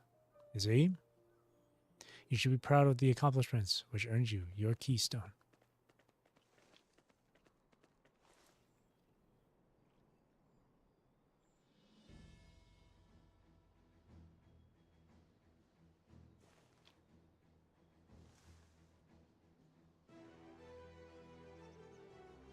So this is what they look like. They're so tiny. Go on, set it in the tablet. They look like little pieces of candy. I want to eat it.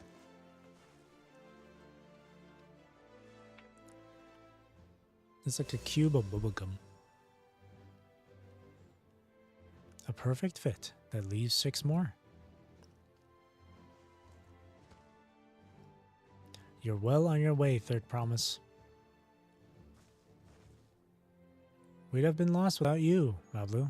Thanks to you, I learned so much about the Pelu people and your customs. It might seem obvious, but I've come to realize the importance of properly knowing something. It was because I didn't understand alpacas that I was uncomfortable around them. I'm thankful to you as well, Evil Clement. You gave me the courage to say what I wasn't sure I could ever say.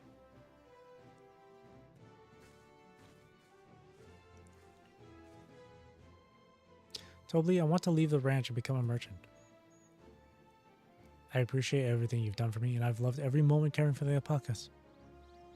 But this is something I need to do. I need to walk my own path and make my own trades.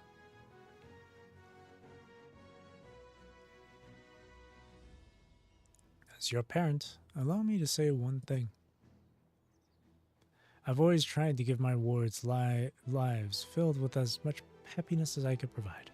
Yet never once have I wanted that to be the only happiness you knew.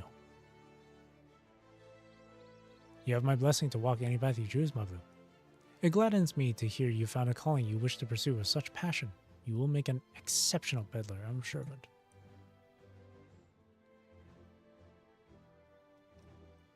Thank you, Tobli. What did I tell you, Mablu?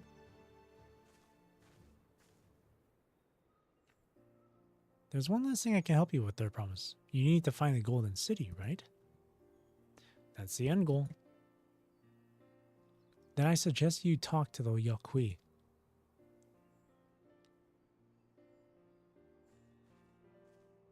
They once ruled over far more than just Urkalpacha and the Pelu. 1,000 years ago, they were the overlords of Yogg-Toral and all of its people. During that era, the Pelu were commanded to search for a city of gold. They scoured every corner of the continent but never found any trace of that fabled place. But if they didn't find anything, what could the Yaqui have to tell us? They may not have found it, but the fact that they thought to look for it all makes me curious. Perhaps there's value in delving into how the legend originated. We lose nothing from asking the questions. Besides, if we're determined to follow the path of the saga, we'll be visiting the giants eventually.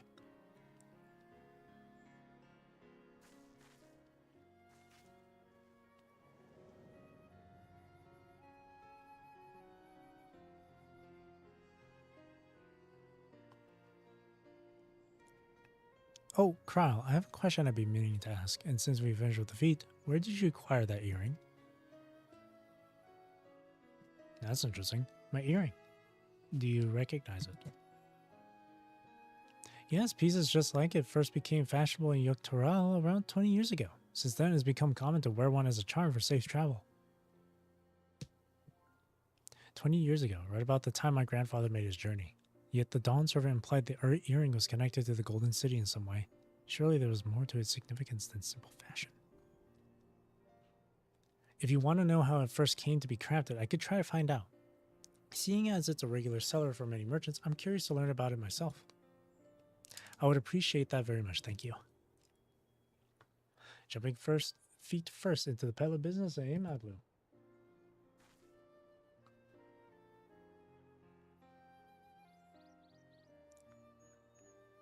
Alright then, let's head back to Tuliyollal and get ready to search for the next elector.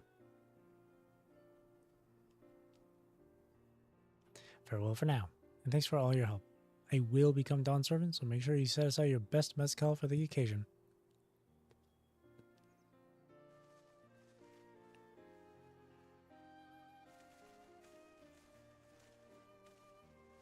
She has a fearsome opponent in that brother of hers. He even brought a golden alpaca to heal. But you've heard Zoralja's supporters talk. You might see opportunity in his expansionist ambitions, but they find the man himself intimidating, terrifying even. Whereas I've grown to love Wiklamat, everyone she meets will come to love her too, and that's why she'll win the throne. You might be right, Mablu. You might be right.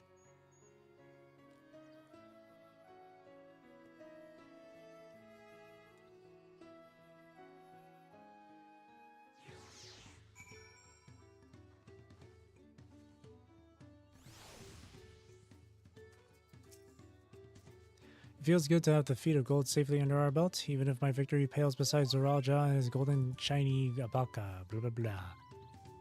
I know I shouldn't let it bother me, and gods know you've all been so supportive, but I want to be strong or wise, like my brothers, to be a promise that people respect. Which is not likely if I stand here carrying on and on about things. Let's move on.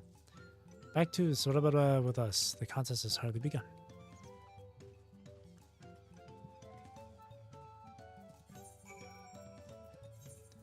Oh, that tells me then the next MSQ. That means the one helping the Vanu Vanu is going to be level 90. If they're like branching quests.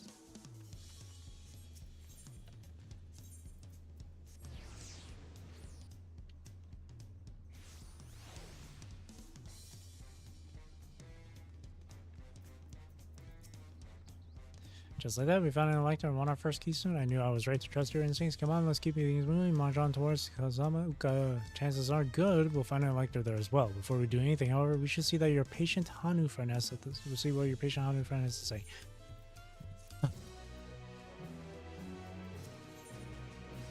It is level 90. Okay. I think I'll... You know what? I'll just pause the MSQ from here then. In fact, let me double check.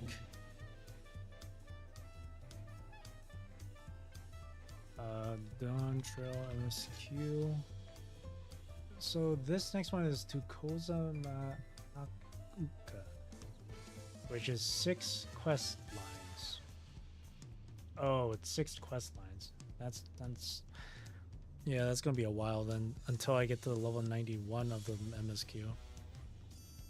Oh, it's just a lot to read and a lot to go through. Whew. Yeah, I'll just leave it for next time then.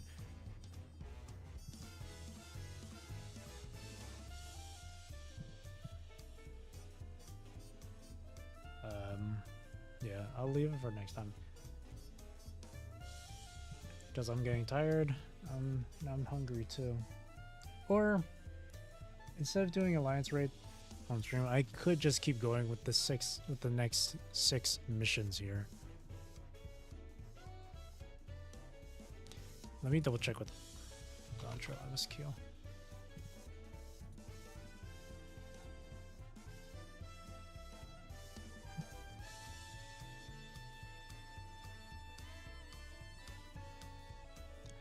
Okay, so according to this, the first actual dungeon of the main story quest does not happen until after these 6 quests with the Hanu, and then one more quest, and then is the dungeon. So I have to go through 7 other quests before I get to a dungeon. I have a feeling these 6 quests, though, are it's gonna take a while to get through.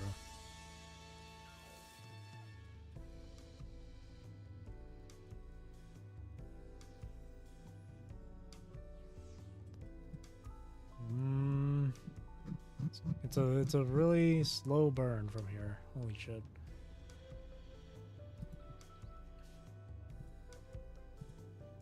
Oh boy.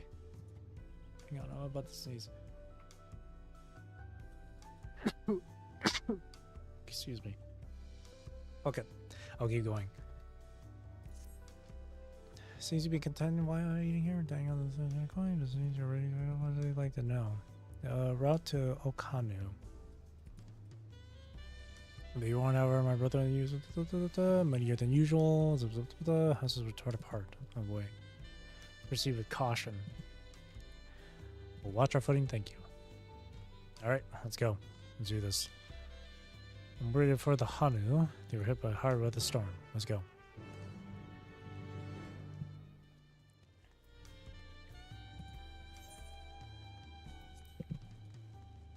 I'm gonna read the chat here.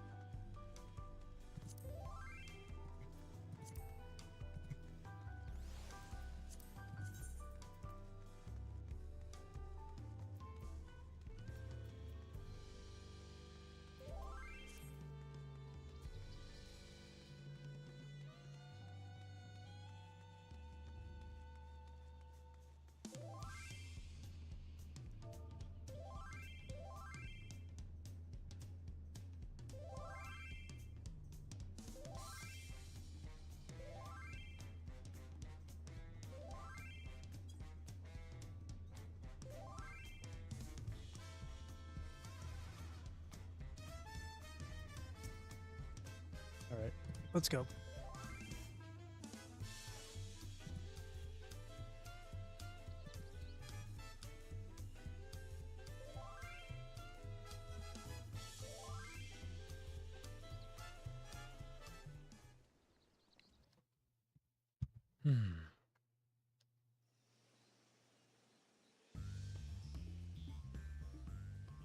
Kosamauka, the land of rainbow terraces. It commands the gaze of all who visit without fail. The many-colored marvel. Many-colored marvel. An endless torrent of water cascades over sheer cliffs to shape the wetlands below. To its relentless flow, hang on. All life While this plays, I'm just gonna grab like a little snack. Be right back. Together with Wuklamat, we proceeded along the Marcy Trail, a road upon which the Dawn Servant and his comrades once traveled.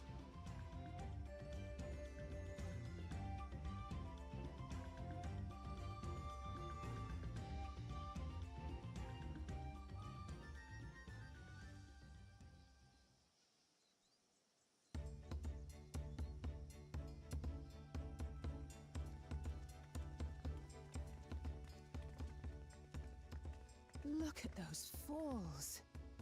Even from this distance, you can feel the weight of that water.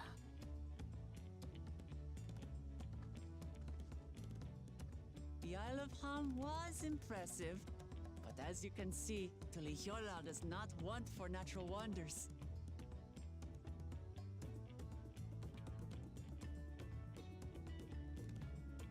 The ground is swampy, so watch your step.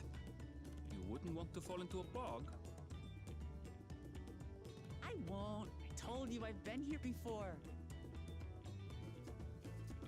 Come on. Okanu isn't much farther. Okay.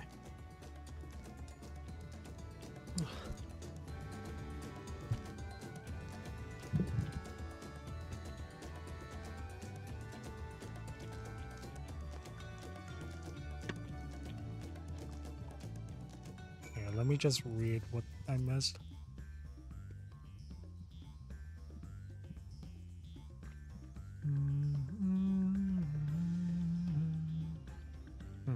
Oh, good. Okay, we're good.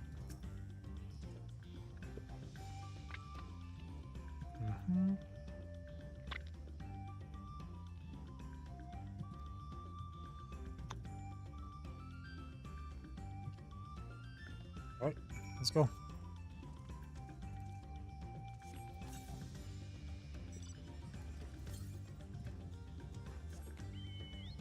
Southwest, huh?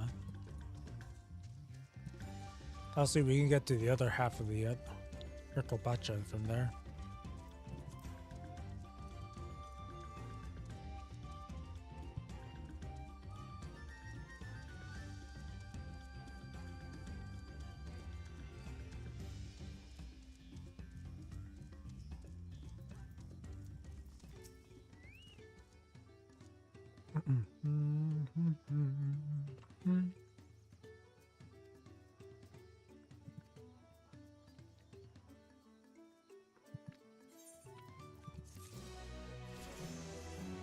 Cool.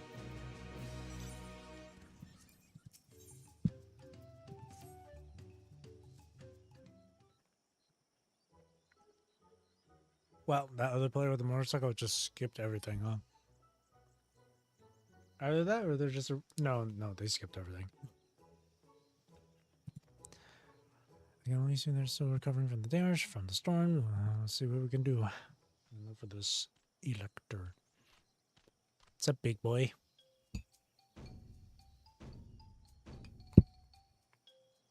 Oha Kali.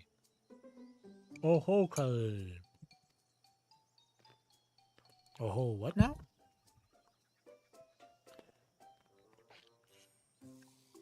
Honor greeting.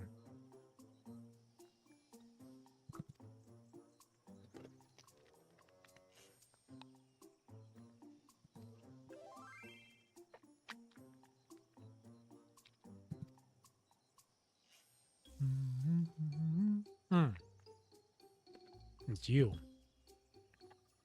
Give me the feet, test the worth. Not ready to begin. Enjoy the hospitality of the village.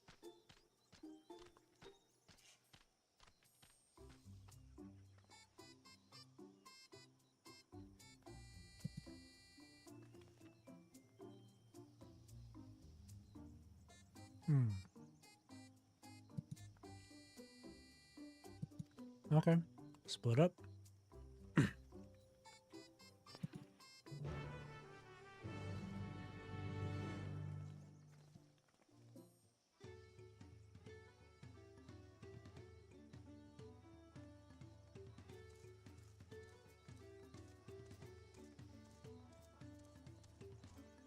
It's a pretty small village.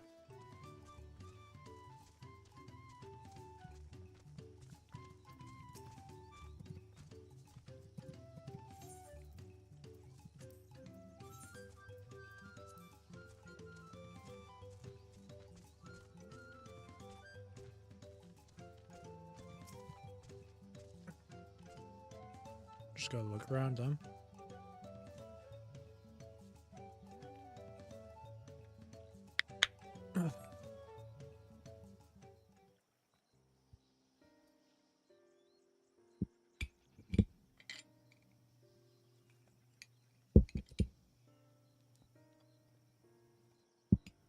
A gaping hole in the wall and missing portion of the roof are clearly the work of the storm's powerful winds. Repairs seem to be ongoing. Sorry if my voice sounds weird.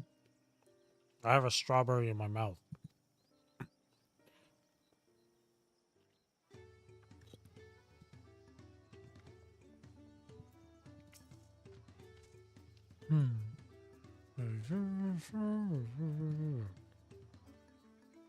With the supplies and help.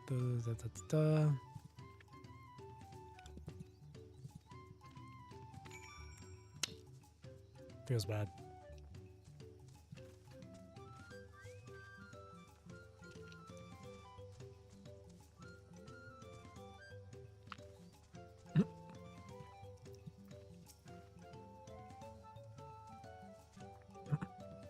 Damn. Oh, I'm level 99. I mean, 91.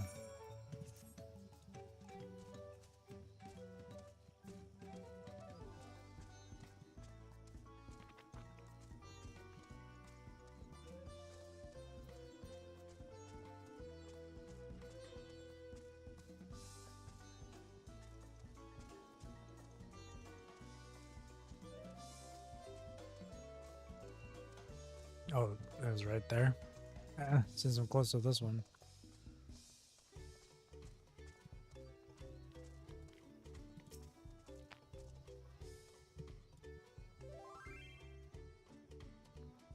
Or freeze this from a bird. Oh, that's pretty cool.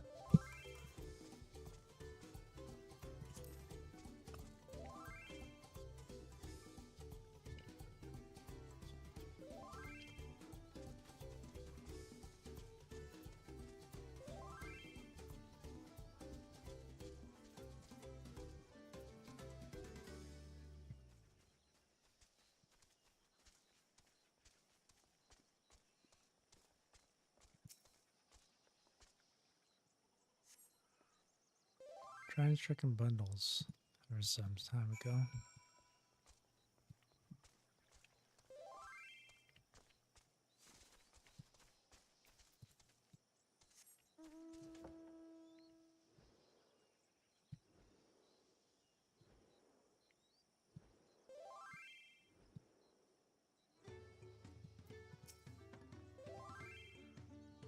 This bundle must be woven for the same reeds I've gathered into the bundle. Sorry,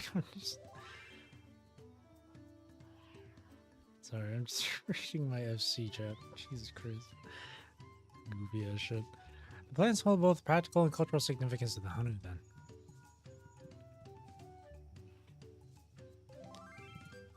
So they're ready to receive us now.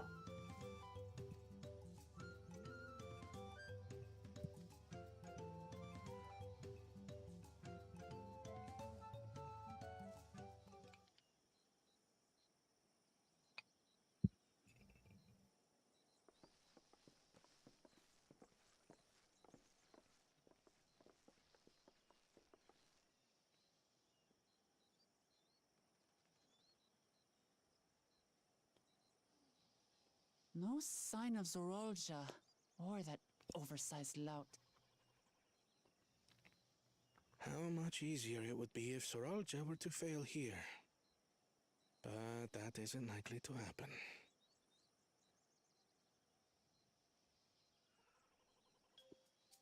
Honored guests, I am Zanuhali, Elder of the Hanu. I am also an elector, charged with judging which among you is worthy of ascending the throne. Without further ado, let us talk of the feat. Not so fast. Oh boy. Surely you couldn't begin without us.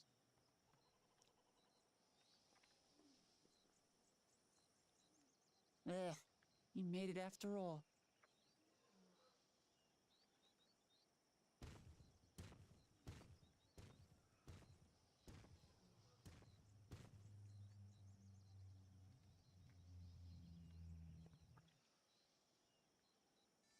No need to fuss. There is no time limit for this challenge. Now, if you would allow me to proceed. It is here, in Okanu, where my people forged a bond with the Dawn Servant during our own chapter of the Tuli-Yolal saga. In homage to those events, I have prepared for you the Feat of Reeds. Reeds seem to be of great importance to the Hanu. I wonder what this feat entails.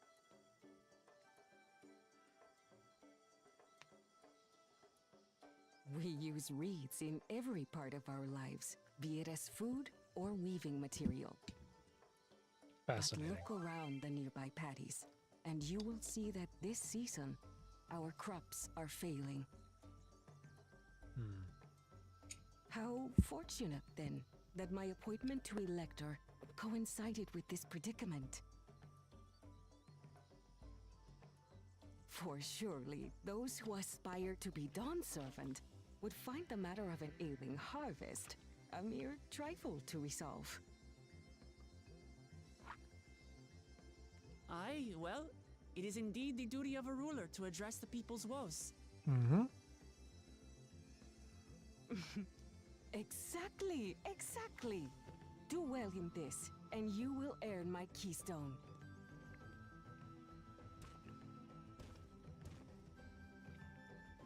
Why bother mucking about in the mud when we can take the stone by force?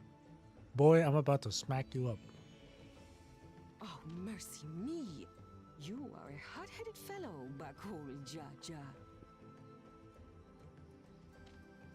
Some electors may enjoy going toe-to-toe with scrappers like you, but I refuse to entertain your base instincts. Arrangements have been made. Should you attempt to engage a feat giver in combat without their consent, word of your immediate disqualification will be sent to the palace. If you're still feeling feisty, then by all means, draw your weapon. Ha! Go on, do something, Don. Do something then, idiot. This contest is presided over by cowards. There's no sport in fighting you. Then we can return to the business of earning my keystone. The feat of reeds is begun. Claimants, I wish you the best of luck.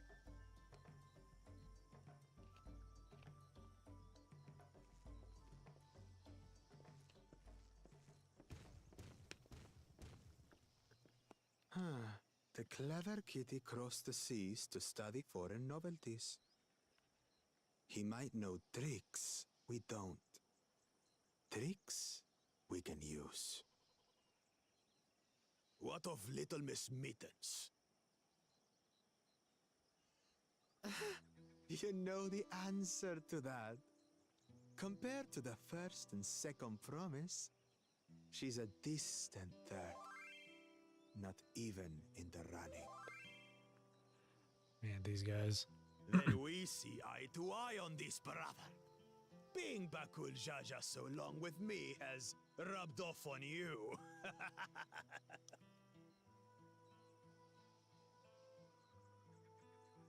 These allies of hers, though, they might be a problem. Nah, we are a problem, brother. To you.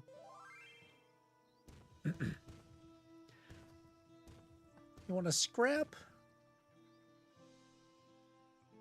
Damn it! I'm just as qualified to be here as they are. I'll show them. Easy now. There's no time limit, remember? Let's keep calm and think things through. Right. You're right. I won't win against that lumbering Vidrol by losing my head.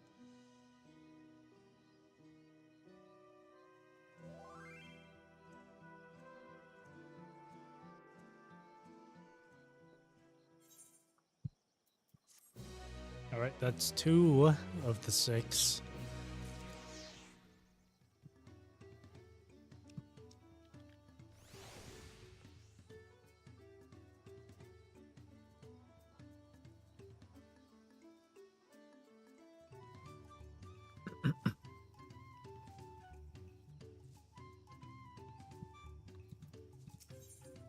The feet of reeds.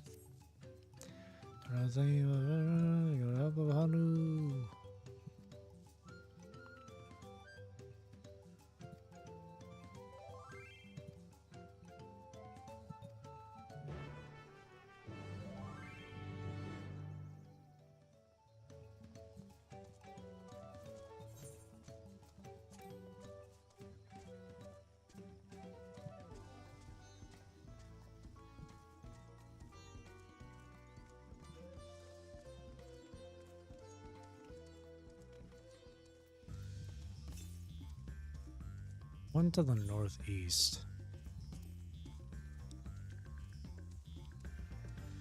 Oh, this place is massive. Oh my god. Look at this field.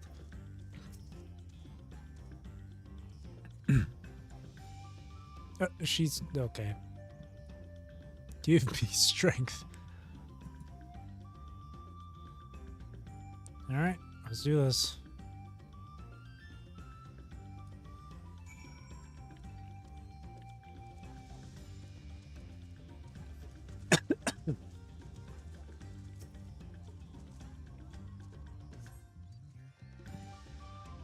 wilted and unhealthy. That's not good.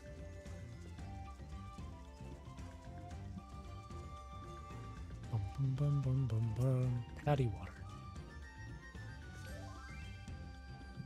The water is fine.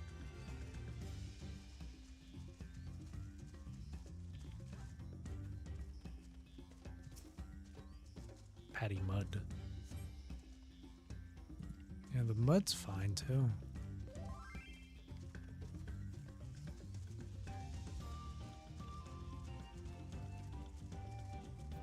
Lethargic frog.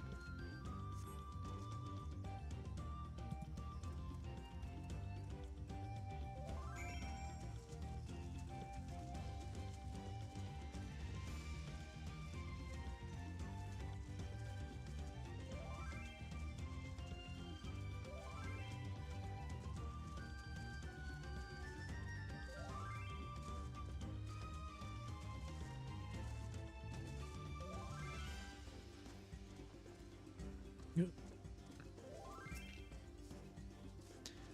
All right.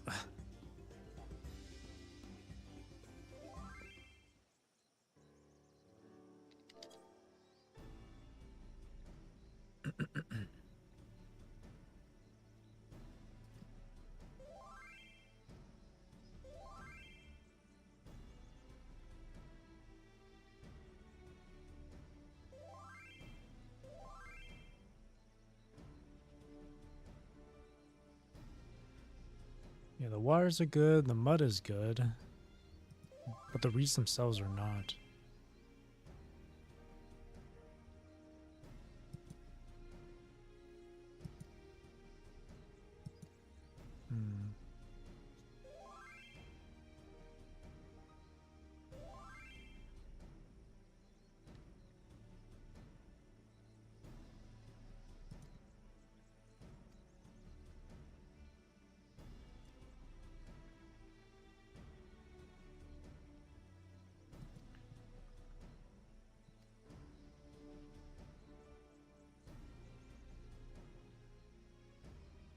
The festival.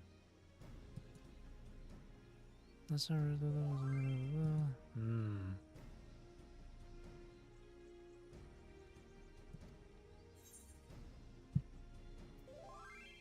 Stranger things have opened.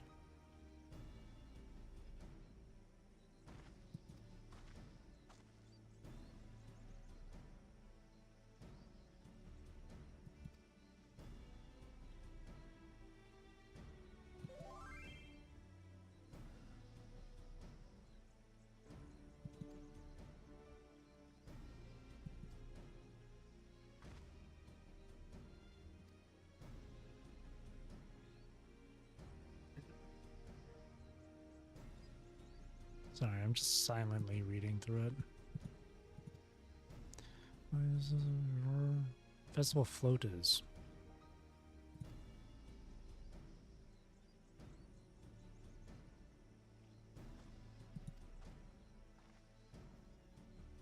Building to the north.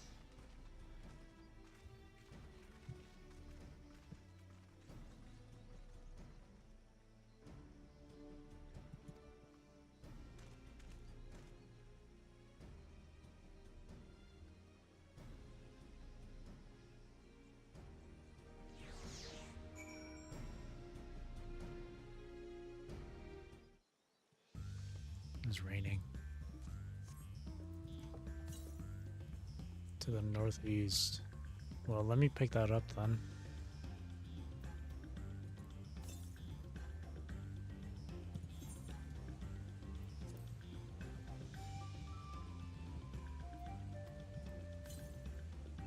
Now to the north.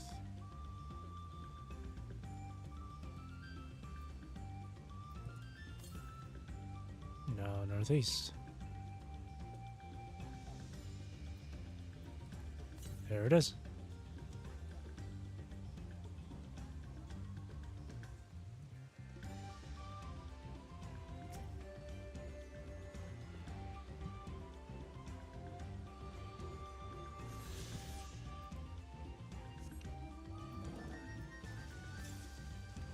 Southeast. Well, let's just go over to the story here. I'll just get the ether currents if they're along the way to an objective, and during my own during my own free time, and not on stream.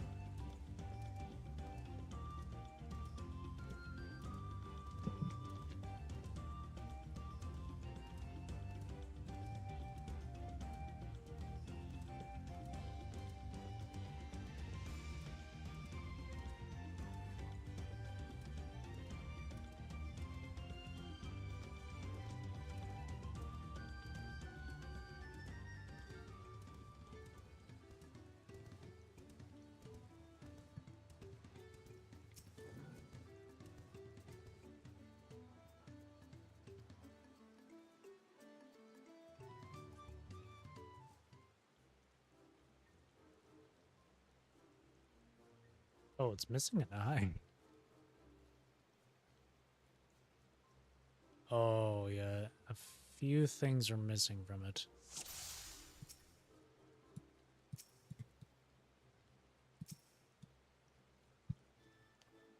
One of the bird's eyes seem to be missing a gemstone. And then another one I noticed is down here.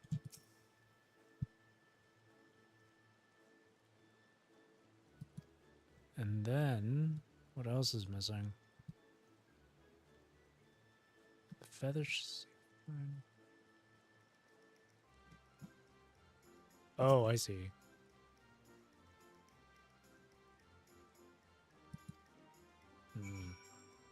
So we just repair this then, I guess.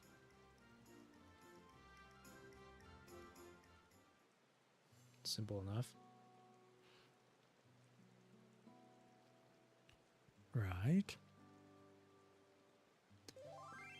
Dire need of repairs. How do we go about fixing it?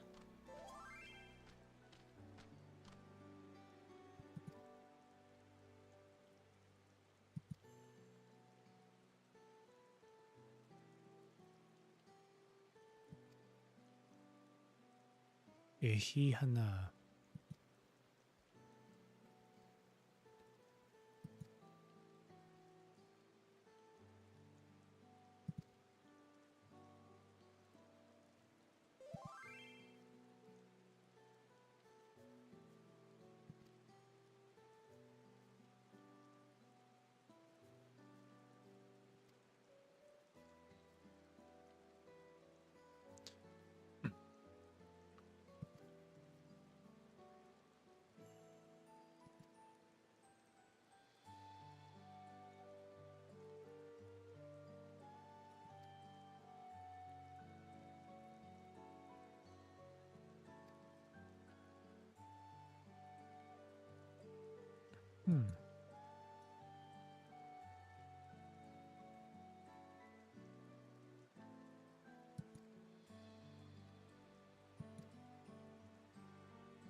Arcane device? I don't know. I'm just guessing.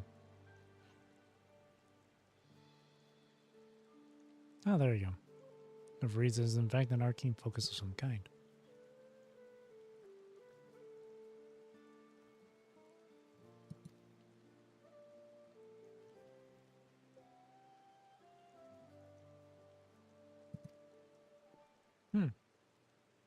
Interesting.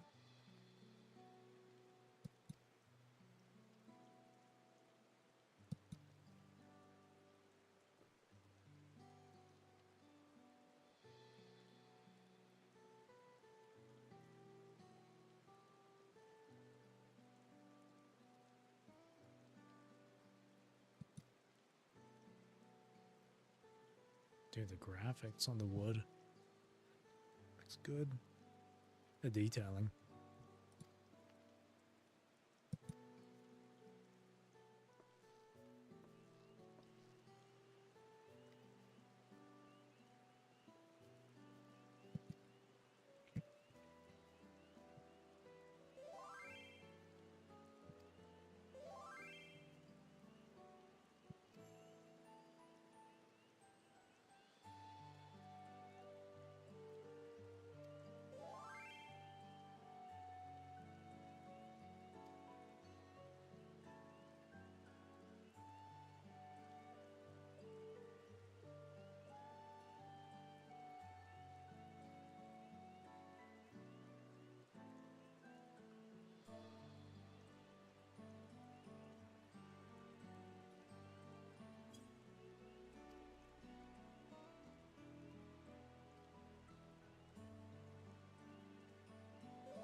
Ninu Hanu.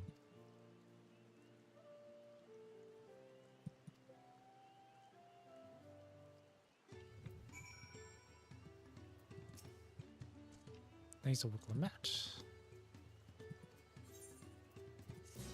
Okay, we're actually kind of breezing through this fairly quick, or at least this group of quests with the Hanu Hanu.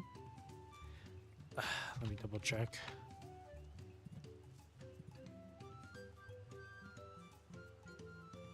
So this is a well-managed shipwright. Okay, we're like halfway through this quest chain. Shipwright is Wook Evu. Proper Hanu Hanu greeting. Yep.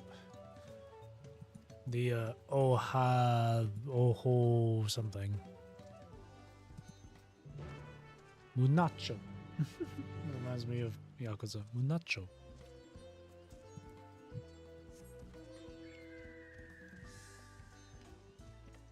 This.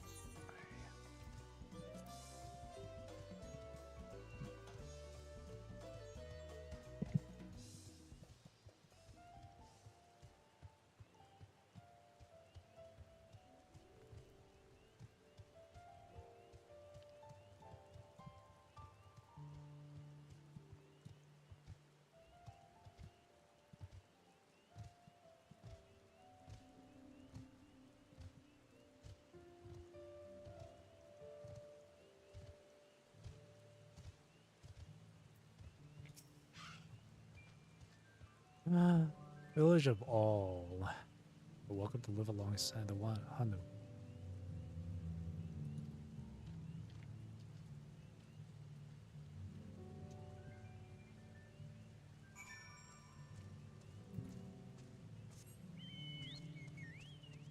Radolija.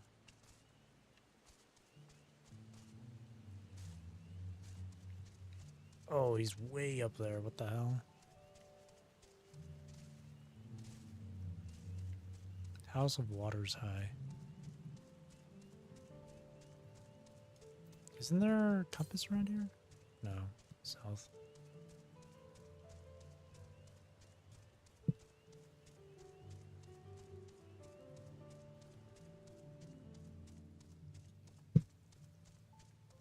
Christ. Look evil.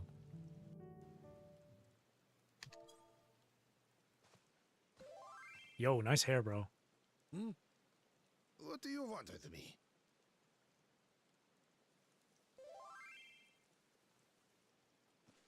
Right. A greeting.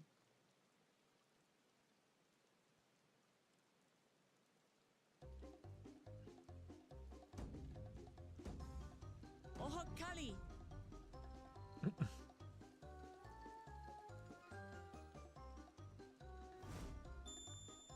Oh, Kali. I love the little glasses twinkle there.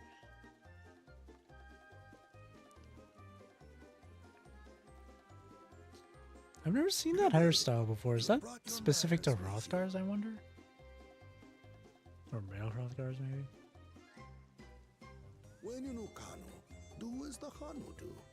For a country as diverse as ours, the preservation of harmony demands that we respect the cultures of all peoples who call it home.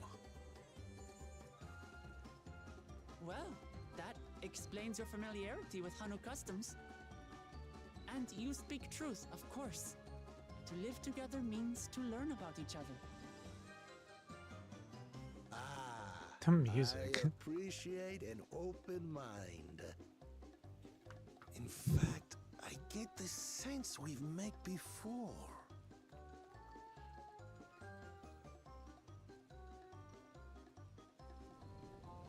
You're Wicklamat?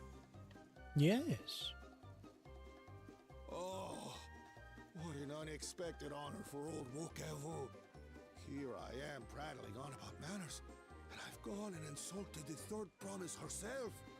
There is no excuse for this betrayal of etiquette. Please, take Take up your axe and claim my impudent head! Jesus Christ. Keep your head. I hate formalities anyway, so forget about it, alright? Alright then. Consider it forgotten. That was quick.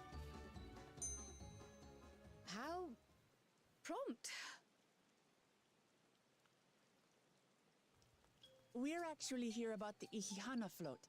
It's in bad shape, and we need you to craft new carrying poles and a new eye.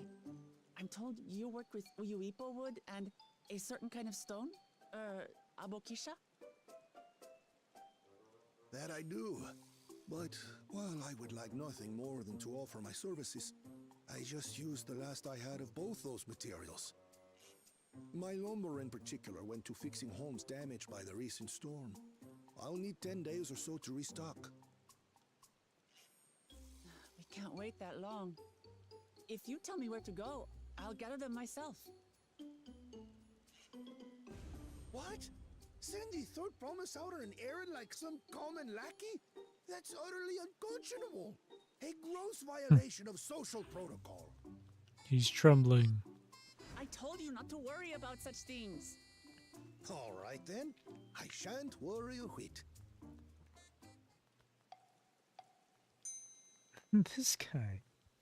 He flips switch so quick. What's with your Hanu friend there? I am festival leader this season, and have come along to oversee the float's repair. As strange as it may sound, Wuklamat and her friends believe the float is an arcane focus, meant to encourage the growth of our struggling reeds. Too many Hanu have forgotten, it seems. But that is indeed the true purpose of the lifting of wings. Your education is impressive, Third Promise.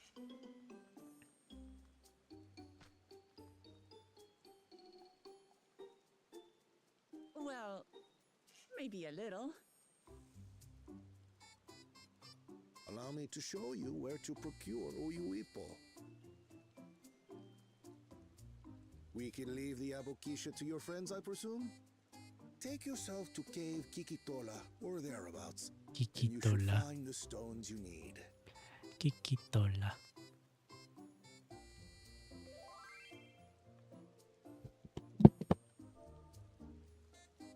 I've been there once or twice. I can guide you.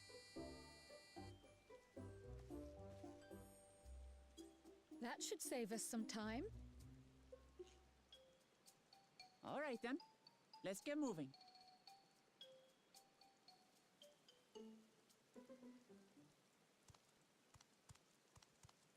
Oh.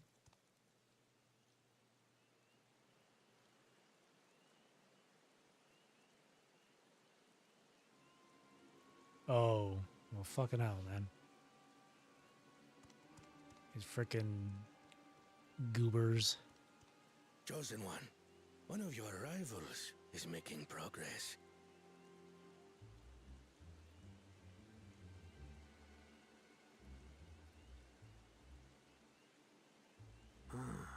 Ihihana, you say?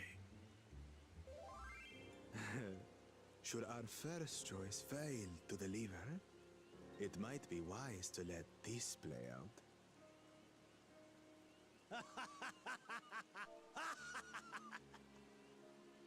The third-rate promise is making herself useful after all.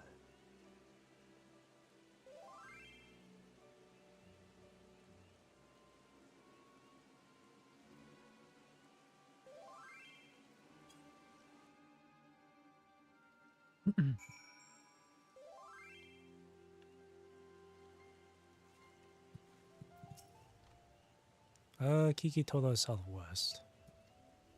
Get to the village, go on foot.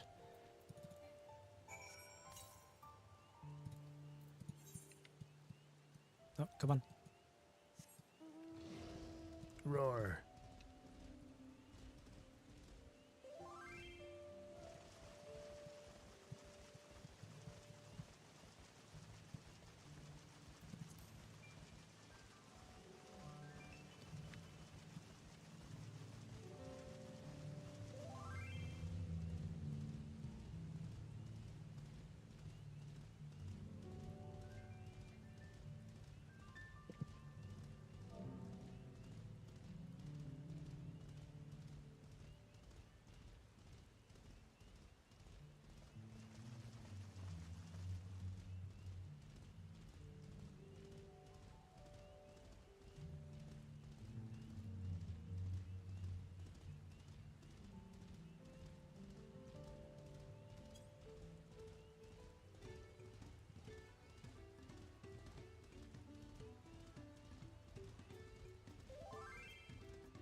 Alright.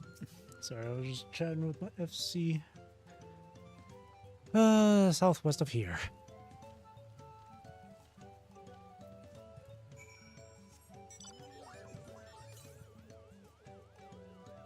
And 461 yalms to the southwest.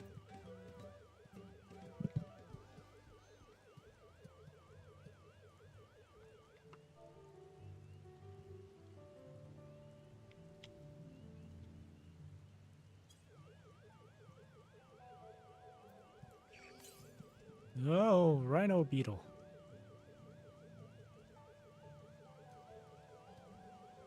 Not the rhino beetle.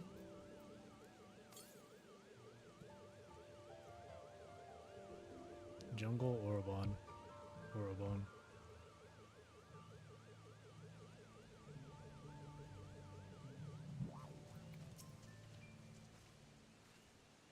Home to many deadly creatures. Oh, that I read. Okay, I accidentally clicked on that way too soon. I shall help scour the inside and take that west.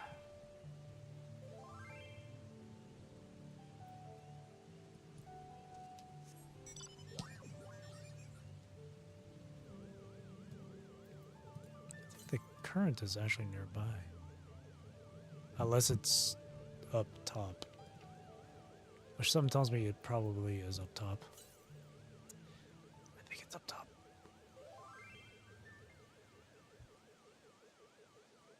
Oh no, it's right here.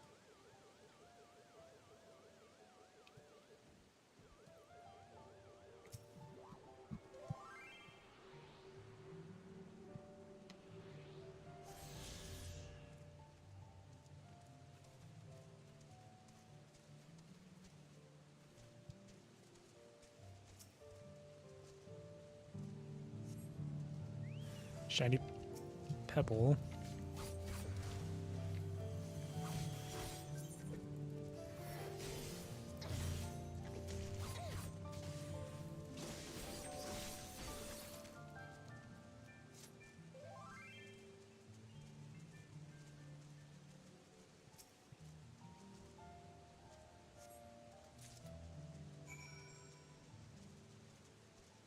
Oh, we're good.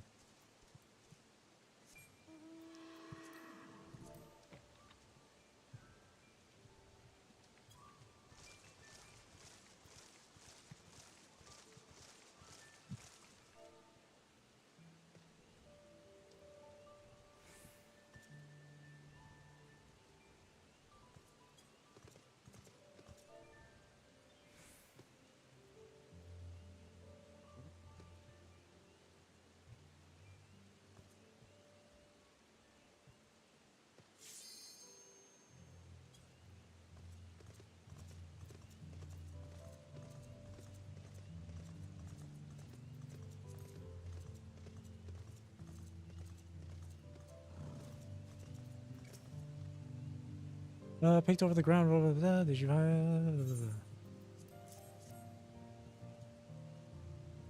Yes, this is a Bakisha. All right, cool.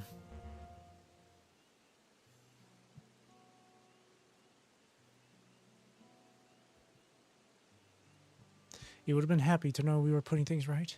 Truth be told, a good friend of mine was meant to be festival leader for this year's Ihihana. But when that big storm hit, he did not survive. Oh. Rest in peace. That's why you agreed to Wiklamat's request.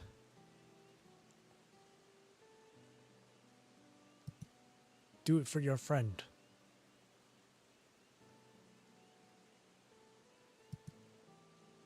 Good.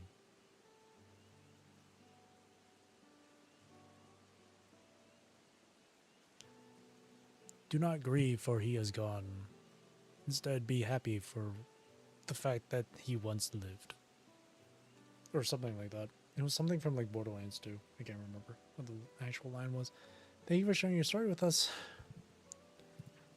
Certain our companions are procuring the other materials as we speak. Everything will come together and the Hana will host a splendid uplifting festival that we shall. Keep the spirits up. Keep them strong. With that, let's return and deliver the Abakisa into Wook Evu's waiting hands.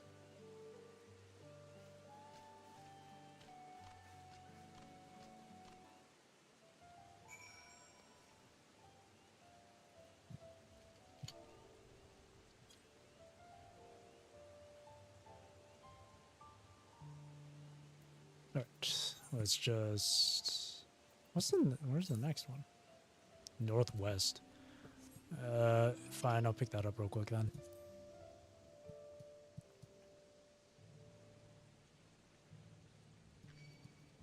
Not the jungle, Orban. Please. Not like this. Did I? Oh god. Ugh.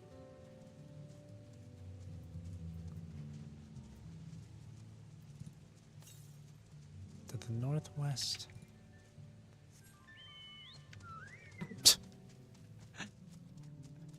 Go on, little guy.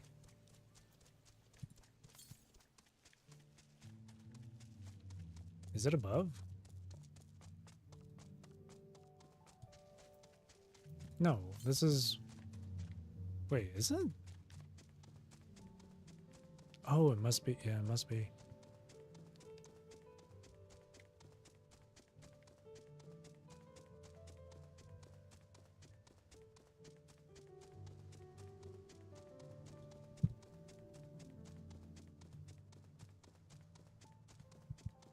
Oh, there's a sightseeing log up here, though. Wait, is it here? To the northwest. Wait, is it? Wait.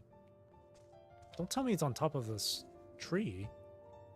Oh, oh no, it's right down. It's right at the very bottom. How did I not notice this?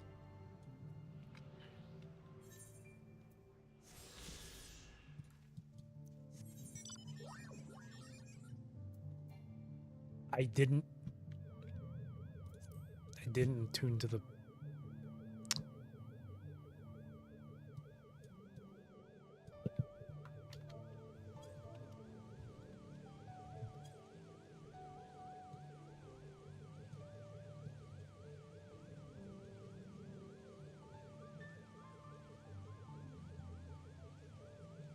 Fuck. I forgot to attune to the Aetheryte crystal. Whoops. I'm hearing some popping noise in the background outside. Sounds like someone's popping up fireworks. Oh wait, is today? Wait, what is? Wait, isn't today? Hang on, I'm sorry. I don't keep up with stuff like this. Hang on.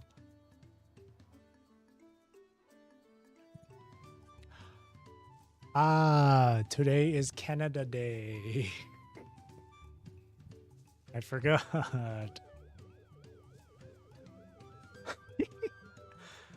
I was like, why do I hear fireworks going off outside?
Alright, that's why. And I attuned to the crystal.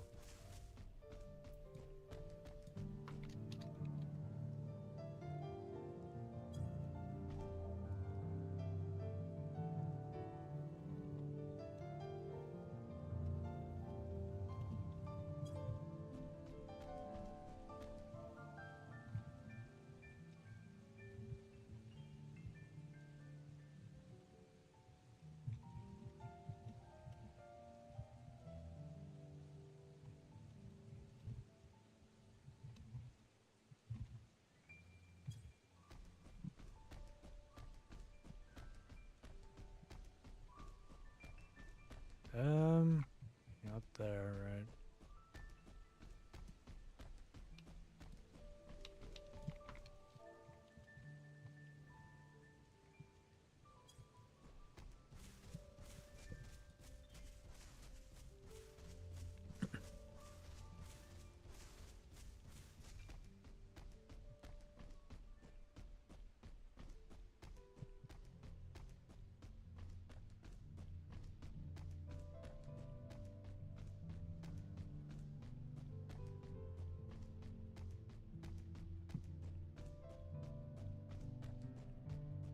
Here we are. Here's the raw backseat, or whatever.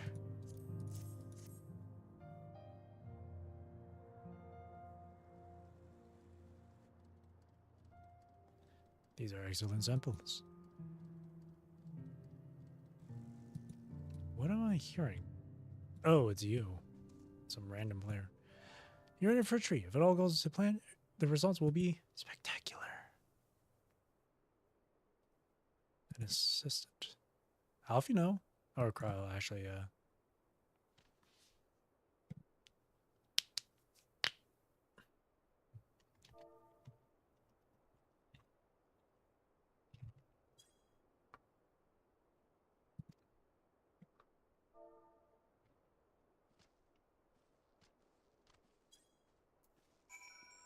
Alrighty.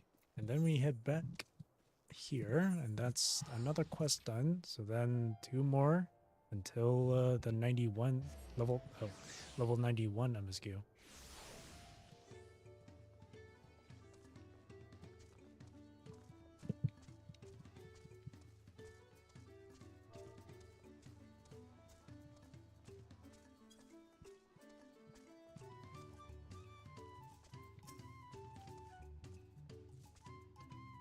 Trial in and of itself.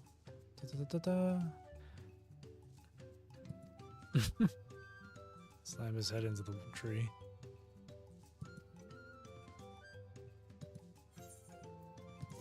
Alright, 2 more to go.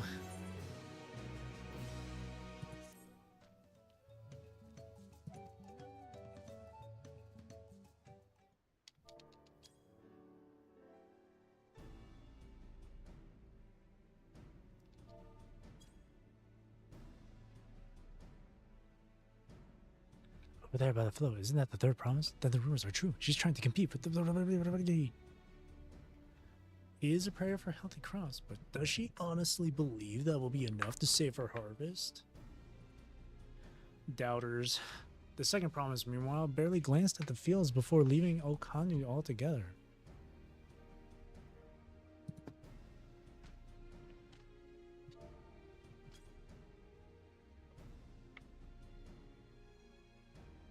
Oh, I wouldn't be too quick to count Koana out. A friend of mine overheard him muttering by the reeds something about what needs to be done.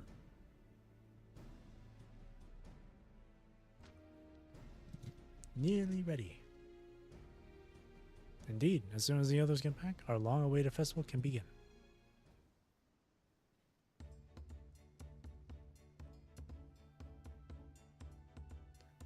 It took some doing, but we managed to gather competitors to vie for the title of Winds Chosen. The winner was only too happy to donate his feathers.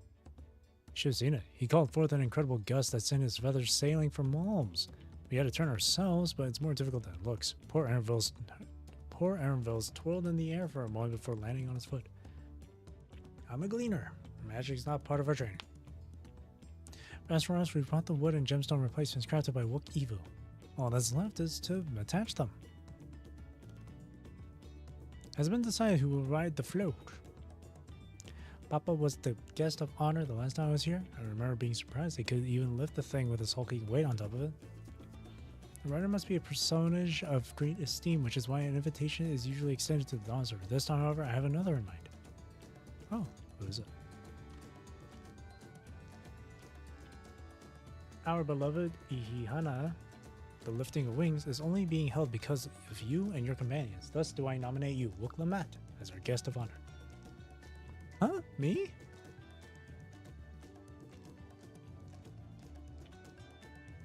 Do it. You know you want to. This boat won't make me seasick. Will it? I don't think so. Then weigh anchor. I can hardly refuse a request from one even more enthusiastic about the festival than me. I would be delighted to ride your float. Thank you, Wokalamat.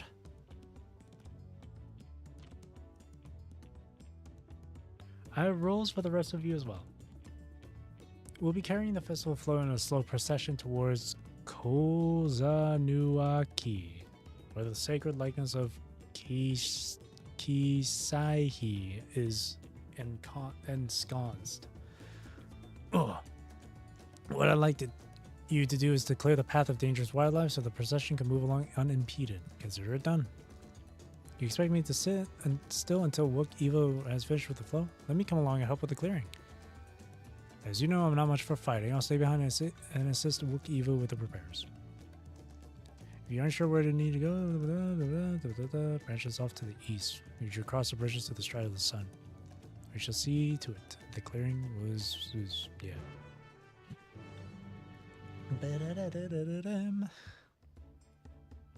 I said I was streaming for about 5 hours. It's already been 5 hours, but now, I really just want to catch up to the 91 MSQ here.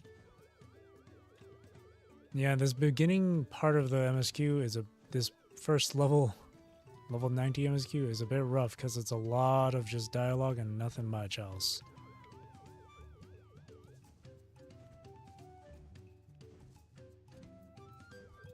With a tiny bit of activity.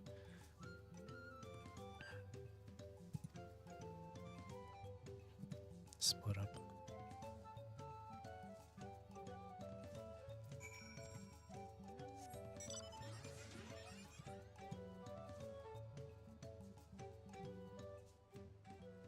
To calibrate.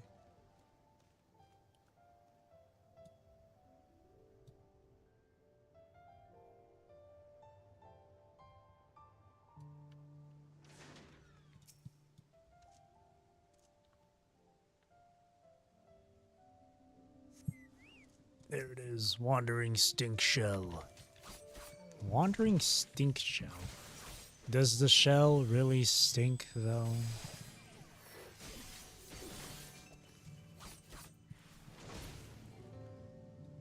It resists a kick. The shell is sure stinky. Hip, hop, hippity hop. To the south, huh? Oh my god, what is this?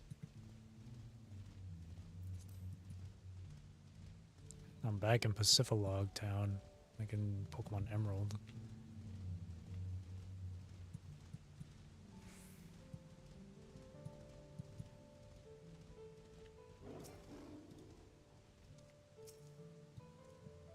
Who's next?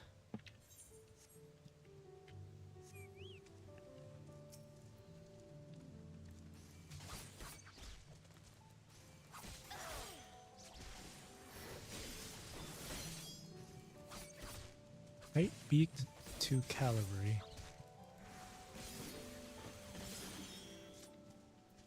Alright, on to the next.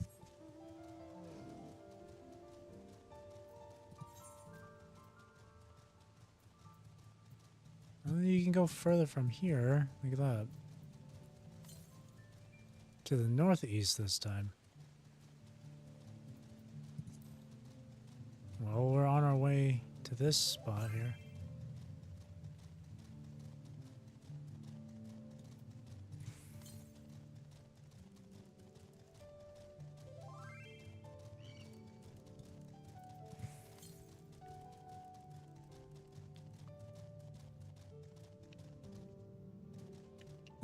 Come on. Come on. No. God damn it.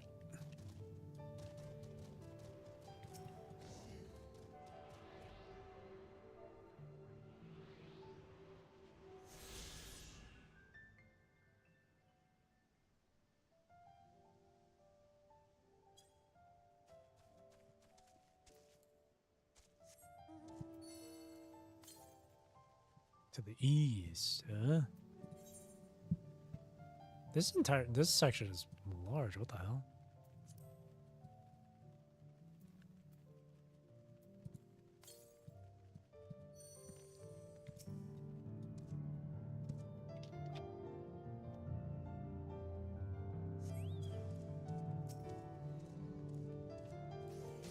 Oh, there's two of them.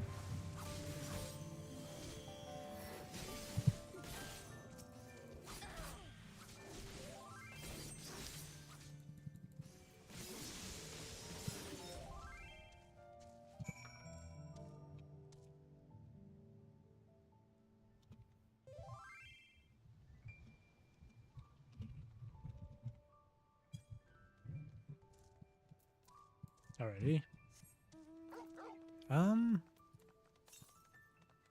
Now northeast. We're on the way there, might as well pick it up.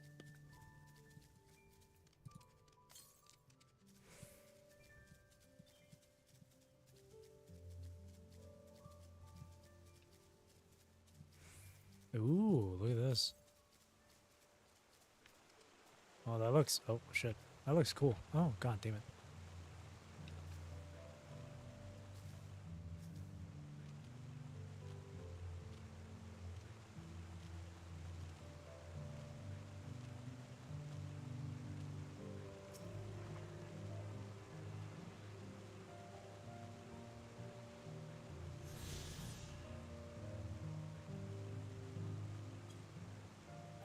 Alrighty. Now we'll get back on track.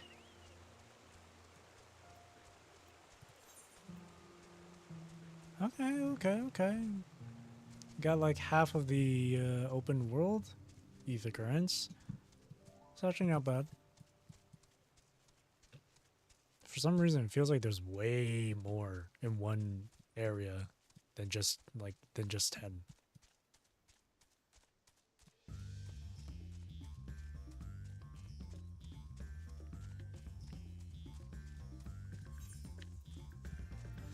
Doink. Boink. I gotta get up there. God damn it. Oh god, there's...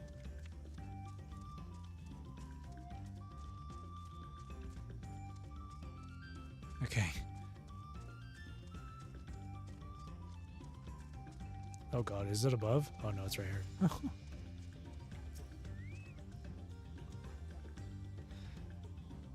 Just gotta finish this and then another quest, and then I'm gonna be done for the night.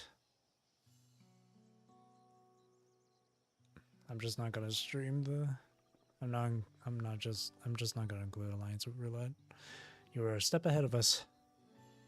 Must be the likeness of the Kishahi. Hanu deity of the harvest. Cool. I was half expecting a flying whale. Academia and Niter. Oh, like the... What was it? Quetzalcoatl?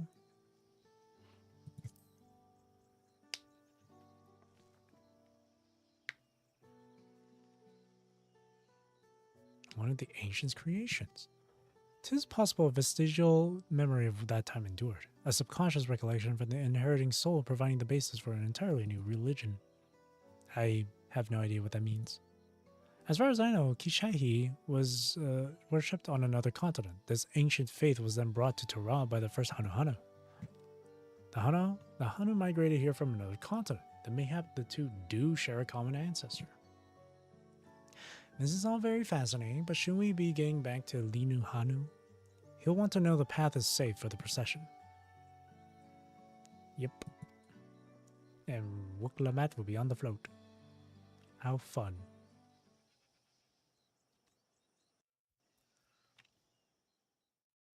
Meanwhile, in Okanu.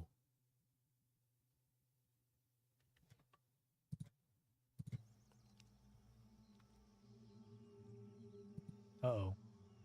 Ominous. Oh no. Not sure we heard you right, old man.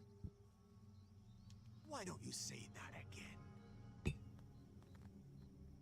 As many times as you'd like. The third promise tasked me with repairing this float, and I'll not relinquish it to an uncultured brute like you. Yes, sir. You tell him.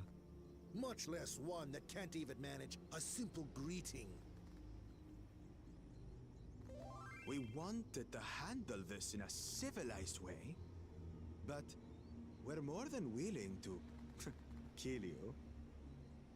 Oh, that's kind of fucked up. We have a two-headed problem.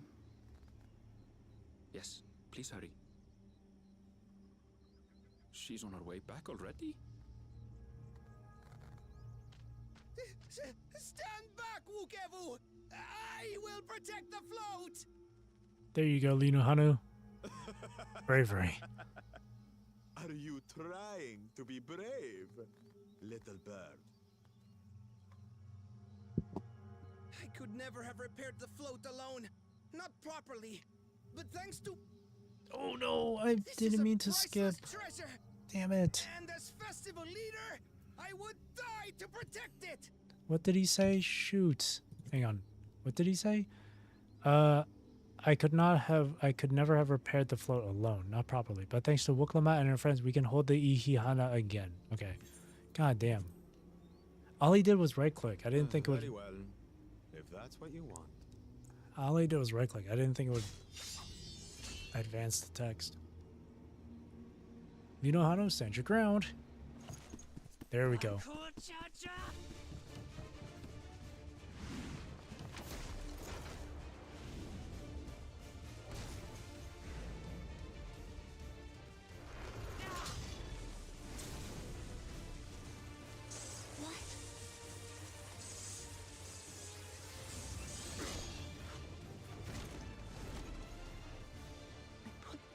Into that blow.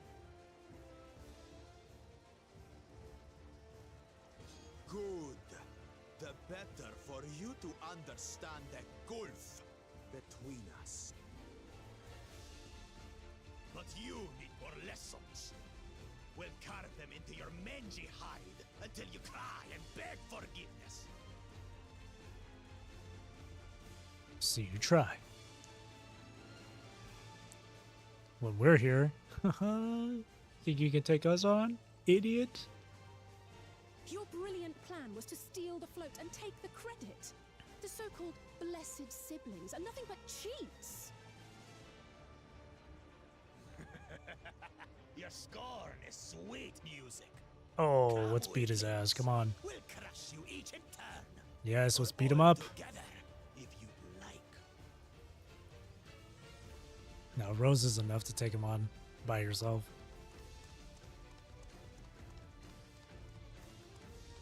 Calm yourself, Chosen One. If you fight in earnest, this will end in a massacre. What's more, we have word that our other prospect is on the verge of success. Then it would be foolish to expend effort, sweating nuts.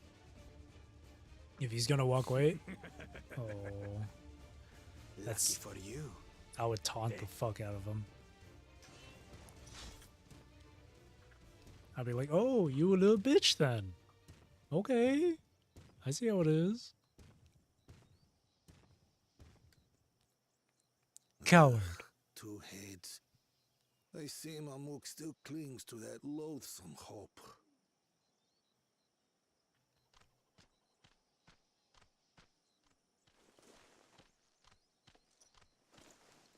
Talk to us, Third Promise. You're not dying, are you? She won't die from something like that. It'll take more than that to kill me. So, are we having this festival or not?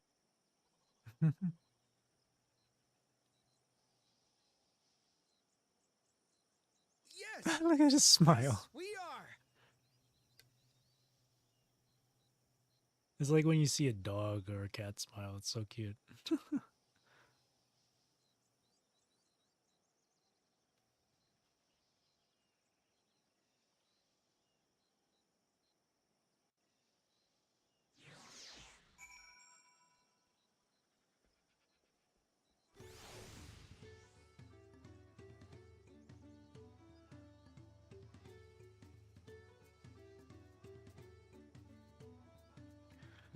Alright. One more quest to go through. Nonsense, you stood your ground. Incredibly brave. I'll take the gold. Or the silver piece. Here it is. Knowing the Hanu Hanu. With that exciting interlude over, you'll be pleased to know that my repairs are finished as well. Before we commence the festival, however, it would be a courtesy to inform the villagers that Ihihana will be held after all. Go forth, but do not forget your greetings. At this stage, I should hope the reminder is unnecessary. Oha Kali. Oho Kali. See? I remember. That should be an emote. Ba-ba-ba-ba-ba-ba-bam.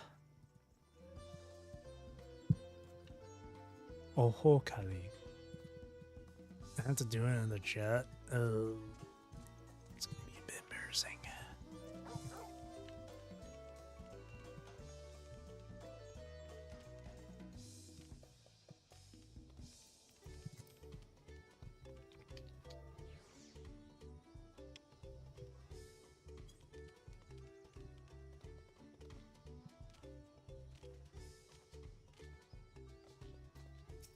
Okay, so I gotta say Oho Kali.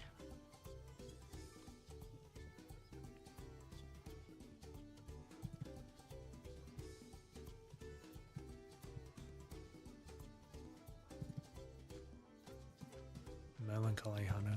Alright, two more.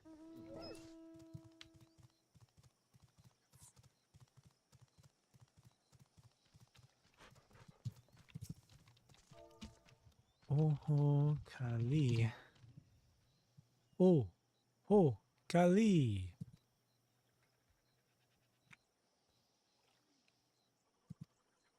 Of course I'll be there. Cleaning up the storm's aftermath may have been hard on all of us, but the lifting of wings is tradition, and a joyous one at that. Once I hear brooding my days away, give me a moment to get ready.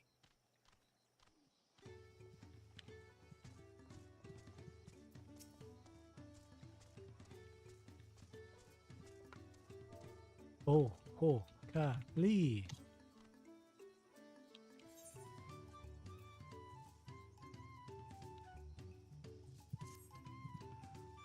The festival is about to begin. The float is fixed. Our fallen friends would be glad to know that Ihihana will soon be underway.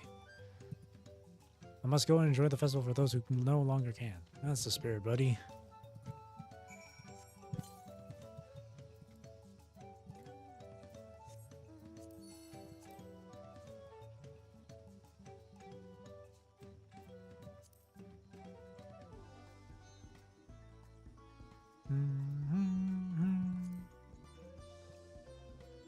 Such cheerful music. The whimsy. It's so whimsical. What is this hairstyle? Oh, that's the 2B hair, I think. The Hanu were pleased to hear the festival was going ahead, I imagine. Yep. That is well. Once your friends return, the lifting wings can begin at last.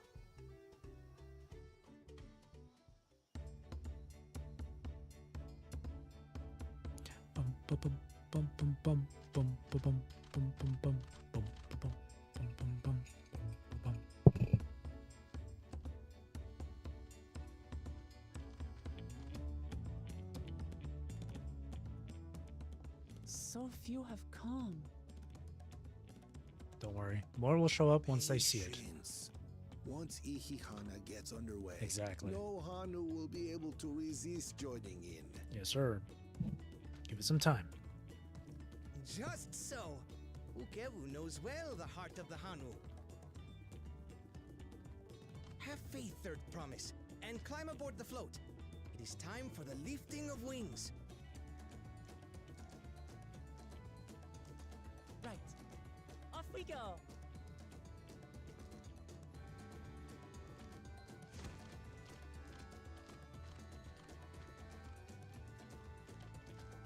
Ihihana is a prayer for bountiful harvest, but this is not its only meaning.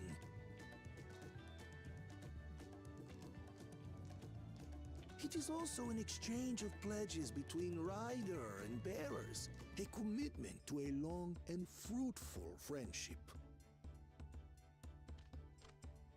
Listen well, friends! The personage we bear today is Wook Lamat, the savior of our beloved festival! Let your shoulders burn, or your feathers fall out, but do not even think of dropping her!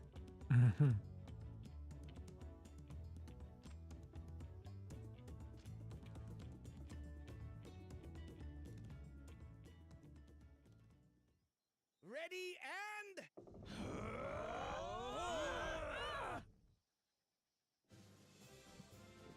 Nice. Oh, look at them. I could get used to this. Look at them.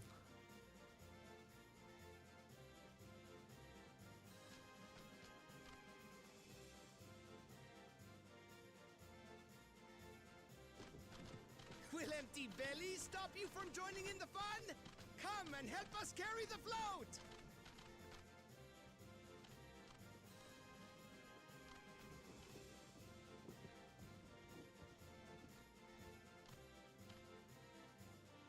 Well, well, well. To see the day that Dawn's promise would ride our boat again. It looks awesome. We've not had the honor since you were here, Gulul Jaja. Look at them dancing. Right, we've enough bearers now. Onwards to Kozanuaki!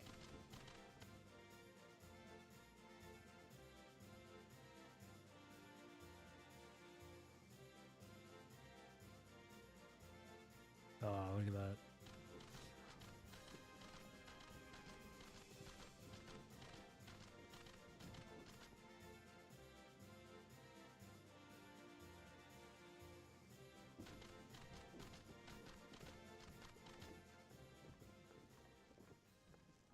Oh, what's up?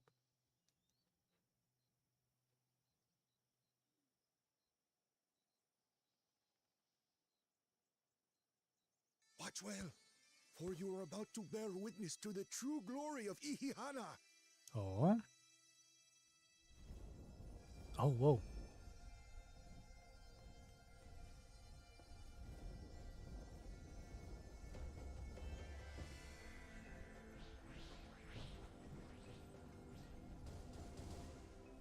The float draws upon our life force, concentrating and amplifying the energy.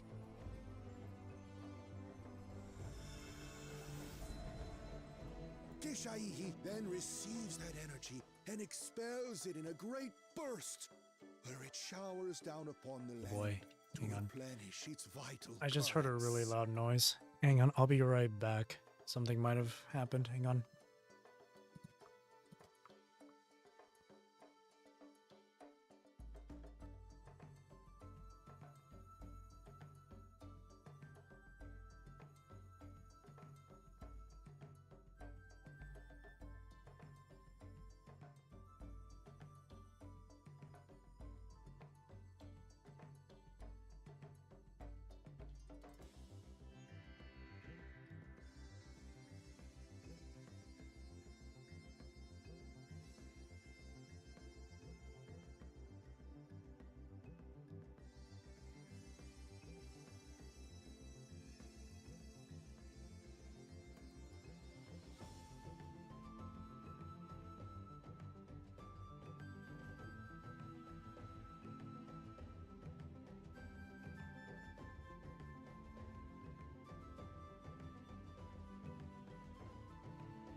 Okay.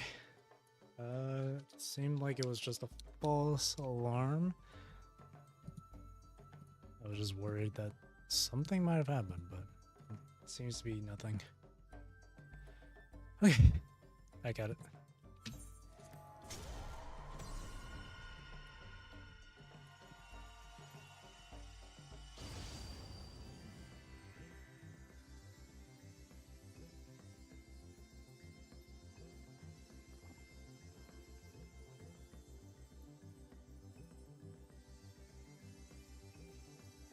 Awesome.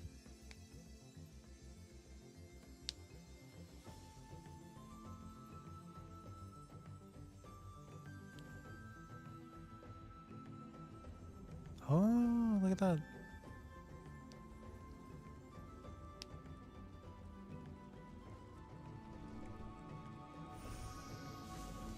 Oh. Awesome.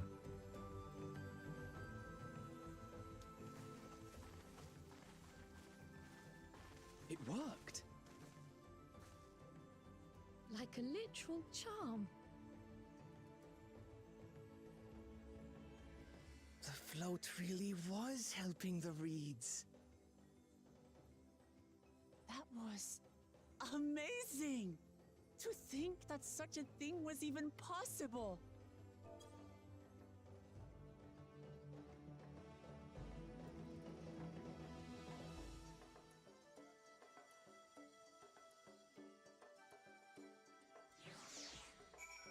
Sweet. They got their reeds back. Should I have left the float behind like that? I was so excited to see the reeds. Nothing to worry yourself over. My brethren have been swept up by festival fever. Last I saw, they were taking turns at the carrying poles on the way back to the village. Please, feel free to look over the fields and enjoy the sight of what you've accomplished. Easy Keystone. Easiest Keystone of my life.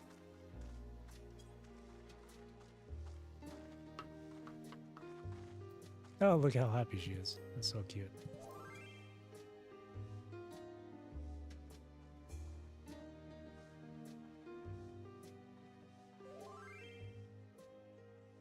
Some of them still look a bit sickly. I imagine even the harvest magic has its limits. If the Hanu continue their festival tradition year after year, though, the entire field should eventually recover. Where does that leave us with the feet, then? You've got nothing to fear on that account. Our situation could never have resolved itself. The revival of even a single reed would have served to demonstrate your commitment to the task. That you recognize the nature of the float and found a near-perfect solution in Ihihana proves your dedication. What's more, I don't think I've seen the festival produce such impressive results since I was a mere chirper. We have been lax in maintaining the float, diluting its magic and reducing Ihihana to hollow theater.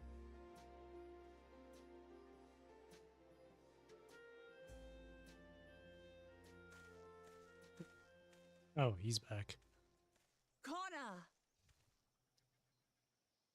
I was delayed by an unpleasant encounter, but it seems I arrived at a good time.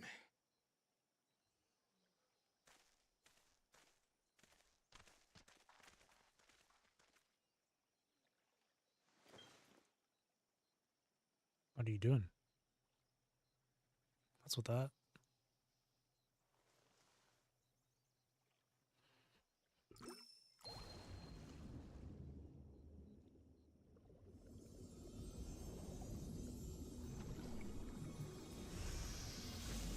Boo.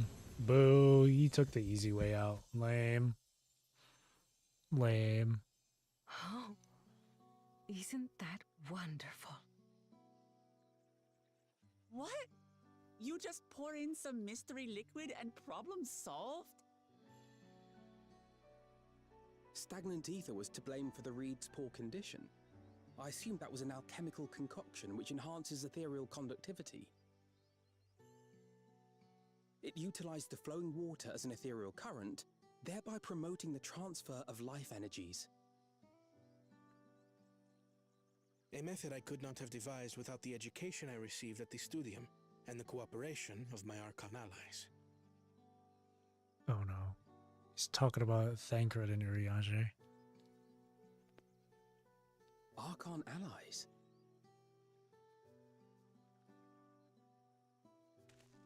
You see, Lamachi, this is why we need to embrace foreign knowledge and technology. Employed appropriately, they make light work of what would otherwise be arduous labor.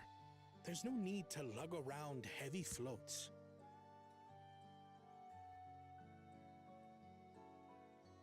Well, you always were the Yeah, but clever that one, removes the brother. whole purpose of tradition then.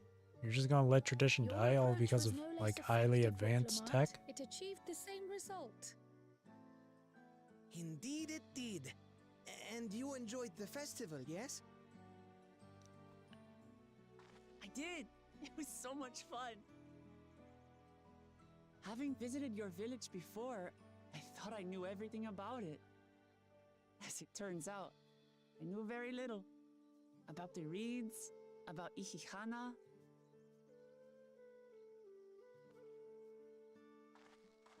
With all I've learned this time, I feel as though I've really come to know the Hanu. And I like you even more now than I did before.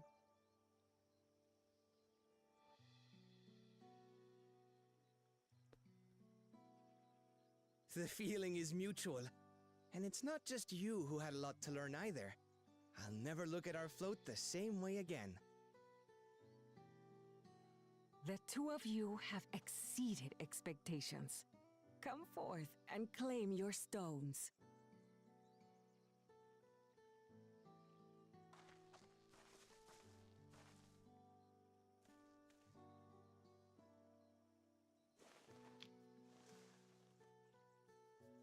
Orange or brown stone?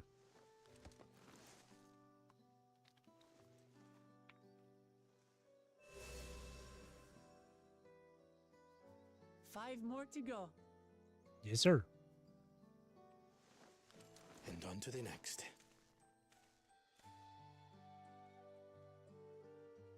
Not even a moment of celebration. That's Kona for you. The third promise? You must join us for Ihihana next season. As Dawn Servant, of course.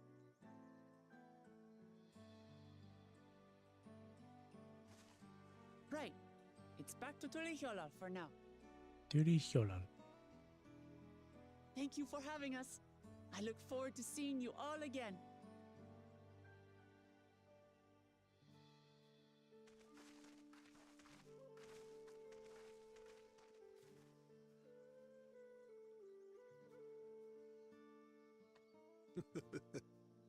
These are interesting times indeed.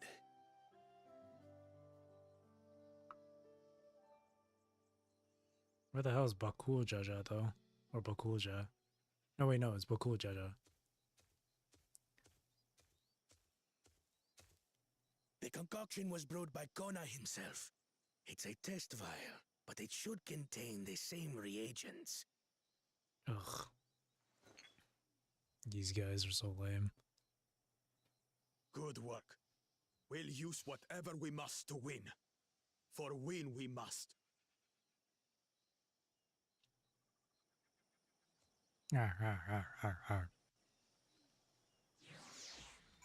Bling.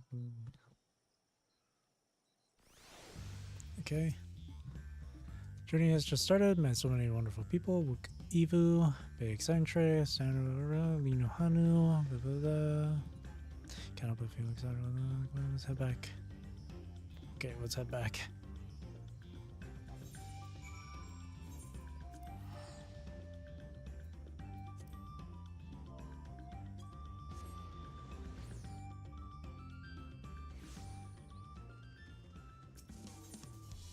Okay, back here. And with that, that should be all of the level 90 MSQ done. It took me like 5.5 hours. I can only hope. There we go. And this is, yep, level 91. There we go. It took a while. Not a whole lot of action, but it's whatever. But next time I stream this, which is going to be tomorrow, I did look at the list of MSQ. There's going to be a dungeon coming up next. So I'm excited to go through that. So I'm just going to end it off here then, real quick.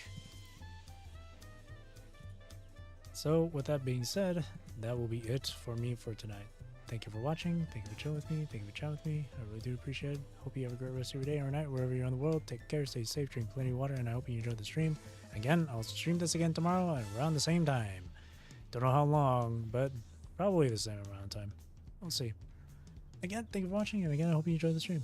Okay, see you tomorrow. Bye-bye. Look at this guy over here.